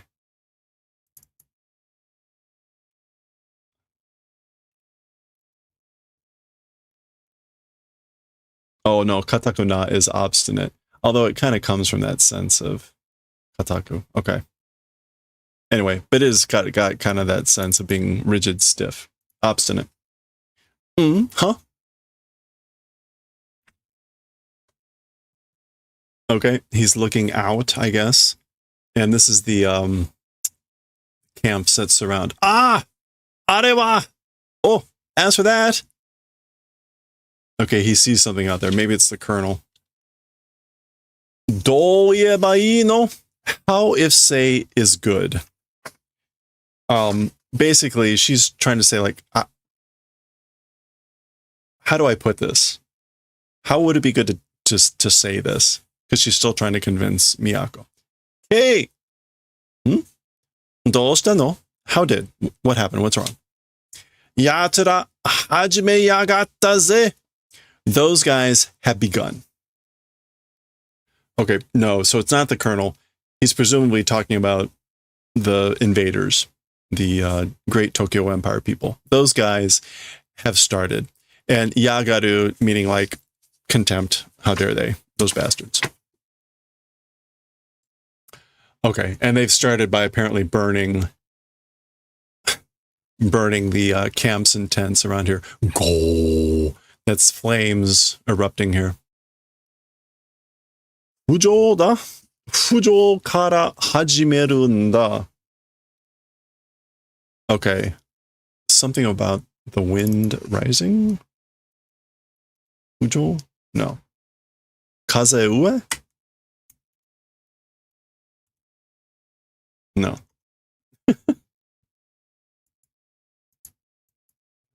What is windward? Kazakami. Kazakami. Kazakami da. Kazakami kara hajimeru nda. So it's windward. From windward begin. Must begin from windward. All right. Presumably, right, trying to say wherever the wind's blowing, start on the other side and let the wind blow the fires. Moyase, moyase, moyase. Burn, burn, burn.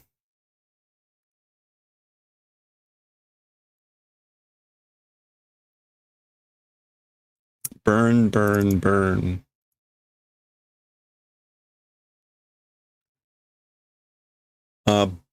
Buki no hou nani wa?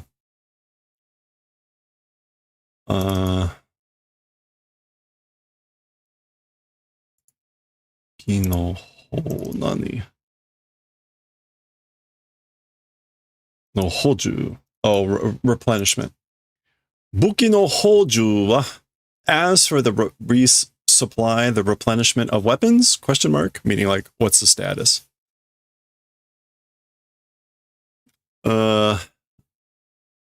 Soen butai wa doshita. And this is like reinforcements. As for the reinforcements units, how did? Again, what's happened with the reinforcements?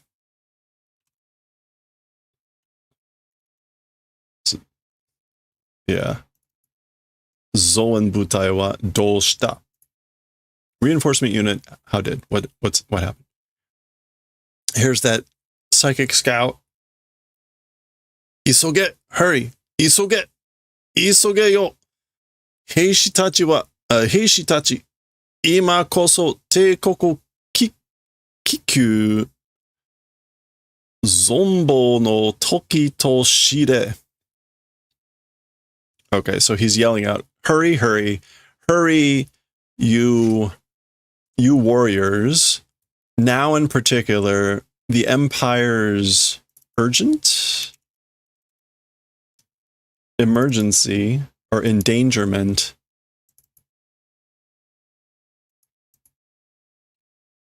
zombo, like put to death, maybe?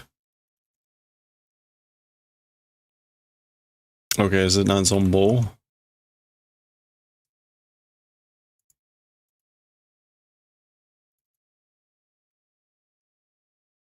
Sonbo. Sonbo no toki to shire. I guess, why shire? Know the time of life or death? Yeah, I guess like become familiar with, know the time of life and death. No toki to shire. At this time in particular, the empire's like endangerment. Become familiar with the time of life and death. All right. He's just egging on the soldiers as usual. All right, we're switching scenes back to the colonel with Kyoko inside this thing. これは一体. As for this, what the... So basically, oh, okay. So he sees the fires going on. And basically like, what the hell is this? Huh?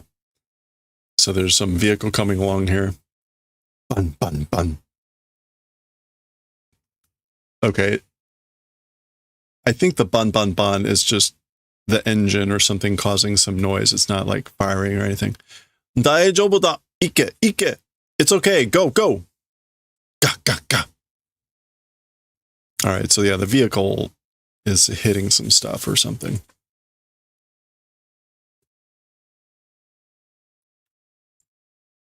Ah. Wow.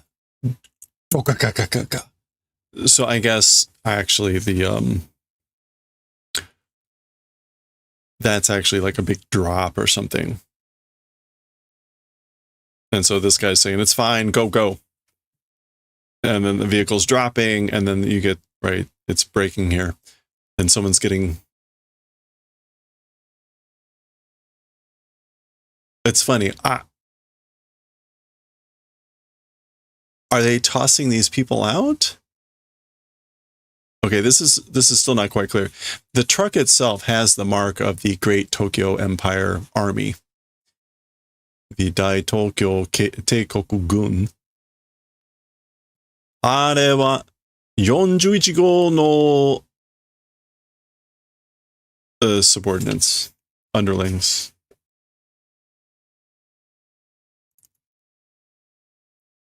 Testa? Testa. Domo. あれは41号の Testa Domo. As for those, number 41's underlings. Okay, so there they are. So when that other guy said, like, what's with the replenishment of supplies and stuff, this is probably part of that. Buso shiteru no ka? Buso is being armed with weapons. Yeah, so this is like arms doing, question mark, meaning like they're armed.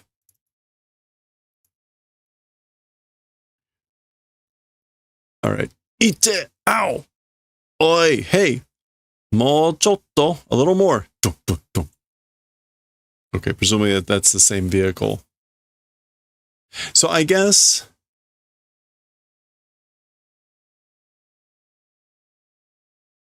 It's still really hard to tell what's... It looks like they're knocking off some people. Either that or they got, like, thrown off. And that's the person trying to, like, keep them from being thrown off. It just looks kind of weird. Anyway. Wah! Kochi da! So someone's screaming, it's this way, it's this direction. Shindene.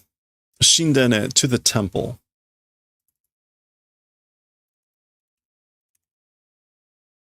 Yeah, to the temple. Miyako-sama no shindene, towards the temple of Lady Miyako. So again, this is the camp that's around the temple on fire. People are screaming and basically saying, like, let's head to the temple.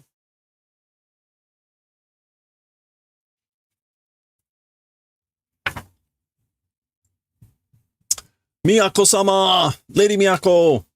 Otasuke o! Basically saving, like, save us. Osazu ni, without pushing. Like, don't push. Oshite wa naranu. Again, ask for pushing will not become. So don't push. Just different ways to kind of say that. Different levels of politeness. Oh man, this is like nante coward.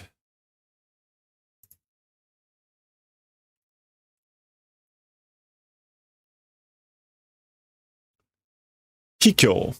Hikyo.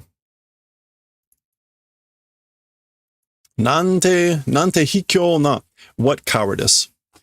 Yabai ze. This is bad. This is no good. Mina ire chimacha yatsura to kubetsu ga tsukanai ze.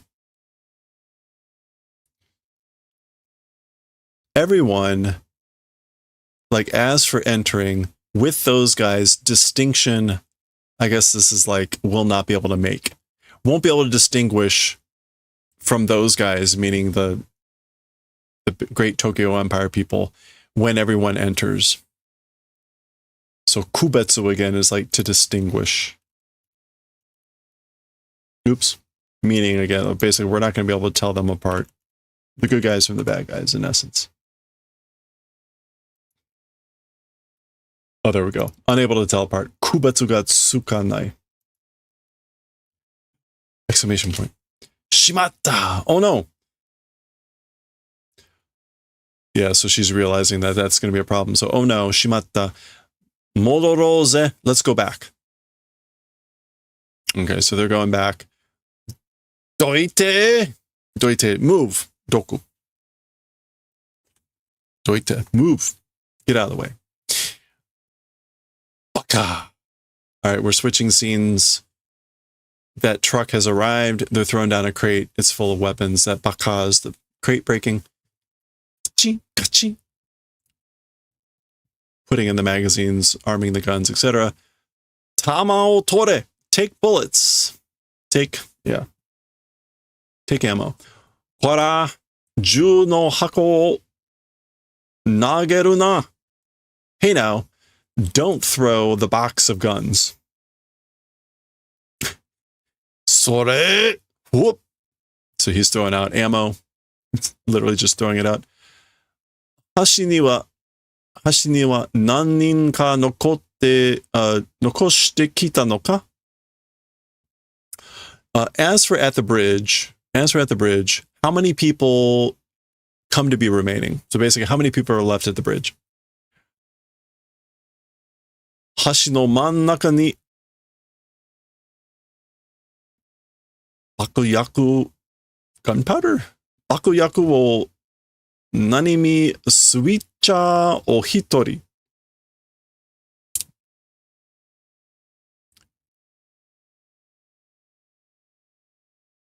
Okay, and like in the middle of the bridge, gunpowder piling up.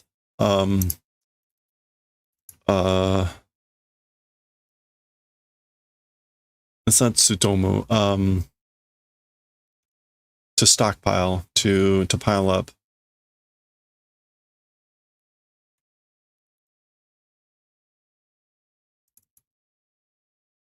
Tsumoru. I guess that's tsumi.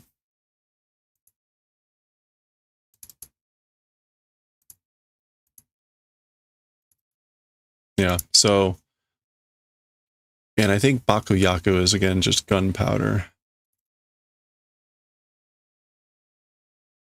Explosives. Yeah, blasting powder, explosives. So again, like in the exact middle of the bridge, piling up of gunpowder, explosives, and one person on the switch, I guess. Switcha o hitori.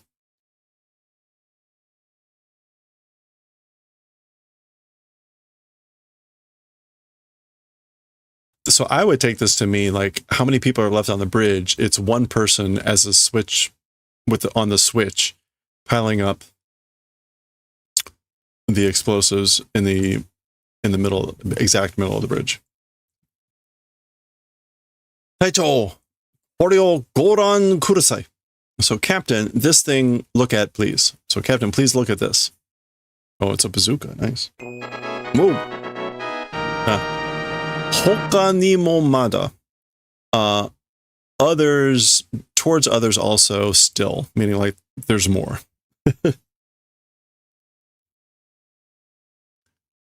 Kojuyo no tekidan ya nani nani nani misaru nan kamo arimasu. Okay, so small arm use of tekidan.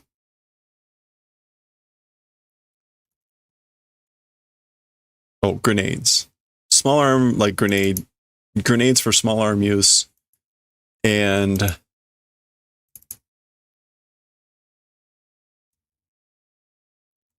oh, that's yadoru.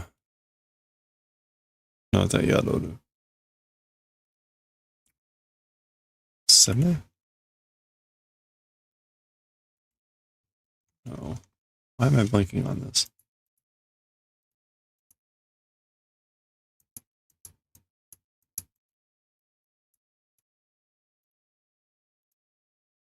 Semaru. Yeah, okay. A hakugeki. Hakugeki hole. A close attack cannon. A mortar. Okay. A close attack, a mortar, missile, nanka, however many exist. Okay, so meaning like there's several missiles and mortars and these small arm use grenades. Those also exist. So in other words, they have a lot of weapons. Yosh, good. All right. Dai ni roundo toiku ka? Shall we go with round 2? So shall we start round 2? Great.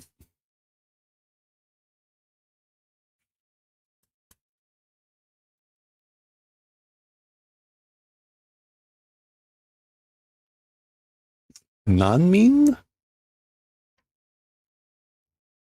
Non-mean. Oh, people in difficulties. This is like refugees. Yeah.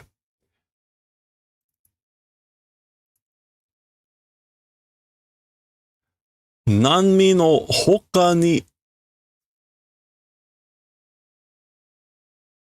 nani shun shite?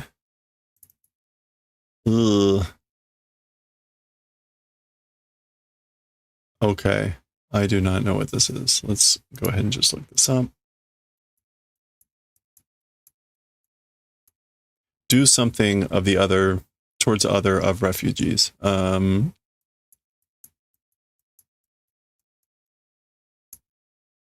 enough.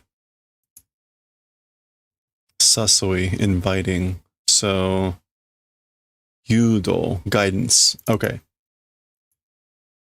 Nanmi no hoka ni yudo shite. So do guidance, do leading to another place or to other refugees. Sono kai ni wa zettai irete wa dame yo. As for to that story of the building, as to that level, absolutely, as for entering, it's no good. Yeah. Yeah, okay, so this is like lead to another spot, the refugees. As for on this level, this story, absolutely, as for entering, no good. Sorito Toso yo.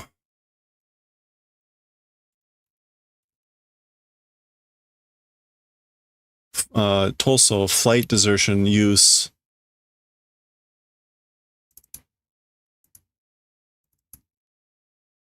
Keiro, like hallway route, yeah. Keiro no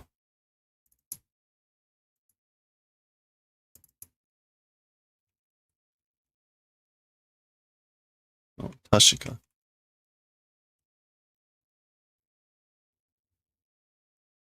This is gonna be kakuho. kakuho o. Yeah, guarantee. Okay. No kakuho o. Like the guarantee for a corridor of evacuation with those, I guess, or in addition. Like basically make sure the verb is implied here. Create a certainty, an assurance, a guarantee for an escape pathway, escape route, in addition. Okay. Nanmin ni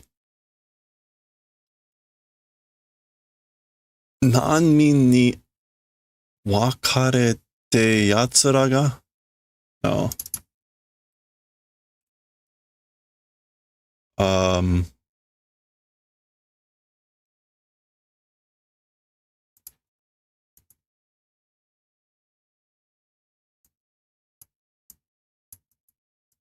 What's this? Oof. Oh, magure. Right. Magrete yatsura.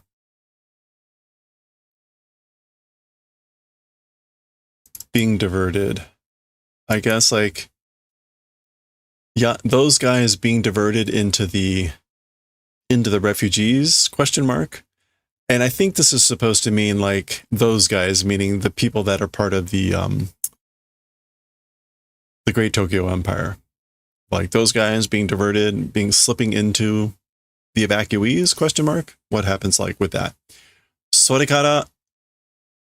Oh, there's no answer. Sorekara, after that, or from that, 27 go o koko ni. Number 27 to this place. Again, implied, like bring number 27 here. Isoide! Hurry! Oh. 19 go, number 19, that's her. どうしても来ないというのなら、27号だけでも連れて行くわ。However, even if due, if it's the thing called not coming.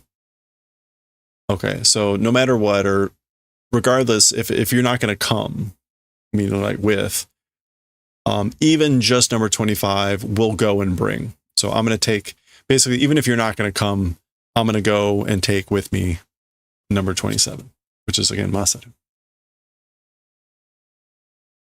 K. Kanji nuka kono haritsumeta ki o. So K, not feeling, not sensing. Like, are you not feeling, not sensing this affixed, attached energy, key, spirit? Harisumeru. Oh, straining. This strained energy, this tense energy, spirit. Key, spirit, energy. Mune ga tsubusaresou ja. Chest seeming to be crushed. Like it feels like it's crushing my chest. All right, so that's interesting. And then suddenly we get a scene from outside the temple with a boom explosion. Huh?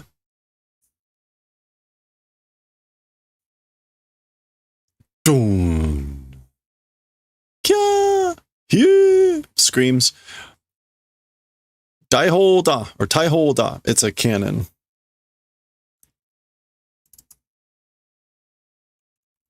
Yeah, or artillery. So that would be the mortar fires. Ah! Hey! Kiki! That's him running in and stopping suddenly. Ima no wa. As for now, meaning like, what just happened?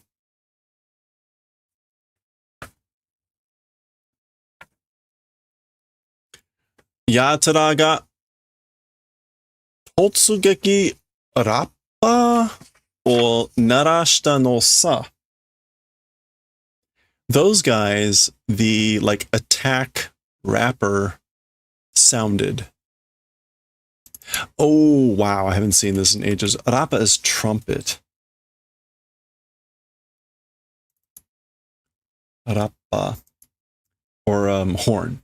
So those guys, the the attack horn have sounded. They've given the attack signal. They've sounded the attack horn. それより、奴らもう下の階まで来てるぜ。More than that, those guys, now those guys means the evacuees, the refugees. More than that, the refugees already up until the lower floor have come. They've already made it up to the lower floor. とってもしきれね。No. 静止 control check. 静止しきれね。ここに来るのも時間の問題だ。Okay. It's a very much, I guess, like not being able to do control. Like we can no longer control it at all. To this place coming, also that it's a matter of time. It's an issue, a problem of time. So basically, refugees, the evacuees are already up in the level floor. We can't control it anymore. It's only a matter of time before they arrive here. ここに来るのも。とても静止きれい。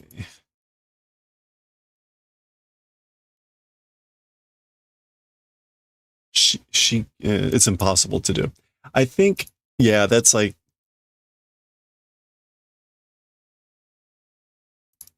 if shikiru is to partition or divide, this is like not able to do that or not doing that. Anyway, どうするよ? How do? What should we do?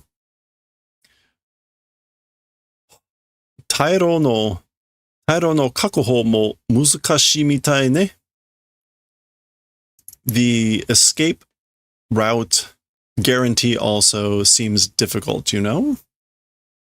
So it seems difficult. It seems like it's difficult also to guarantee or to make safe the title, the escape route, the path of retreat. 下の階はパニックだ. As for the lower floor, it's panic. Okay, so there's panic on the lower floor. 出てたら踏み潰されかねないぜ. If go out, being stepped and crushed, されかねない.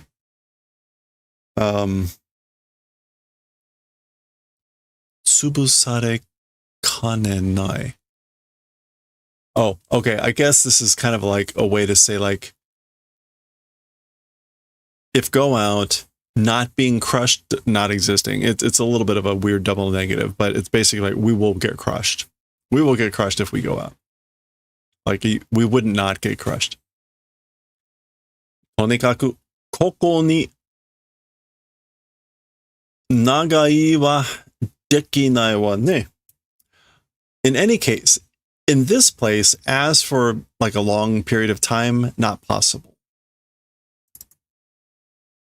Nagai. Yeah. Basically, we don't have long here. A long visit. It's not possible. 27号が来次第?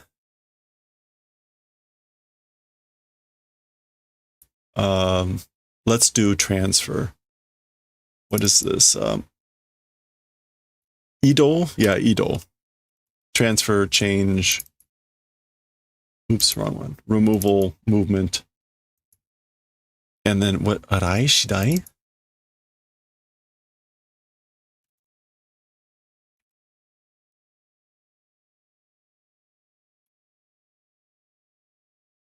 Okay, it is shidai.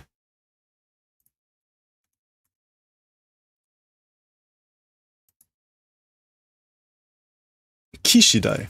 Oh, okay. Kishidai. Number 27, as soon as comes. As soon as number 27 comes, let's do transfer. Let's do movement, migration. Doko e? Where to? Ue yo? Up. To nara? If it's the tower, shita kara kuru mono no chekku mo It's yasashi. It's easy.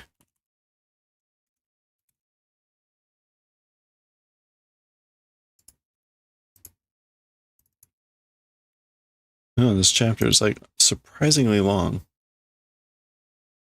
Yoi. Simple, easy, plain. I should know that one.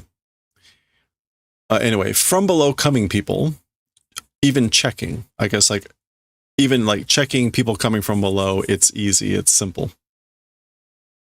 And I guess chekku doesn't necessarily mean checking people out. It means like controlling or keeping an eye on them, etc. Taking care of them. 19号だってこれなら文句はないはずよ. Talking about number 19, that's Lady Miyako. If it's this thing, like if we do that, as for complaints not existing ought to be. So basically, if we do that, Lady Miyako ought not to have any complaints. All right. Switching. Guy with a bazooka. Shubo. There it goes. Yo, kondo wa ii zo. All right. As for this time, it's good. Like, that was a good one. Ike, ike. Go, go. Choi migi ka? Like, no, it's a little bit left? Or a little bit right, I mean?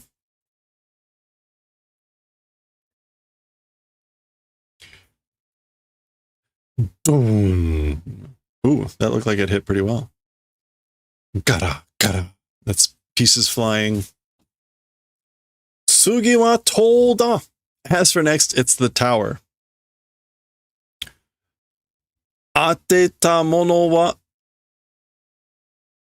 kaiju tokushin da zo.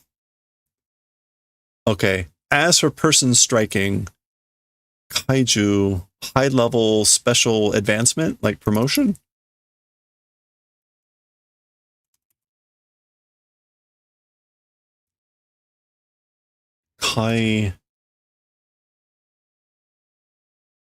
Kaiku. Ugh. Yeah, rank promotion. Will we see Tokushin? No. But that's what it's gonna be, promotion. Special promotion, yeah. So special promotion of rank or grade for the person that strikes, meaning the tower. That's all. Tamakure, tama! So bullets, please. Bullets, or ammo. Yosha! Mitero! Alright, watch this. Look. Oreda! It's me! So there's a guy loading a mortar into a tube. That guy's got a bazooka. So they're all trying to... Now they're hitting the tower, which is exactly where K and company said they were headed. Bashu! Alright. Boga! There's people inside the temple, so they hit the roof there with this. Konna mono de shinu n ja ne zo. Woman, likely talking about K. Woman, with this sort of a thing, like, don't die, isn't it? Omae ni wa mada mada tanoshinde moraitai kara na. As for to you, still want to receive fun. That's why. So basically he's saying, like, don't die from this, woman, because I still want to have fun with you. Want to receive tanoshinde. Okay, switching over the colonel. Hidoi koto. Wait, no, that's not hidoi. Oh, you can spell hidoi that way. Okay, I did not realize that. Horrible thing. Oh, meaning like seeing, doing, whatever. Bah. That's probably not him. It's probably like him hopping down or the cloak or something. Zaza. It's him sliding down the hill. Koko kara de wa muda da. As for with from this place, it's impossible. It's no good. So it's no good from here. I guess what? It was Kazakami for windward. This is going to be leeward, like downwind. It's not going to be Kazushita. That's like too.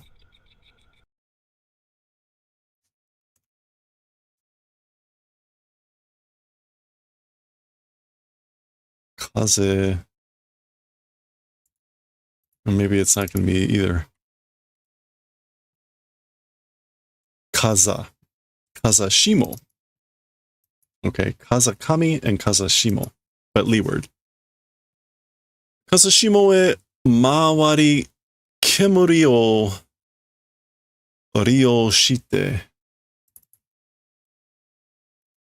To make use of. Okay, so do making use of smoke, like turning towards leeward.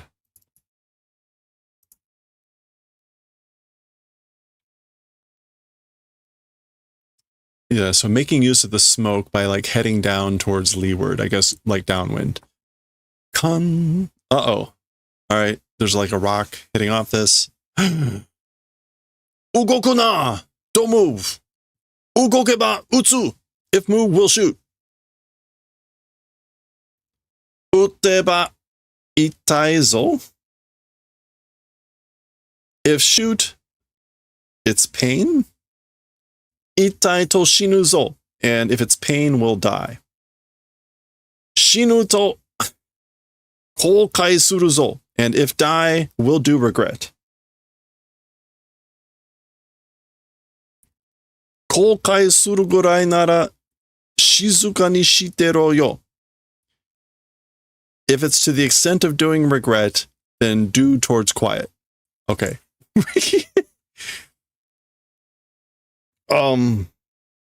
So if attack, if shoot, it'll be painful. If it's painful, you'll die. If you die, we'll do regret. Is that him, or is he talking like you'll regret if you die?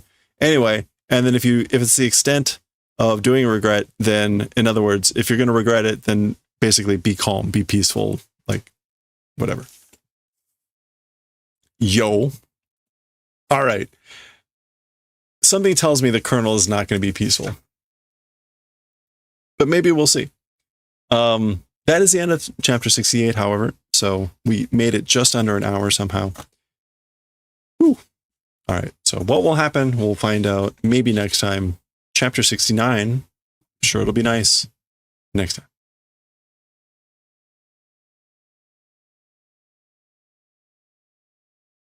All right.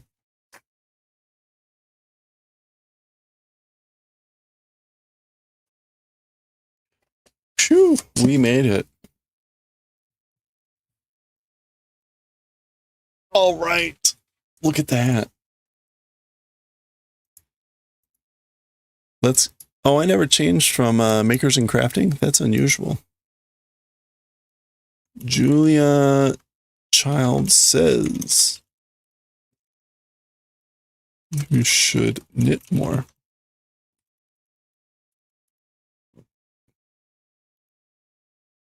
All right. Well, there we go. We made it under an hour somehow.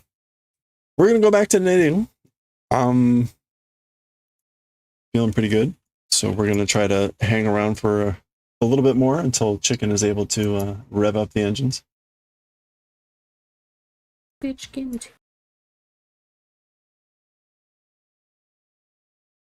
All right. What did I get now? A watch streak. Oh boy. I could go without the watch streak warnings.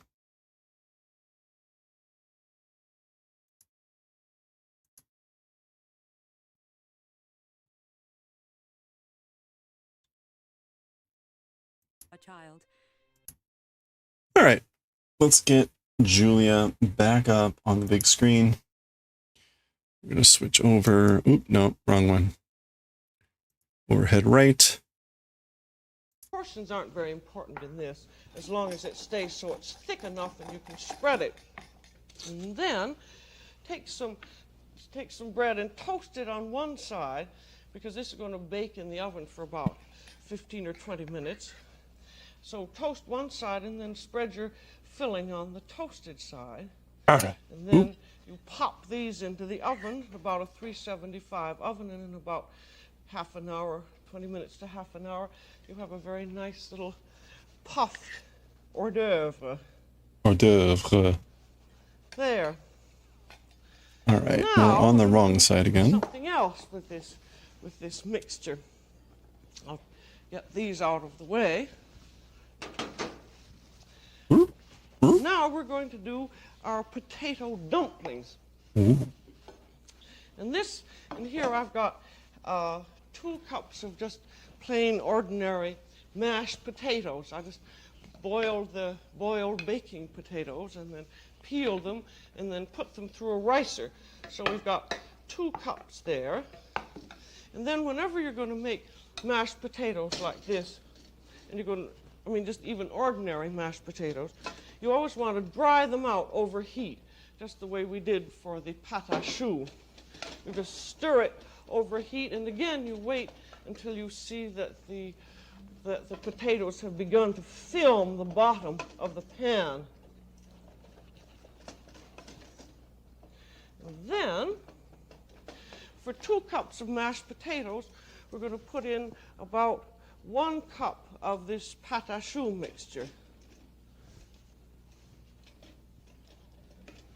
And then you just mix it all together.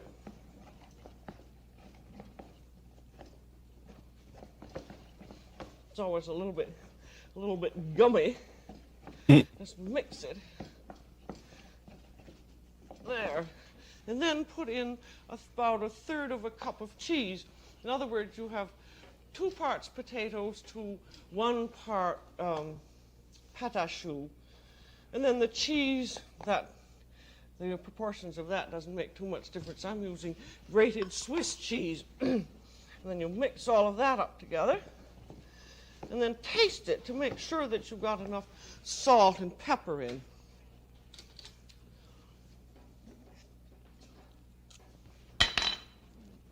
Now, that needs some more salt. It usually does because the pâte à choux just has a certain amount.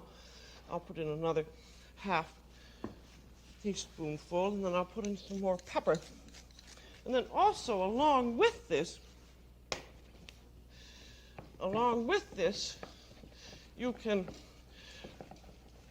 also put in diced ham or crumbled bacon or whatever you'd like. And this is called a gnocchi à la parisienne. And then we're going to form it into little cylindrical shapes. And you take some flour and then just pick up a little ball of it with your hands. This is always a little bit messy. And then roll it into a ball. And then just roll it out on a piece of wax paper until it forms a cylinder like that. And you can make little circles if you want.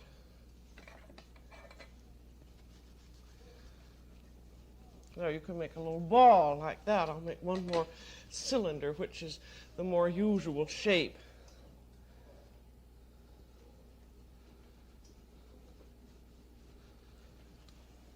There, and then when you have those all made, you then poach them in salted water. So here we have, oh, I'm spilling a little bit of it. Here we have some salted water. And one thing about this, you want to be very sure that the water is not, once that these gnocchis go in, you want to be sure that it doesn't more than just barely simmer. You don't want any bubbles in it, because if you have big bubbles, they'll break apart. And then you let them cook in that not quite simmering water for about 15 or 20 minutes. You see, now they're all down in the bottom of the water, and as soon as they come up onto the top, they're just about done. But the only trick in these gnocchis things is just be sure that the water doesn't do anything but just shiver very, very lightly. And then, when they're done, you take them out with a slotted spoon and drain them, and then you put them in just any kind of an oven-proof dish like this, and then sprinkle them with with cheese. I'm using, again, grated Swiss cheese. You could use grated Parmesan cheese if you wanted to. And you can get this all done way ahead of time. And if you didn't want to use grated cheese like this, you could use a white sauce with cheese in it and then sprinkle the cheese on top. And these are awfully nice too if you beat in herbs for about this amount, 2 cups of potatoes. You could beat in 4 or 5 tablespoons of minced parsley and chives. Or maybe 4 or 5 tablespoons would be too much, probably about 3. And then you can just Hey, Pom Pom, how are you? when you're ready. And Happy another weekend. thing, what else did I have? Something else I was going to do. Well, when you're cooking this, Doing good, excellent. 375 Happy oven weekend. for about half an hour until they will swell just a little bit more, and they'll brown a little bit and they'll brown nicely on the top. And they're perfectly delicious, served either as a first course, or you can serve them as a main course if you're not having anything else. Or they go awfully nicely with roast chicken. Yeah, roast happy beef, or whatever weekend. else Any you big like. big Now I'm gonna put plans? these in the refrigerator, and then we're going to get Gonna take to it our easy. dessert. We're going to have sort of one of everybody's favorite desserts, which is ice cream with chocolate sauce.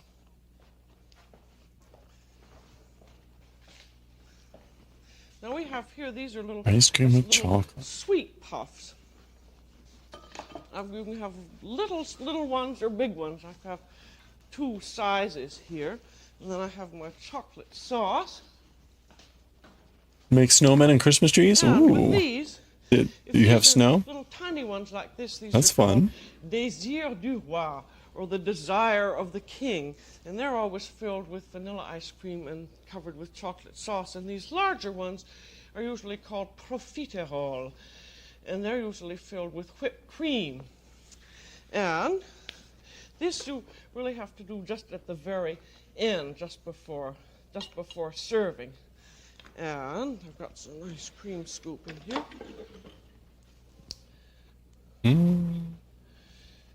Of course, if you're doing ordinary cream puffs, you fill them with a pastry cream, which we've done sometimes. I think I'll give, and usually for this small size, you serve about 3 or 4 per person. And then you put the top back on again. Long Beach. Oh, okay. I think also I'm going to. So you're making snowmen. So that he can have 3 little ones Cookies? and 1 big one. Now that one, you see, still has a little bit of this uncooked pastry in the inside of it. If you have to do this taking out of it, because if you left it in the oven long enough to cook all the pastry, it would be just as hard plushies, as okay. rock. Got it. That Put a lot of ice. makes a in lot more this sense. one. And then the Well, those would be fun. on. And we'll put on some chocolate sauce. Now, one awfully nice thing about these little puffs, once you have them made, you can put them right into the freezer and then put them in a plastic bag in the freezer, and when you want to use them, just take them directly from the freezer, put them onto a baking sheet, and pop them into, say, a 400-degree oven for just 2 or 3 minutes.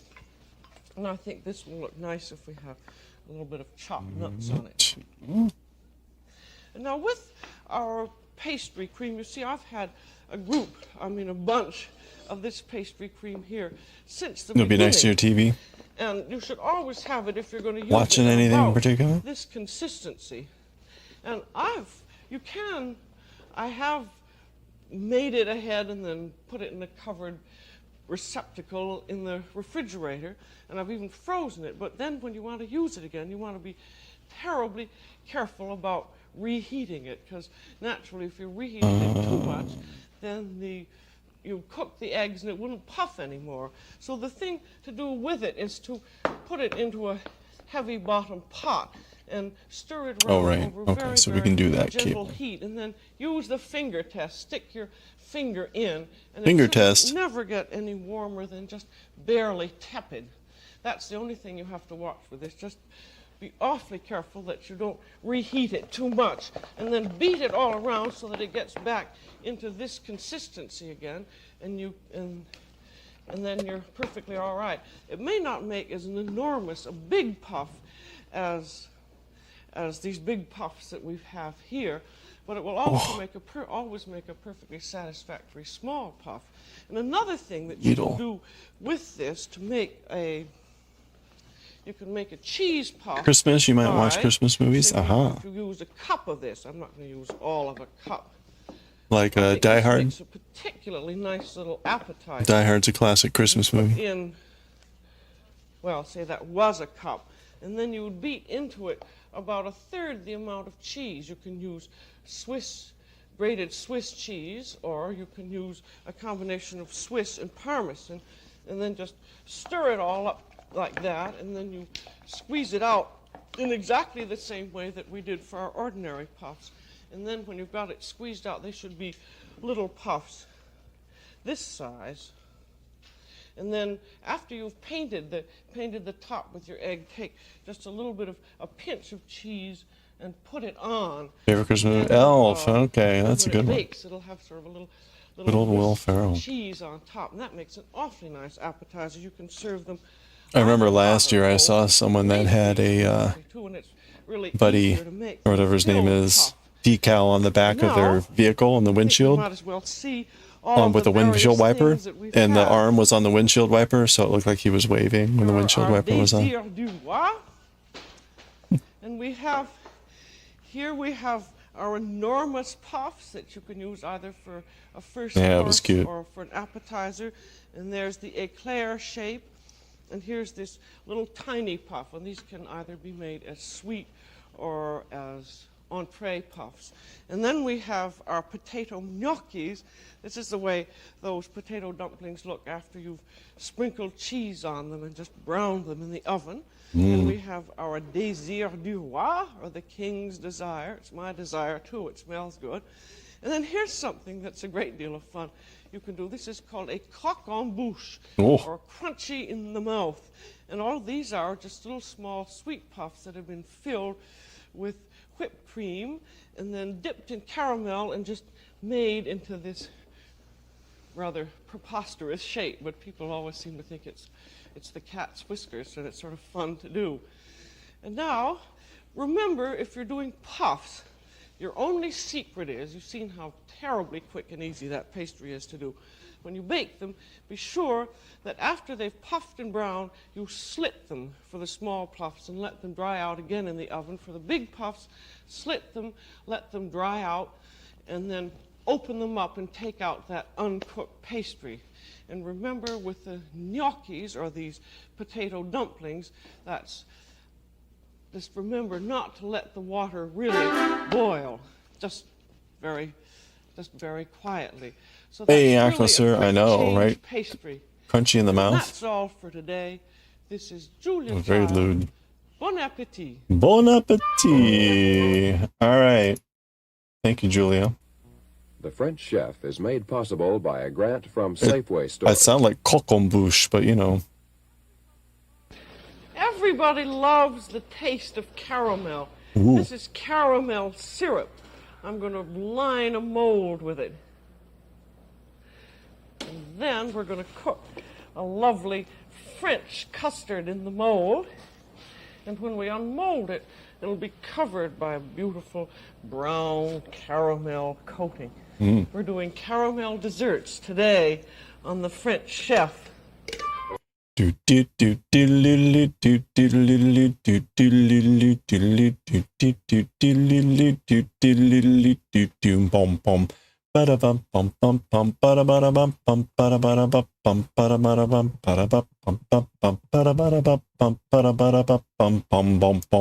to the French chef. I'm Julia Child. You saw a crochet kit from Elf? Nice. Awfully nice caramel desserts. What was it making? French An custard elf? called crème renversée au caramel. and the other one is an apple custard. And both of them are baked in a mold or a dish like this, and then when they're done, they're unmolded. And they're easy to do and delicious to eat, and I think you'll enjoy both of them very much.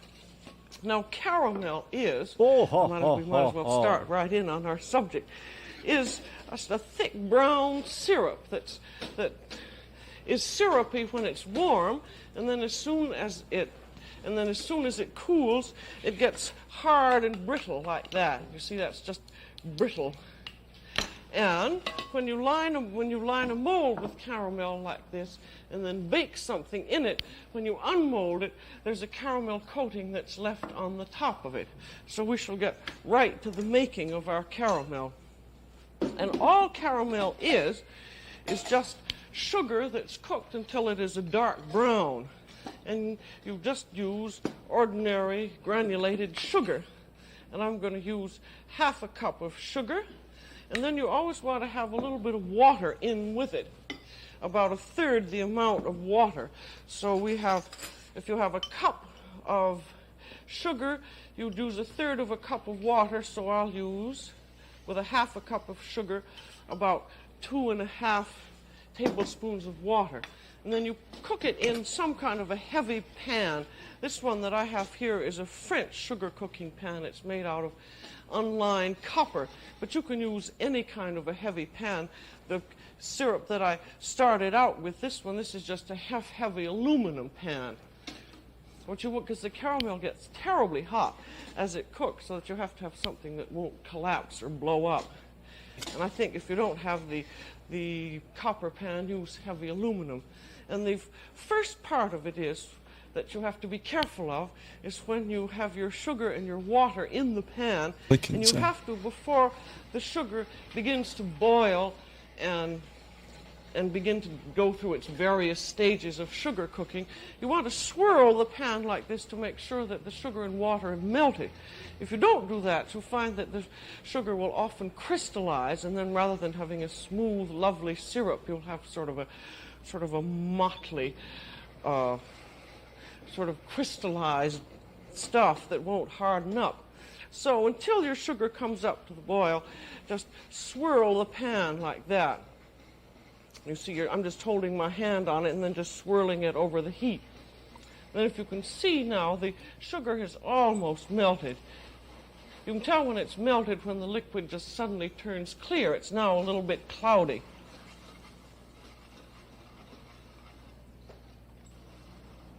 And now it's beginning to boil, and the sugar has melted in it. And then as soon as it's really boiling frankly and has that clear look, then you can go off and do something else, but you want to keep fairly close to it, because after it's boiled for a little while, then as you will notice now, the bubbles are fairly large, but they aren't sort of thick, syrupy bubbles. But as soon as you see the bubbles begin to look syrupy, you want to watch out. And so while that's cooking a little bit more, we will discuss the kind of molds that you can use. I'm using these French Charlotte molds. This is an iron which has been coated with tin, and it has little ears on it which make it very convenient to lift up. But for this kind of a dessert, you can cook in any kind of a cylindrical dish. This is the typical French soufflé mold made out of fireproof porcelain, and that's a very nice one to cook in. Or this is just a plain, ordinary aluminum pan with straight sides, and here is a fireproof glass. Or you can use an oval shape if you don't want to use the round one. But as long as the sides are fairly straight so that you can unmold your dessert, you don't have any trouble. Now we'll take another look at our sugar. And if you've ever done any candy cooking, you know that sugar goes through various stages of boiling. There's the thread stage, and the soft ball, and the hard ball, and the crack. And then finally, there is caramel. And you can tell, you can use a candy thermometer like that, but it's a good idea to see with your naked eye how the sugar looks. So I'm going to take a spoon and just dip it in. You can see that's coating the spoon fairly heavily, so it shows that most of the water is boiled out. And then you can dip your hand into a glass of water and pull it off. And you see that's forming a heavy thread. That's already gone by the thread stage. And then, when it's gone by that stage, you'll probably hit the soft ball. And then you'll just drop some sugar into your water. Now this has even gone beyond the soft ball now, because you'll notice when I pick it up, well, that's almost the hard ball. When you pick up a little piece like that, and it will form a ball, that would be a fairly hard ball. And then the next stage is the crack. And that is when you put the sugar into the water, you can see that it forms a rather hard lines. And then when you pick it out of the water, it's brittle. And that is brittle now. You can see you can break those pieces of sugar between your fingers. And then when you get to that stage, you've practically got it. And that's when you want to begin looking carefully. And if you'll notice the bubbles now, you will see that they do have that syrupy look to them. And at this stage, then you want to stay right near it and keep swirling your pan a little bit, because pretty soon it's going to turn into caramel. And see, it's convenient having this wooden handle so you can just shake it around. That's not quite beginning to turn yet. Now, caramel is something that you can use for other things than desserts. If you happen to see our duck with orange recipe, it was a roast duck with orange sauce. We made a sweet and sour caramel, which gave a nice brown color to the sauce. And that was just after the sugar had turned to caramel. Then we put in some vinegar and cooked that down so that you wouldn't have this sauce sweet. And then we put our meat stock in it, and it turned a lovely brown. I think a lot of the Chinese sweet and sour dishes are made that way. And also, if you're making a soup and you want to darken that up, you can make caramel. After the caramel is made, then you pour in water and then dissolve all the caramel and then put that into your soup, and you have a nice dark color. Now, it's just beginning at this point to turn an amber color. And if you're using quite a heavy pot, you want to be very careful to take it off just before it's done. And it's a good idea, if you have a heavy pot like the one we were using at the beginning, to have a basin of water handy. And as soon as it's gotten almost to the color you want, you take it off and plunge the bottom of the bowl into the cold water, because you don't want it to burn black. If you can see now, this is an amber color, and it can go just a little bit more. It's beginning to smoke, but we don't want to go much beyond this.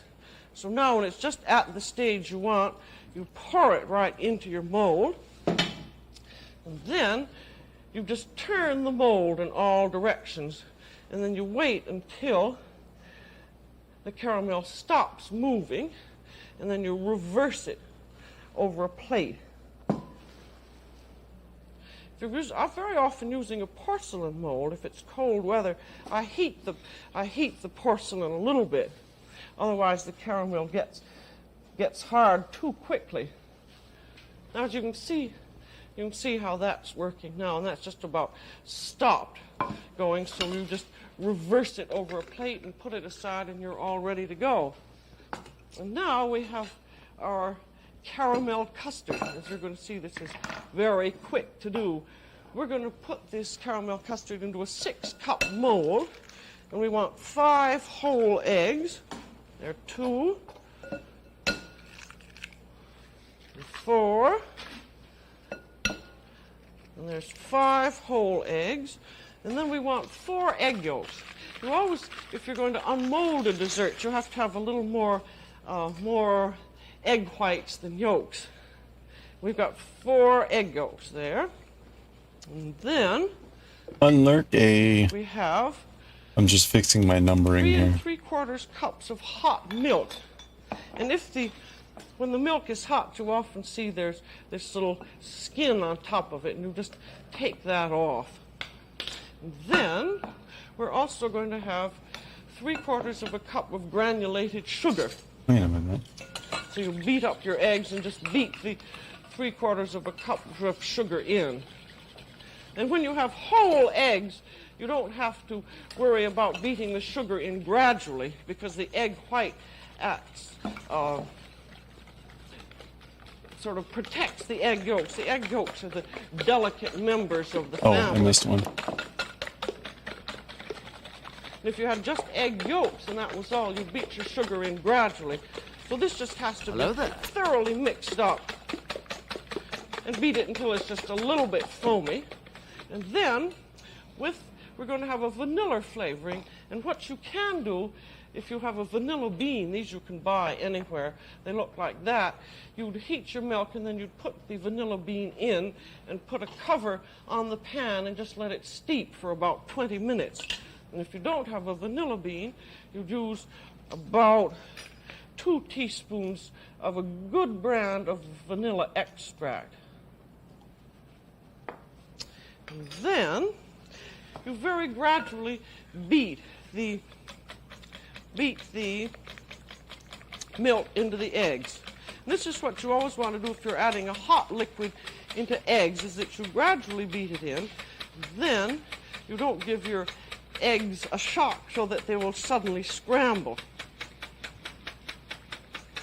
So that was 3 3/4 of a cup of milk that I'm beating in.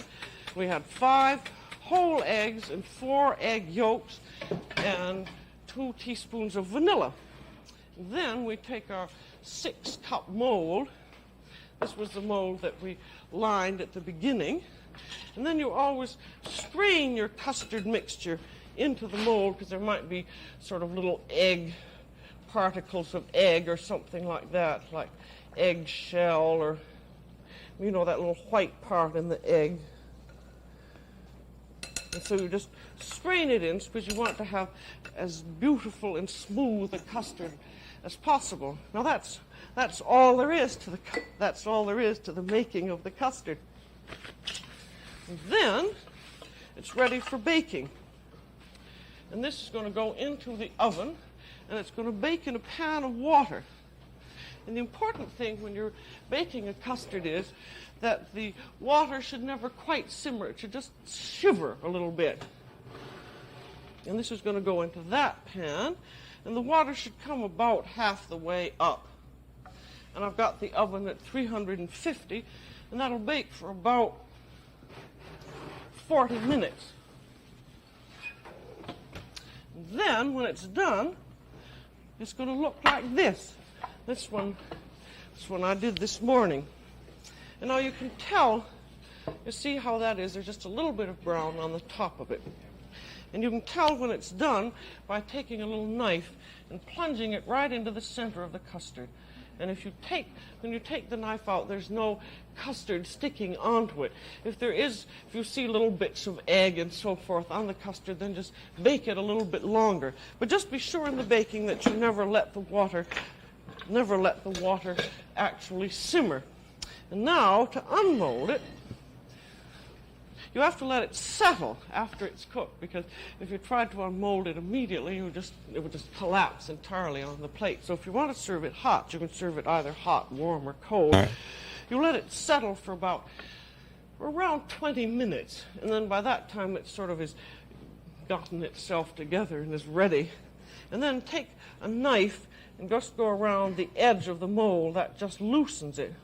And if you've had the custard in the refrigerator, in case you want to serve it chilled, it might be a good idea just before unmolding it just to put it on the heat for just a moment, and then that would loosen the bottom. And then take your serving dish and turn it upside down, and then turn the whole thing up and give it a bang. And you can tell when it's come out because you can feel it.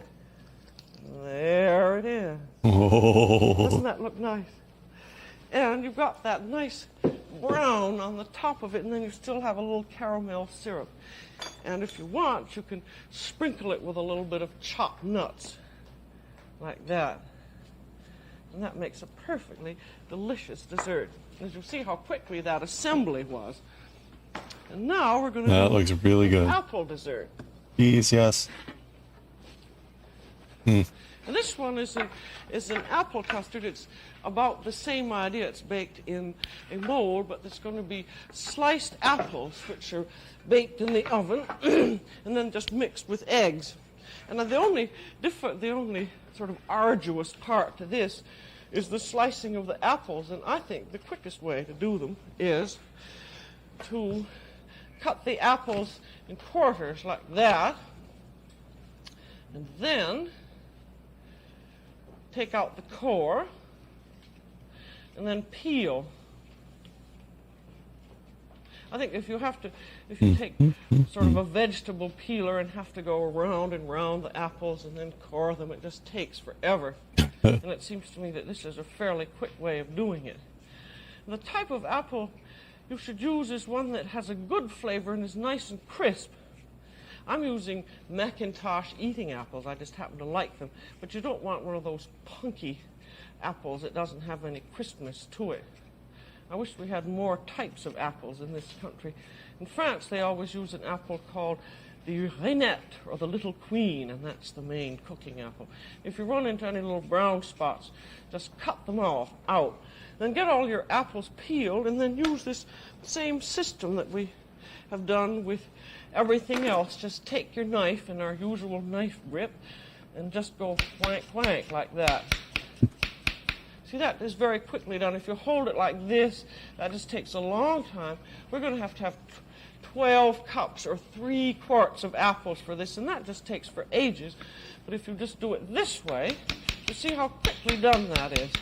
Now, this knife work is just something you'll have to practice. And every time, sort of welcome recipes that have you slice and cut, because by doing that, you will find that you just suddenly are able to cut quickly. And then when you've gotten 12 cups of apples, put them in a roasting pan like this and mix them with a big spatula with 2 tablespoons of lemon juice and a teaspoon of cinnamon and about half a cup of sugar and then half a cup of melted butter, and just mix them all up like that and put them in the oven and bake them for about 20 minutes or so. And then after 20 minutes or so, they come out looking like this. See, they've just been cooked, and they're cooked through, but they still have their sliced shape. And then for the custard mixture, you take the grated rind of 1 lemon. I think these flat graters are very useful. And grate the lemon in. Then we're going to have 4 eggs, whole eggs. 2. This is going to go into a 2-quart mold. There's 4, and then 1 egg white. No, I've got a little bit of shell in there. I did that a little too fast. And then we're going to put in you can put in a little flavoring if you like. I think rum and apple is very nice. I'm going to put in 2 tablespoons of dark rum. And then you just beat that up. If you don't like rum or liquor, you can put in some vanilla. You don't have to put anything in. And that's just beaten up so it's well mixed. And then the apples are folded in.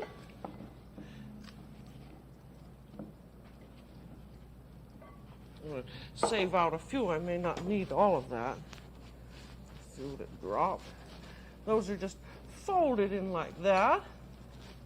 And then we have our caramel lined mold. Look at that big piece of caramel that just stuck out there. Then the apples go right in.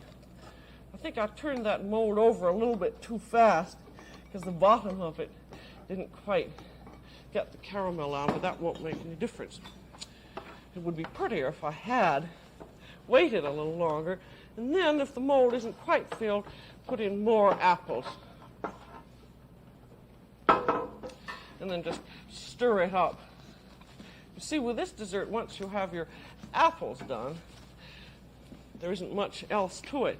And then you don't want to fill it too full because it's going to swell up to there as it cooks. And then this again is cooked in the oven. at the same oven, about 350, and this will take about an hour and a half to cook. And you can tell when it's done because it will, just when you just take it out of the oven, it'll probably be up to there, but you'll see a very slight line of shrinkage there. And then you can also put a little knife in like that, and if it comes out clean, that again is done. Thanks. And this also can be served hot or cold. It doesn't make any difference, and we unmold it exactly the same way. Run a knife around the edge. And also remember, again, if you have put it in the fridge and it's cold, that you might just heat up the bottom a little bit, and then you'll be sure that it won't stick. And then you turn that upside down. There you are. And that looks wonderful too. You can serve with it a one of those French custard sauces or cream, or if you wanted to, you could have some more of your cooked apples and serve them with it. And I'm going to now show you something else that you can serve with it, which is a nut brittle. And this is something else that you can make with your caramel. There, I'll get this out of the way. And all of this is caramel and nuts, and it comes out just like a peanut brittle, like that. And it's delicious to eat. And also, if you can pound it all up and use it as a topping. Now, I've got some more caramel in here, and I'm going to have to heat it up a bit. You see how terribly easy this is to do, and fun. And it's very good on ice cream, or for making like a Bavarian cream. You can make it with this nut brittle. In French, this is called pralin or praline. Now this I've got. All right, 163. Caramel, We're on 163. You have to keep it warm. I've kept it on low, but that wasn't quite warm enough. But if it's too hot, then it will burn. But as long as you keep it so that it hasn't completely congealed, you can always heat it up again. Now that's beginning to heat up. And I'm going to use with this just some chopped almonds. And these are almonds with their shell on, and it's a good idea when you're making this kind of a brittle to dry them out in the oven until they're just lightly brown, so that they don't have any too much moisture in them, because you want the brittle to be brittle. And if the nuts have too much moisture in them, that can sometimes soften the brittle so it won't harden up. Now I'm going to put my nuts in a smaller pan. Put my nuts in a smaller pan. Then pour the caramel on. You can do. I think we got to get that one. Now I'm going to put my nuts in a smaller pan. Then pour the caramel on. You can do it either way. And the proportions don't make very much difference. It's about half and half I'm using. But if you can have more or less nuts, then you just stir it all up. And I think we'll have to have a little more caramel in. You just want to get the nuts and the caramel well mixed, but you're not cooking it again. And then you put it on a plate and let it cool off. If I'd had the caramel a little softer, it would have spread out a little bit more. There. And then, after that's cooled off, that'll be about, 20 or 30 minutes. It becomes hard and brittle like that. Then you can pound it with a mallet in a bowl, or you can put it through a mixer. And see, that's really nice and brittle, but you may find if you're doing it on a damp day that it'll get it'll lose its brittleness a little bit and get sticky, but there isn't much of anything you can do in that case except just eat it up. And then after you've ground it up, it looks like this. And you can keep it in a covered jar, and it'll keep for weeks and weeks. And I'm just going to put a little bit of this on my apple custard because I think it'll be very nice. Oh, that's another thing with the brittle that you can use. Do you remember the pastry cream we made way back when we did some fruit tarts? Well, if you make the pastry cream and then you fold some beaten egg whites in along with some of this nut brittle, you have a perfectly delicious dessert. And you can also soak some lady fingers or sponge cake, little pieces of it, in rum or in orange juice and put that down in the bottom of a dessert bowl and then put this pastry cream with the nut brittle on top, and it makes a very nice, quick dessert. So I think now we're about ready to see how our desserts look on the table. Now those were really quick to do. Of course, the cooking is a little bit longer. We have here our apple custard, and I'm going to serve you some so you'll see how it looks. See, that's a nice, delicate thing, practically a souffle. You can see the apple slices there. You can make it with applesauce, but I like it better this way. Then you can put a little bit of heavy cream or custard sauce on it. And then you have your nice caramel taste. And then we have our crème renversée, our caramel custard. I just love this dessert. It's so sort of delicate. It's almost heart-rending, I think. As you can see, why you want to cook it slowly, just simmering, not quite simmering water, because if the water's too hot and it's frankly bubbling, you won't have this lovely silken, velvety look to your custard. You'll have sort of a little granular appearance. And that's really about all that you need to know in the way of cooking the custard. Just remember to watch your heat and always cook it in a pan of water. And then you won't have any trouble with it. And remember about the testing of it. Use the knife test. Just plunge the knife in, and when you draw it out, it's perfectly clean.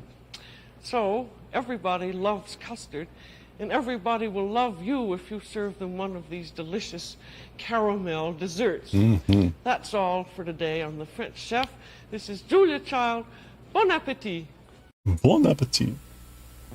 The French Chef is made possible by a grant from Safeway stores. What's missing in this picture? The goose. And here it is, all juicy and brown and ready to eat. We're cooking a goose today on The French Chef. Okay, hold on. I think we need that. The goose.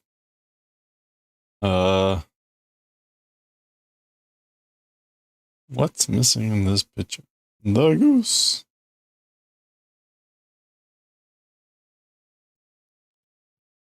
Today, your goose is cooked. Okay. What's missing in this picture? The goose. And here it is, all juicy and brown and ready to eat. We're cooking a goose today on The French Chef. Welcome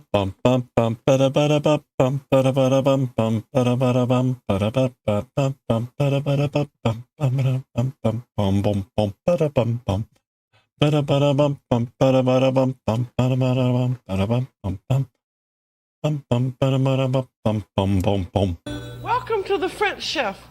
I'm Julia Child. Today we're cooking a goose. And here it is. Goose is a perfectly delicious animal, or bird, I should say. It's all dark meat, and it's juicy and full of flavor. And here it is, just sitting up, waving at you. Here's its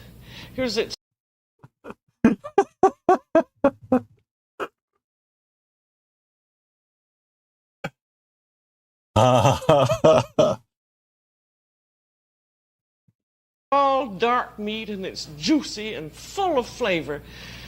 And here it is, just sitting up, waving at you.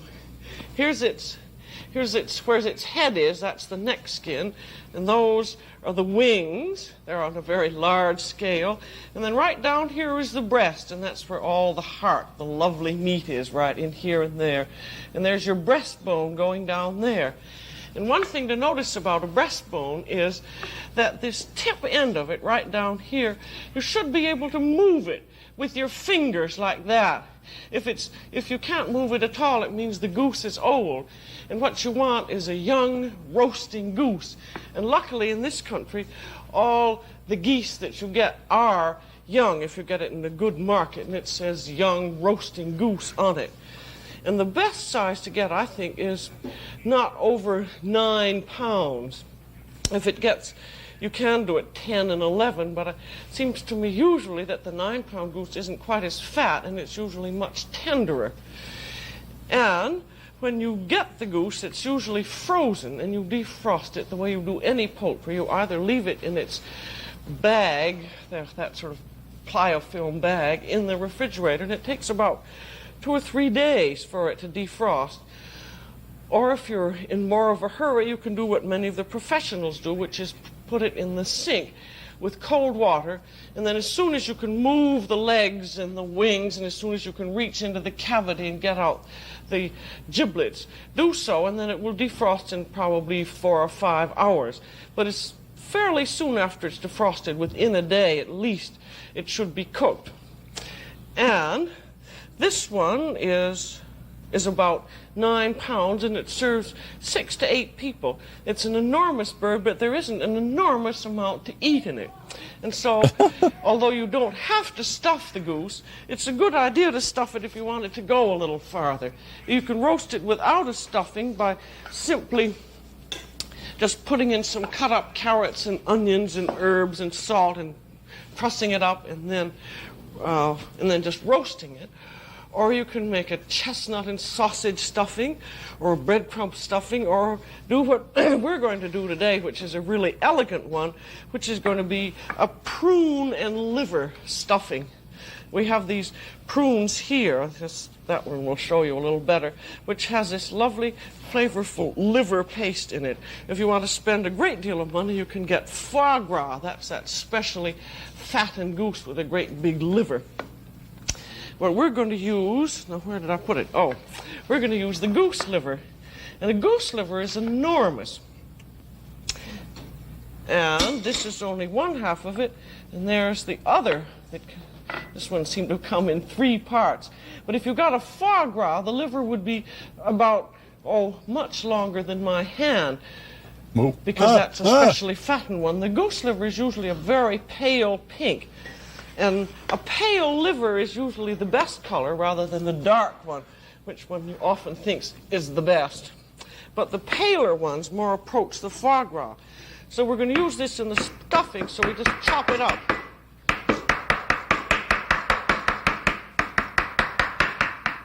And then we're going to saute it in butter. I'm going to put in about a tablespoon there.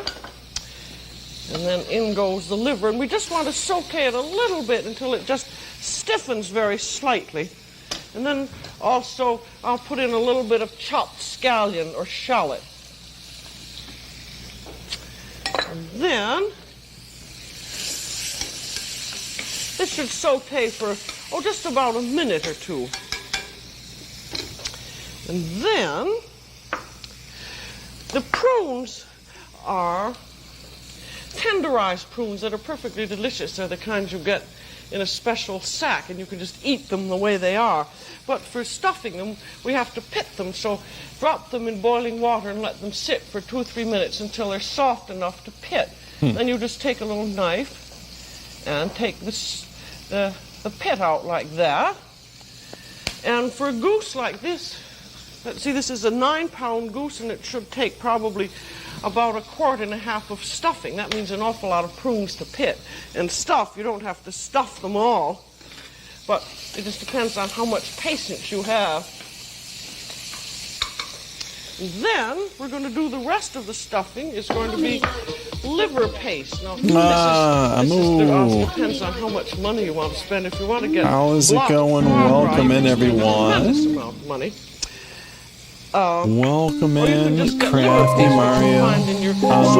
Good to see you. You got a good brand of it, though. Lady Temeraire, welcome. Is done. We put that into the in along with our liver paste. Hold on. And then you notice there's that nice brown sauteed. Turn down Julia here. We want Welcome that. in, everyone. Hey, if you're not already following I'm a Blue, click on that heart icon now and give out a follow. Check out the next stream. Doing crafting and spinning and amazing work. You gotta see. You will want to check it out. How was the stream? How was the were you working? You were working on the double knit scarf, right? Poisonous, how are you doing? And about 2 tablespoons of parsley.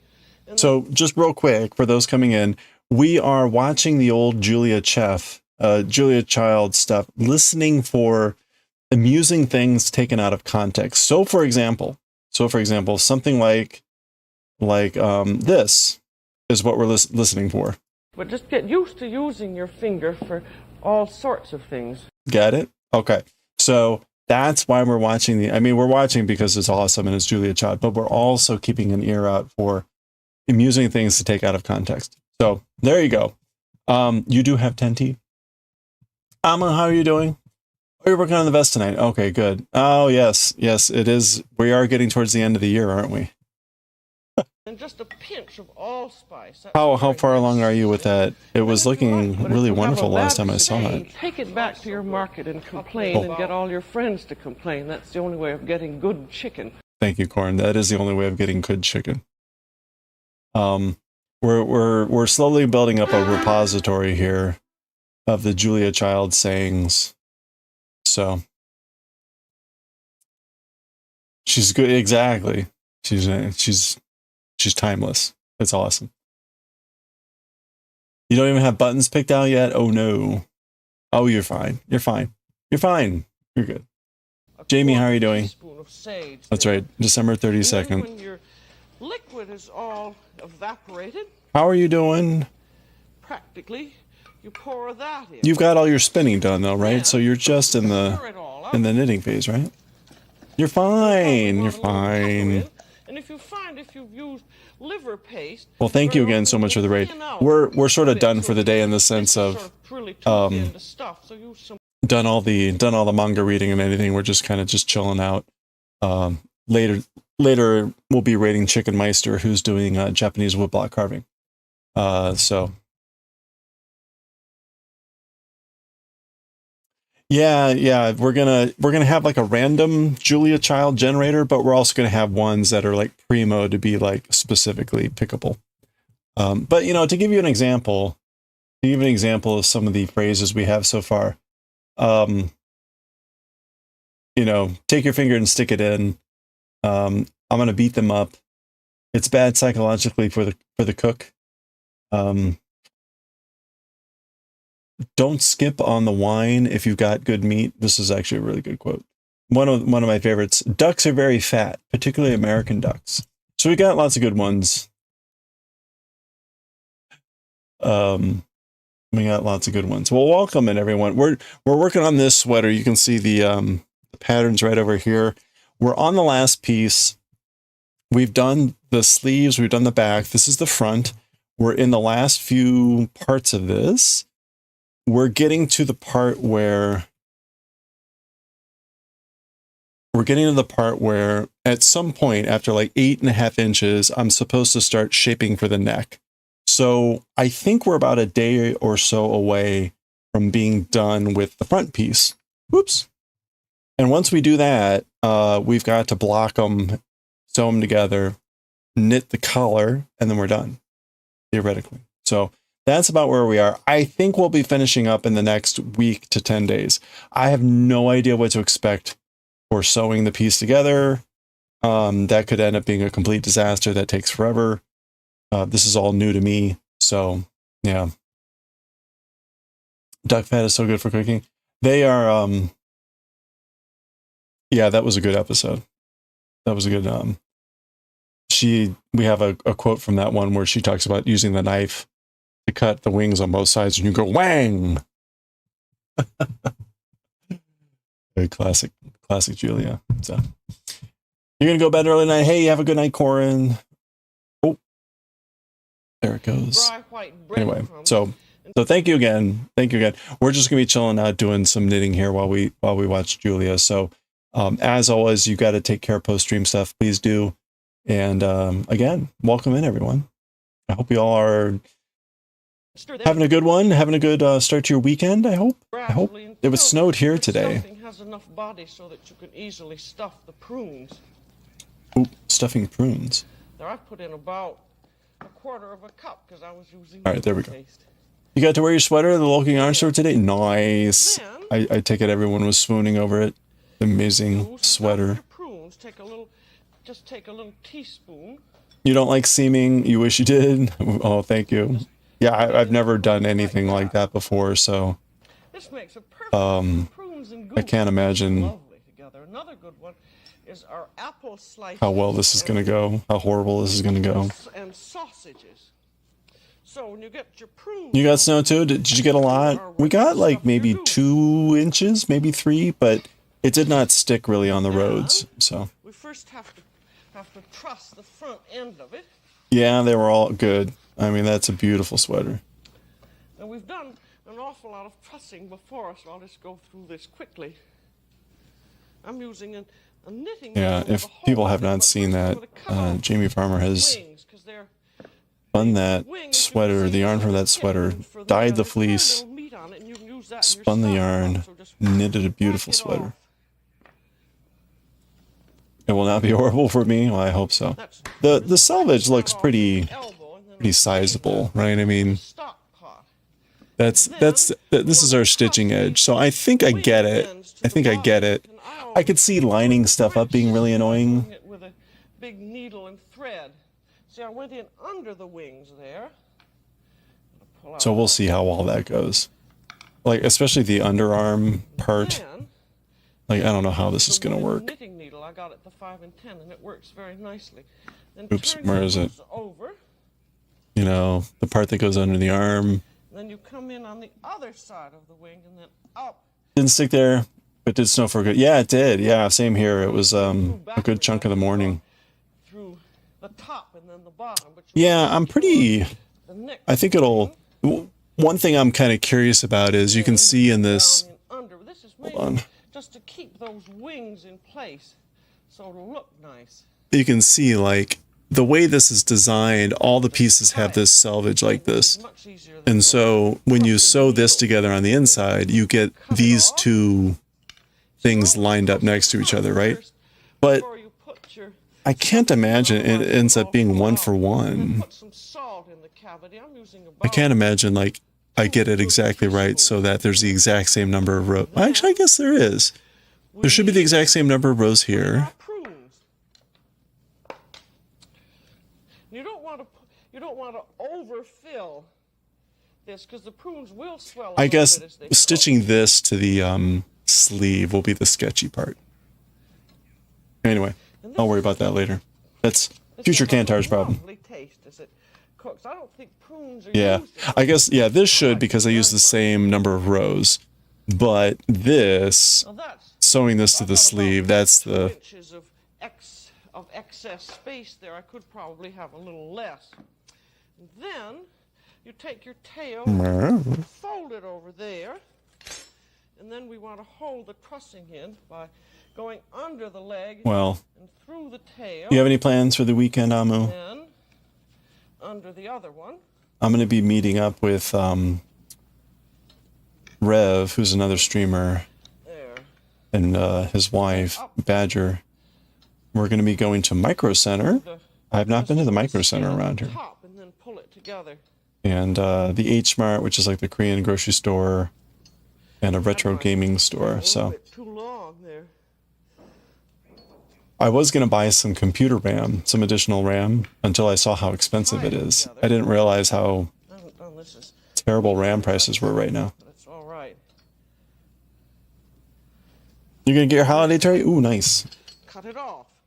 Do you normally get a, like a live tree? Because the goose has a lot of fat in it, even more so than the duck. And so when it's roasting, you want to prick the skin with a pin or a needle, and you prick it. Yeah, it should be fun. Right where I have not been to the Micro Center around here. Lower part of the breast, and then in through just above the wing. And Oh yeah, he's been complaining about RAM prices. Yeah, I was shocked because my computer's a few years old at this point, and usually in the past it's been like, yeah, after a few years, RAM prices come down. You can buy more RAM, fill out your motherboard, whatever. And it's like, yeah, no, that has not happened. There, and then after you've gotten that all That's pretty wild, actually. be sure to dry it off. You did get a real tray. Ooh, nice. Oh, I bet that smells lovely. I'm usually not around for Christmas itself, and so I just have a little fake tree that I pull down. Another trick is when you're trussing it, you can separate go in from the Invest in used and just lease the rams for spread service. There we go. Joints where the wings attach themselves. Thank you. Good advice. Right up here. And you can find that by wiggling the wing back and forth, and then you can cut right through that joint. Then another thing to do is where your second joint, your leg, I can't even seem to find the leg anymore. Oh, there it is. There's your leg, and your second joint runs right up through here, and it attaches itself to the back there. And you can take a little knife like that and go So I don't know what's going to happen tomorrow. I was trying to come up with a list of things so that I wasn't just walking in like, hey, what should I buy? Because that's a disaster, right? But now I'm like, well, I don't know. So it's going to be dangerous tomorrow. Easy to carve when you do that. Danger. Danger. Real whiz at it. Yeah, real whiz. We're all ready to roast. Yeah, so where are we? We're on row... What we're going to do is to brown it. We're actually right now on row 165. Roasting pan, and it's going to brown. It should brown. So we started at 174. So we've almost done 20 rows today, but we're very short at this point, so that's why. I'm going to take the risk of browning it under the broiler because I want you to see how it looks when it browns. I think I'm going to Will Robinson. put this up a little higher. This is a rather risky thing to do. You have to keep your eye on it, but I want you to see several systems because most everybody knows about the browning in the oven. And that you start it breast up, and then you turn it over on its side, and then you turn it on its other side, and it'll take about 15 to 20 minutes to get a nice brown, crisp skin. So while that's browning, we're going to make our sauce. So I'm hacking up the wings, and then I have the giblets left, and this is one of The way she goes after those wings. in your goose. There we had also the Oh, liver, danger, danger. and we have here Got it. the giblet, Yes. which has all been peeled. Yeah. And then we have the heart, and we have the neck. The goose has a tremendously long neck. I'll whack that up too. And then we're going to brown it in oil. Or Oh my gosh. with the Oh, red no. ring of the goose I'm fat, okay. You could We're brown good. it in We're good. that. You always brown things before you're going to make a sauce because it gives a much better color, and it also gives you a better flavor for your stock. And then we're going to put in, I've got 2 sliced carrots and 2 sliced All right. onions there. And So I think, so one thing I noticed that I'm a little bit concerned about, more flavor to your sauce and color. If you do that, there's right, so the, any need of you hold on, let me pause Julia here so this is like clear. Okay, so when I did the back piece, right, we're supposed to do a certain length. This is like 18.5 inches. And then at that point, we do the initial bind off, and then we start the decreasing. Okay. And for the back piece, this is also a set number of rows. So this is the variable number of rows. This is a set number of rows to the neck. When I did the front piece here is the exact same. It's the exact same. And then we basically stop at some point and shape the neck. However, when I got to the same number of rows where I did the bind off the first time, it was like maybe 16 inches, not 18.5. And I realized like, oh, okay, I hadn't been like stretching the piece throughout, which I did a lot of, I think, when I did the back piece. So I've been trying to do this a bit. And I think now this is roughly about like 18 inches. Again, the back is 18 and a half. So I think we'll get there. The problem I'm not sure about what to do is for this piece, what I'm supposed to do now is measure from the bind off 8.5 inches and then shape the neck. The question is, do I take the front piece or the back piece, which is theoretically a little bit more stretched, and measure from there 8.5 and say like, okay, that row I should, regardless of how this measures, that's the point to start shaping the neck, because that's 8.5 on a well-shaped piece? Or do I just go with this one and say like, well, it's close enough, it'll be a few rows, just wait till I get to 8.5 on this, and start shaping from there? Does that make sense, or any thoughts on that? That's like my biggest question at this point.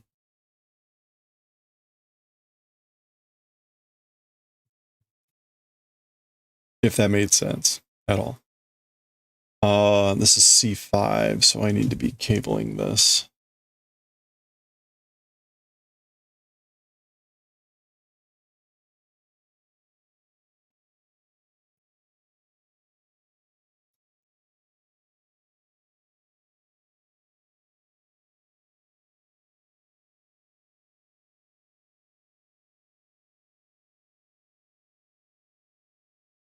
Anyone have any thoughts, experience on this one?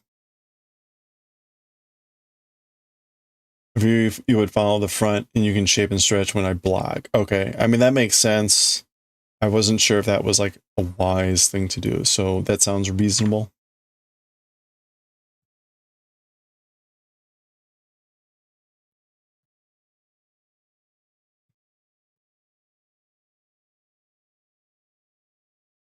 To be honest, like I haven't even, well, you know what I should probably do? I should probably also take a look at the current dimensions of the back piece, just to say like how close is it to the actual dimensions that I was supposed to hit. Oh,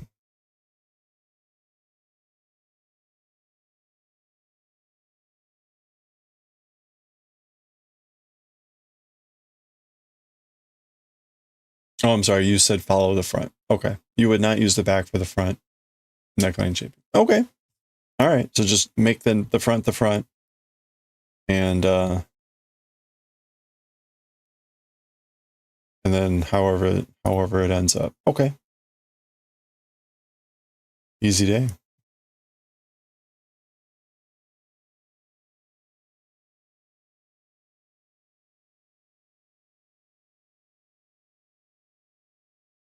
Yeah, I haven't done a comparison with the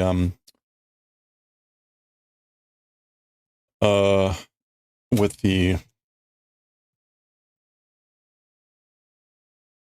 you call it, the pattern dimensions, to make sure that like I've hit the key dimensions or whatever. Now I will say, right, we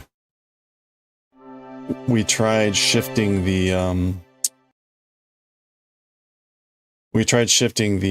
length as it was, so we've already like modified the pattern. Lieutenant Wheels or LT Wheels, how's it going? Welcome. You'd follow it up before you shape the neck? Wait, what do you mean follow it up?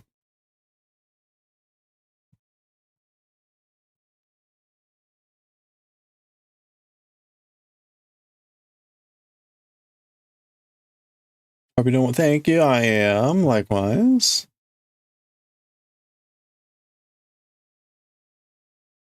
You like the hat? Oh, thank you. We made this a couple of years ago in honor of having read Demon Slayer Kimetsu no Yaiba.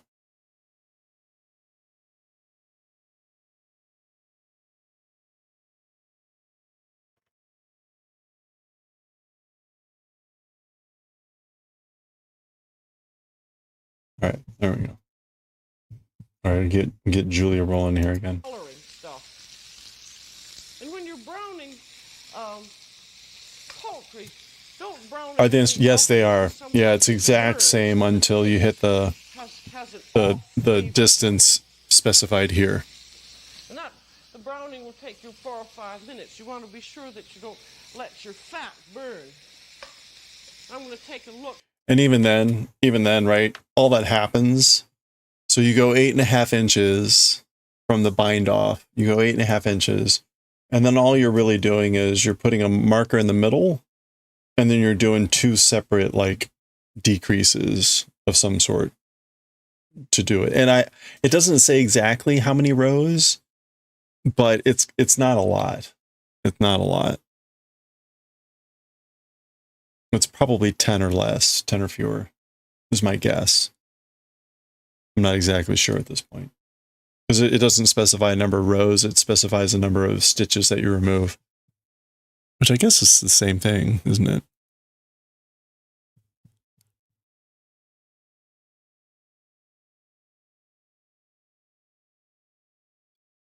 Yeah, it's going to be like 8 or 9 rows, depending. So you do it to match row-wise with the front then.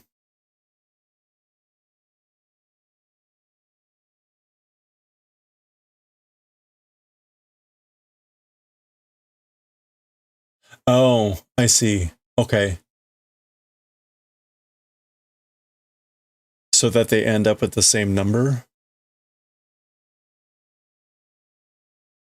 Or it may or may not hit that way though, right? I mean, it seems weird. Like, it seems like instead of doing, like if you wanted to hit the same number of rows, why specify a distance? Why wouldn't you just specify a number of rows?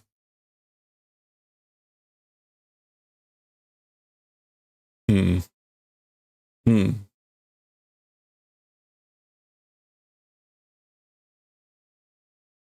Hmm. Yeah, right. Honestly, like that's the thing that still kind of confuses me is like there's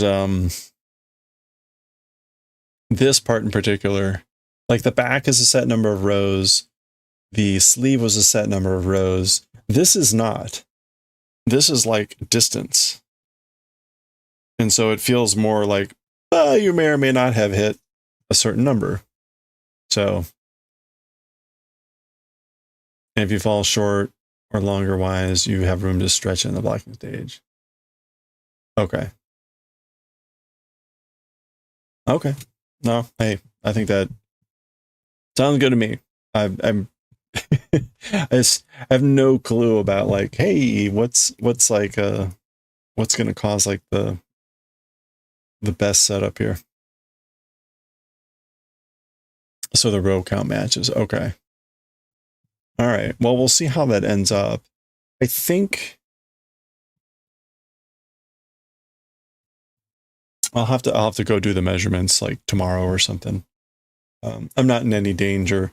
The cutoff is somewhere about like me being here as opposed to here, so it's at least another 8 or 10 rows. And we're not going to get there tonight. So, but I will need to know by tomorrow. Because I think we'll hit it tomorrow. So. Oh, so a huge difference. Handling will stretch it out a bit. Yeah, I guess we'll see. I'll have to lay them out and do the comparisons. Okay. Yeah, thank you. I think that's we'll see. I don't know. I just don't want to get to the point where it's like, oh yeah, no, you should have done that instead of whatever. Keep looking at it every Start over. And then turning it and just keep turning it. And you'll notice too when Start it all over. It's only been in a few minutes that I freaked out myself.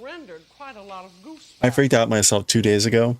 I was looking at the pattern and I was reading something about the distance and I was like, wait a minute. That says like centimeters. I've been doing this in inches. And I had thought, right, this was supposed to be 18.5 inches. And then so I'm like, wait, it says 18.5 centimeters. Like, that's like twice the... And it was this moment where I'm like, this doesn't make any sense. Because, like, one, I really don't think I would have made that error. And two, I'm like, but it fits. So it would be an error of twice or half if I had made the error. So I was like, try not to freak out about like, have I been doing all the wrong measurements? But it was like everything said like, you're fine, it fits. So something else is wrong. And what I had finally realized was the pattern lists inches and then centimeters. And my eye had gone to the inches measurement and then just to the very end of the block of numbers to where the units were, the very end to centimeters. So I was fine. We're in inches. It's all good. But there was a moment where I was just like, oh no. Now, after your vegetables and your giblets have got Classic. brown, Classic. this is a very nice way of making a sauce and a stock together. You put on flour, and I want about a quart Yeah, that's right. half of Just sauce. step away. Serve 6 people, Just so I'm step putting away. 1/3 cup of flour. And then, as always with making a French sauce, you turn the giblets and the vegetables. There was inside that moment of flour a brief little panic bit. where, again, it was so weird where it's like, I know what I'm looking at, but I'm like, I know this also, I've held it up to myself. It fits. It looks like it's Then right. after that's cooked and it's taken What? on a light brown Anyway, color, you then funny in hindsight, add but your liquid. You take it off the heat, and I'm going to put in. there was about 2 definitely red a wine. little bit of panic there. Oh, You could use or more red like getting to wine the or point of white like sad vermouth, resignation, which is like, or you don't need to I use guess any I'm gonna have wine to start stock. all You over just again. use some meat stock. And you want to stir that all up well so that you get your vegetables. And Totally been there before. It's a sad place. Blended together, and then that can be set over heat Like, again. oh, And I'm going to see now how our goose is. I haven't gone back to do the calculations, but this is definitely like another That's like doing nicely. couple 100-hour I think project. that I might So turn it it's over. definitely something that I wouldn't want to have to The repeat. easiest way of turning is just to take some pot holders or towel and just lift it over and turn it that way.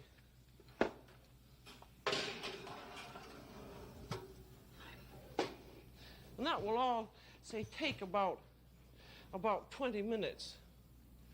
And then this, if the stock should really simmer for about 2 hours to get all the full benefit out of your sauce.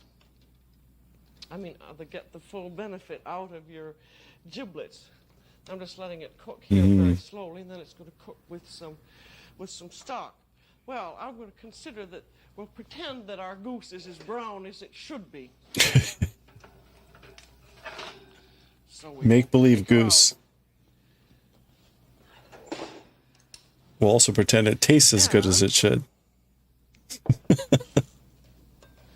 Now, to roast your goose, you finished browning it. An oven is at 450, and you'll notice that there's lots. Making a switch in the fat. autocut. Yeah, Keep very much so. Taking the fat out, you can tilt the pan and suck it out with a bulb baster.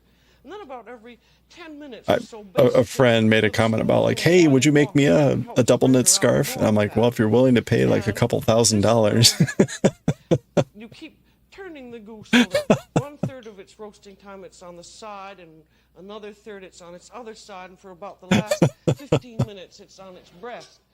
And a 9-pound goose unstuffed only takes about 2 hours. Oh man. We've done roasting before, so this time I'm going to braise. And this is a covered roasting pan, aluminum, and it has a big cover that fits over like that. And it also has a rack which fits in the bottom of a pan, which isn't a bad idea because your goose can just sit on that and it won't stick. And then Goose can lift just the sit goose on it. into your pan. We might grab that one later. Breast up. And then when you braise, you always brown and then add a liquid. And then just Oh, you've been working on the add double knit your scarf sauce. today? You How's that just coming brown the along? goose. And what's lovely about the braising method is that you not only have your sauce all made, No but cable. you render a lot more fat, and you have a 3, lovely 4, 5. Wait, sauce 1, or 2, 3, gravy 4, 5. at the same time as you're roasting your goose, so that you're really doing two things in one.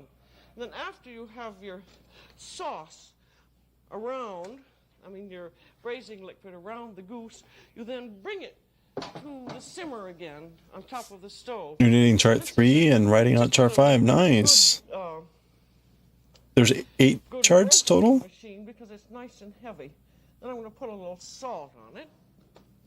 And then it goes into the oven. It goes covered, and this would go into a 325-degree oven, and it would cook the same amount of time, 2 hours. All right. And so now we're getting short. We're getting short.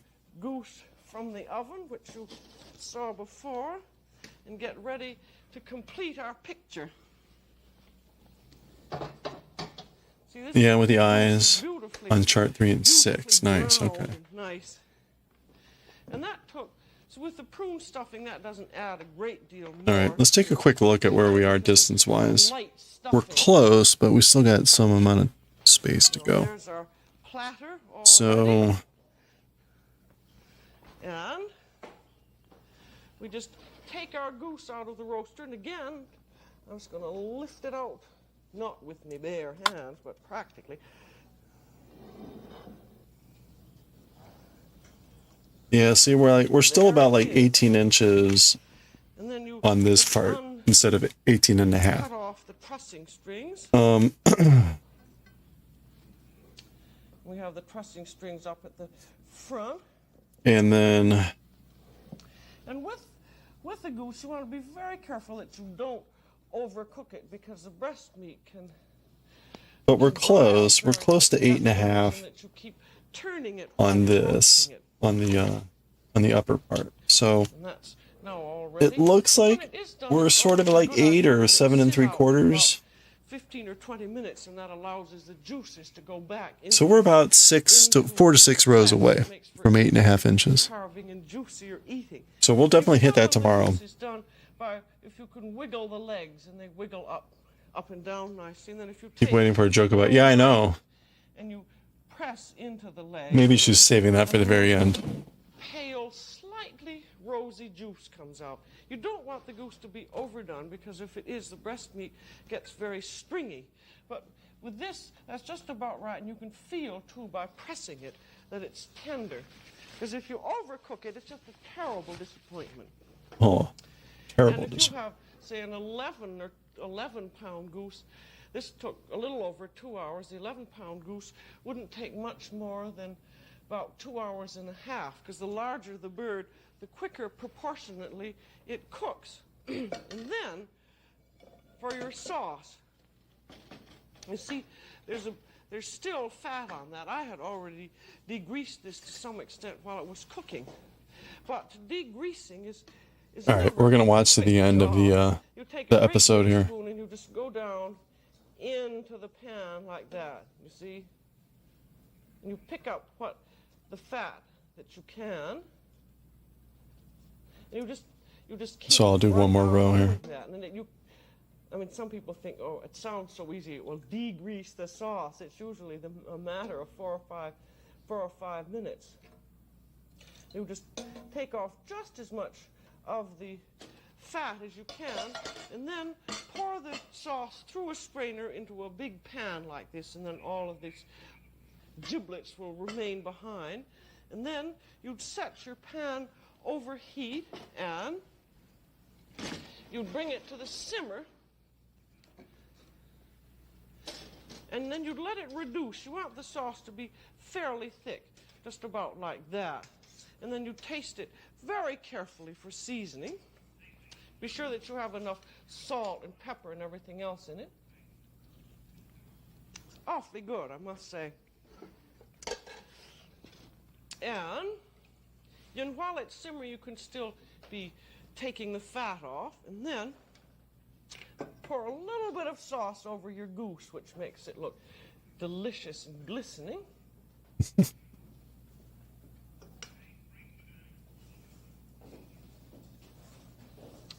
and then put the rest into a warm sauce boat. And to warm a sauce boat, just warm the sauce boat in hot water, and then put your sauce in. And so we have with us, we have on our platter some braised onions and some braised carrots. And if you want to, you can also add some more prunes. You could put the prunes in some goose stock, and they'd be very pretty around it too. And there we are. We have also some pureed chestnuts, and we have our sauce, and this would be eaten with a red burgundy wine. I want to show you something about the carving of this. Now, I have done this business of cutting the ball joints, so these legs should come off very easily. No, we got ads first, coming up here. and always you bend it back against its carcass.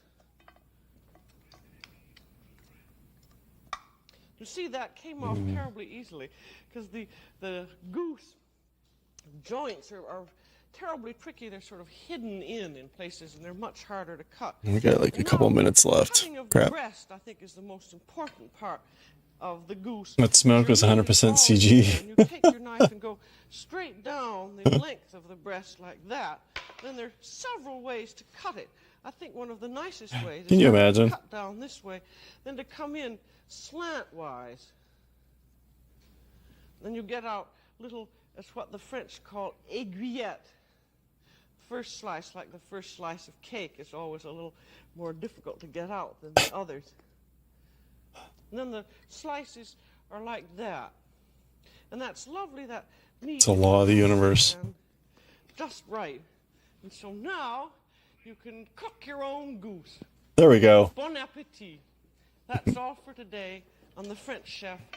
This is Julia Child. It was the very last joke. That was the very last joke.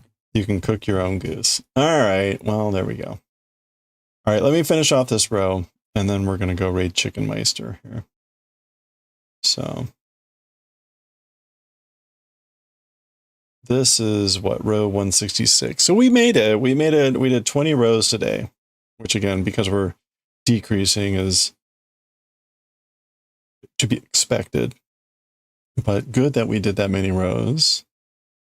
And that should set us up really well for finishing this off either tomorrow or Sunday. I can see needing to take some time to understand the directions of how to do the neck shaping. I also don't know whether I have the two...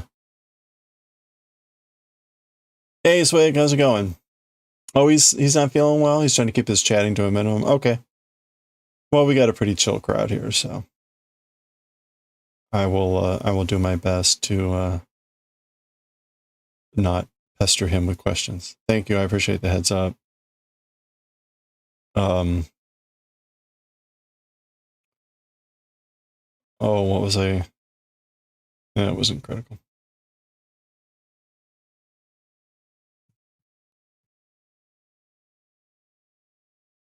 All right. Oh, yeah, the final rows. Oh, I don't know whether I have a second set of needles. So I may need to put like a keeper in on the second side and do one neck part and then just put the needles in the second side and do the second part. I don't see that would be a huge issue. You got to start a new thread anyway.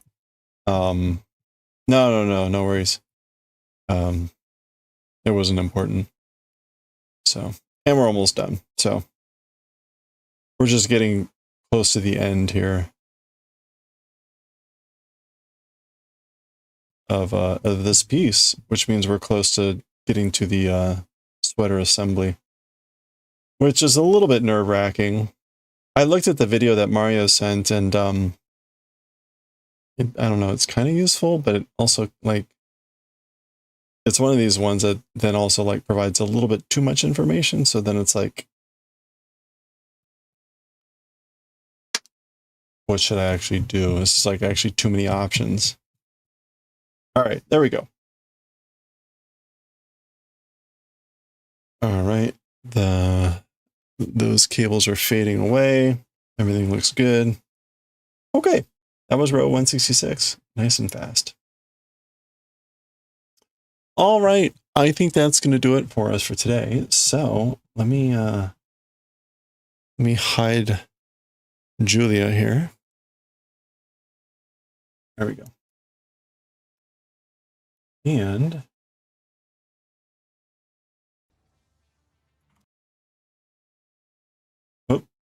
close myself there. All right, let's go raid Real Chicken Meister. Chicken Meister is doing Japanese woodblock print carving. If you haven't seen this before, taking a woodblock, carving it away to leave behind lines, kind of like linotype. You then put ink on and impress to do images, typically done with many colors as well as like a black outlining block. Anyway, very fascinating, awesome work. He does incredible work. We'll go hang out there, but as Swig said, he's not feeling too well, so probably not going to be a lot of chatting. Anyway, but thank you, everyone. I hope we all have a good rest of your weekend here. Enjoy the weekend. I hope we get a weekend. Stay safe, stay well. If you stuck around from Amu's raid, thank you. Again, enjoy everything. I should be streaming tomorrow, kind of normal time. Ideally, we'll finish this off, or at least come close to it, if not finishing by Sunday. So we're pretty close. Next week should be assembly, blocking assembly, all of which is a new for me, new and I haven't done before. So I'm likely going to need lots of help or mocking or something like that. So thanks again, everyone. Have a good one, and I will catch you all next time. Let's go raid chicken, and I will see you later.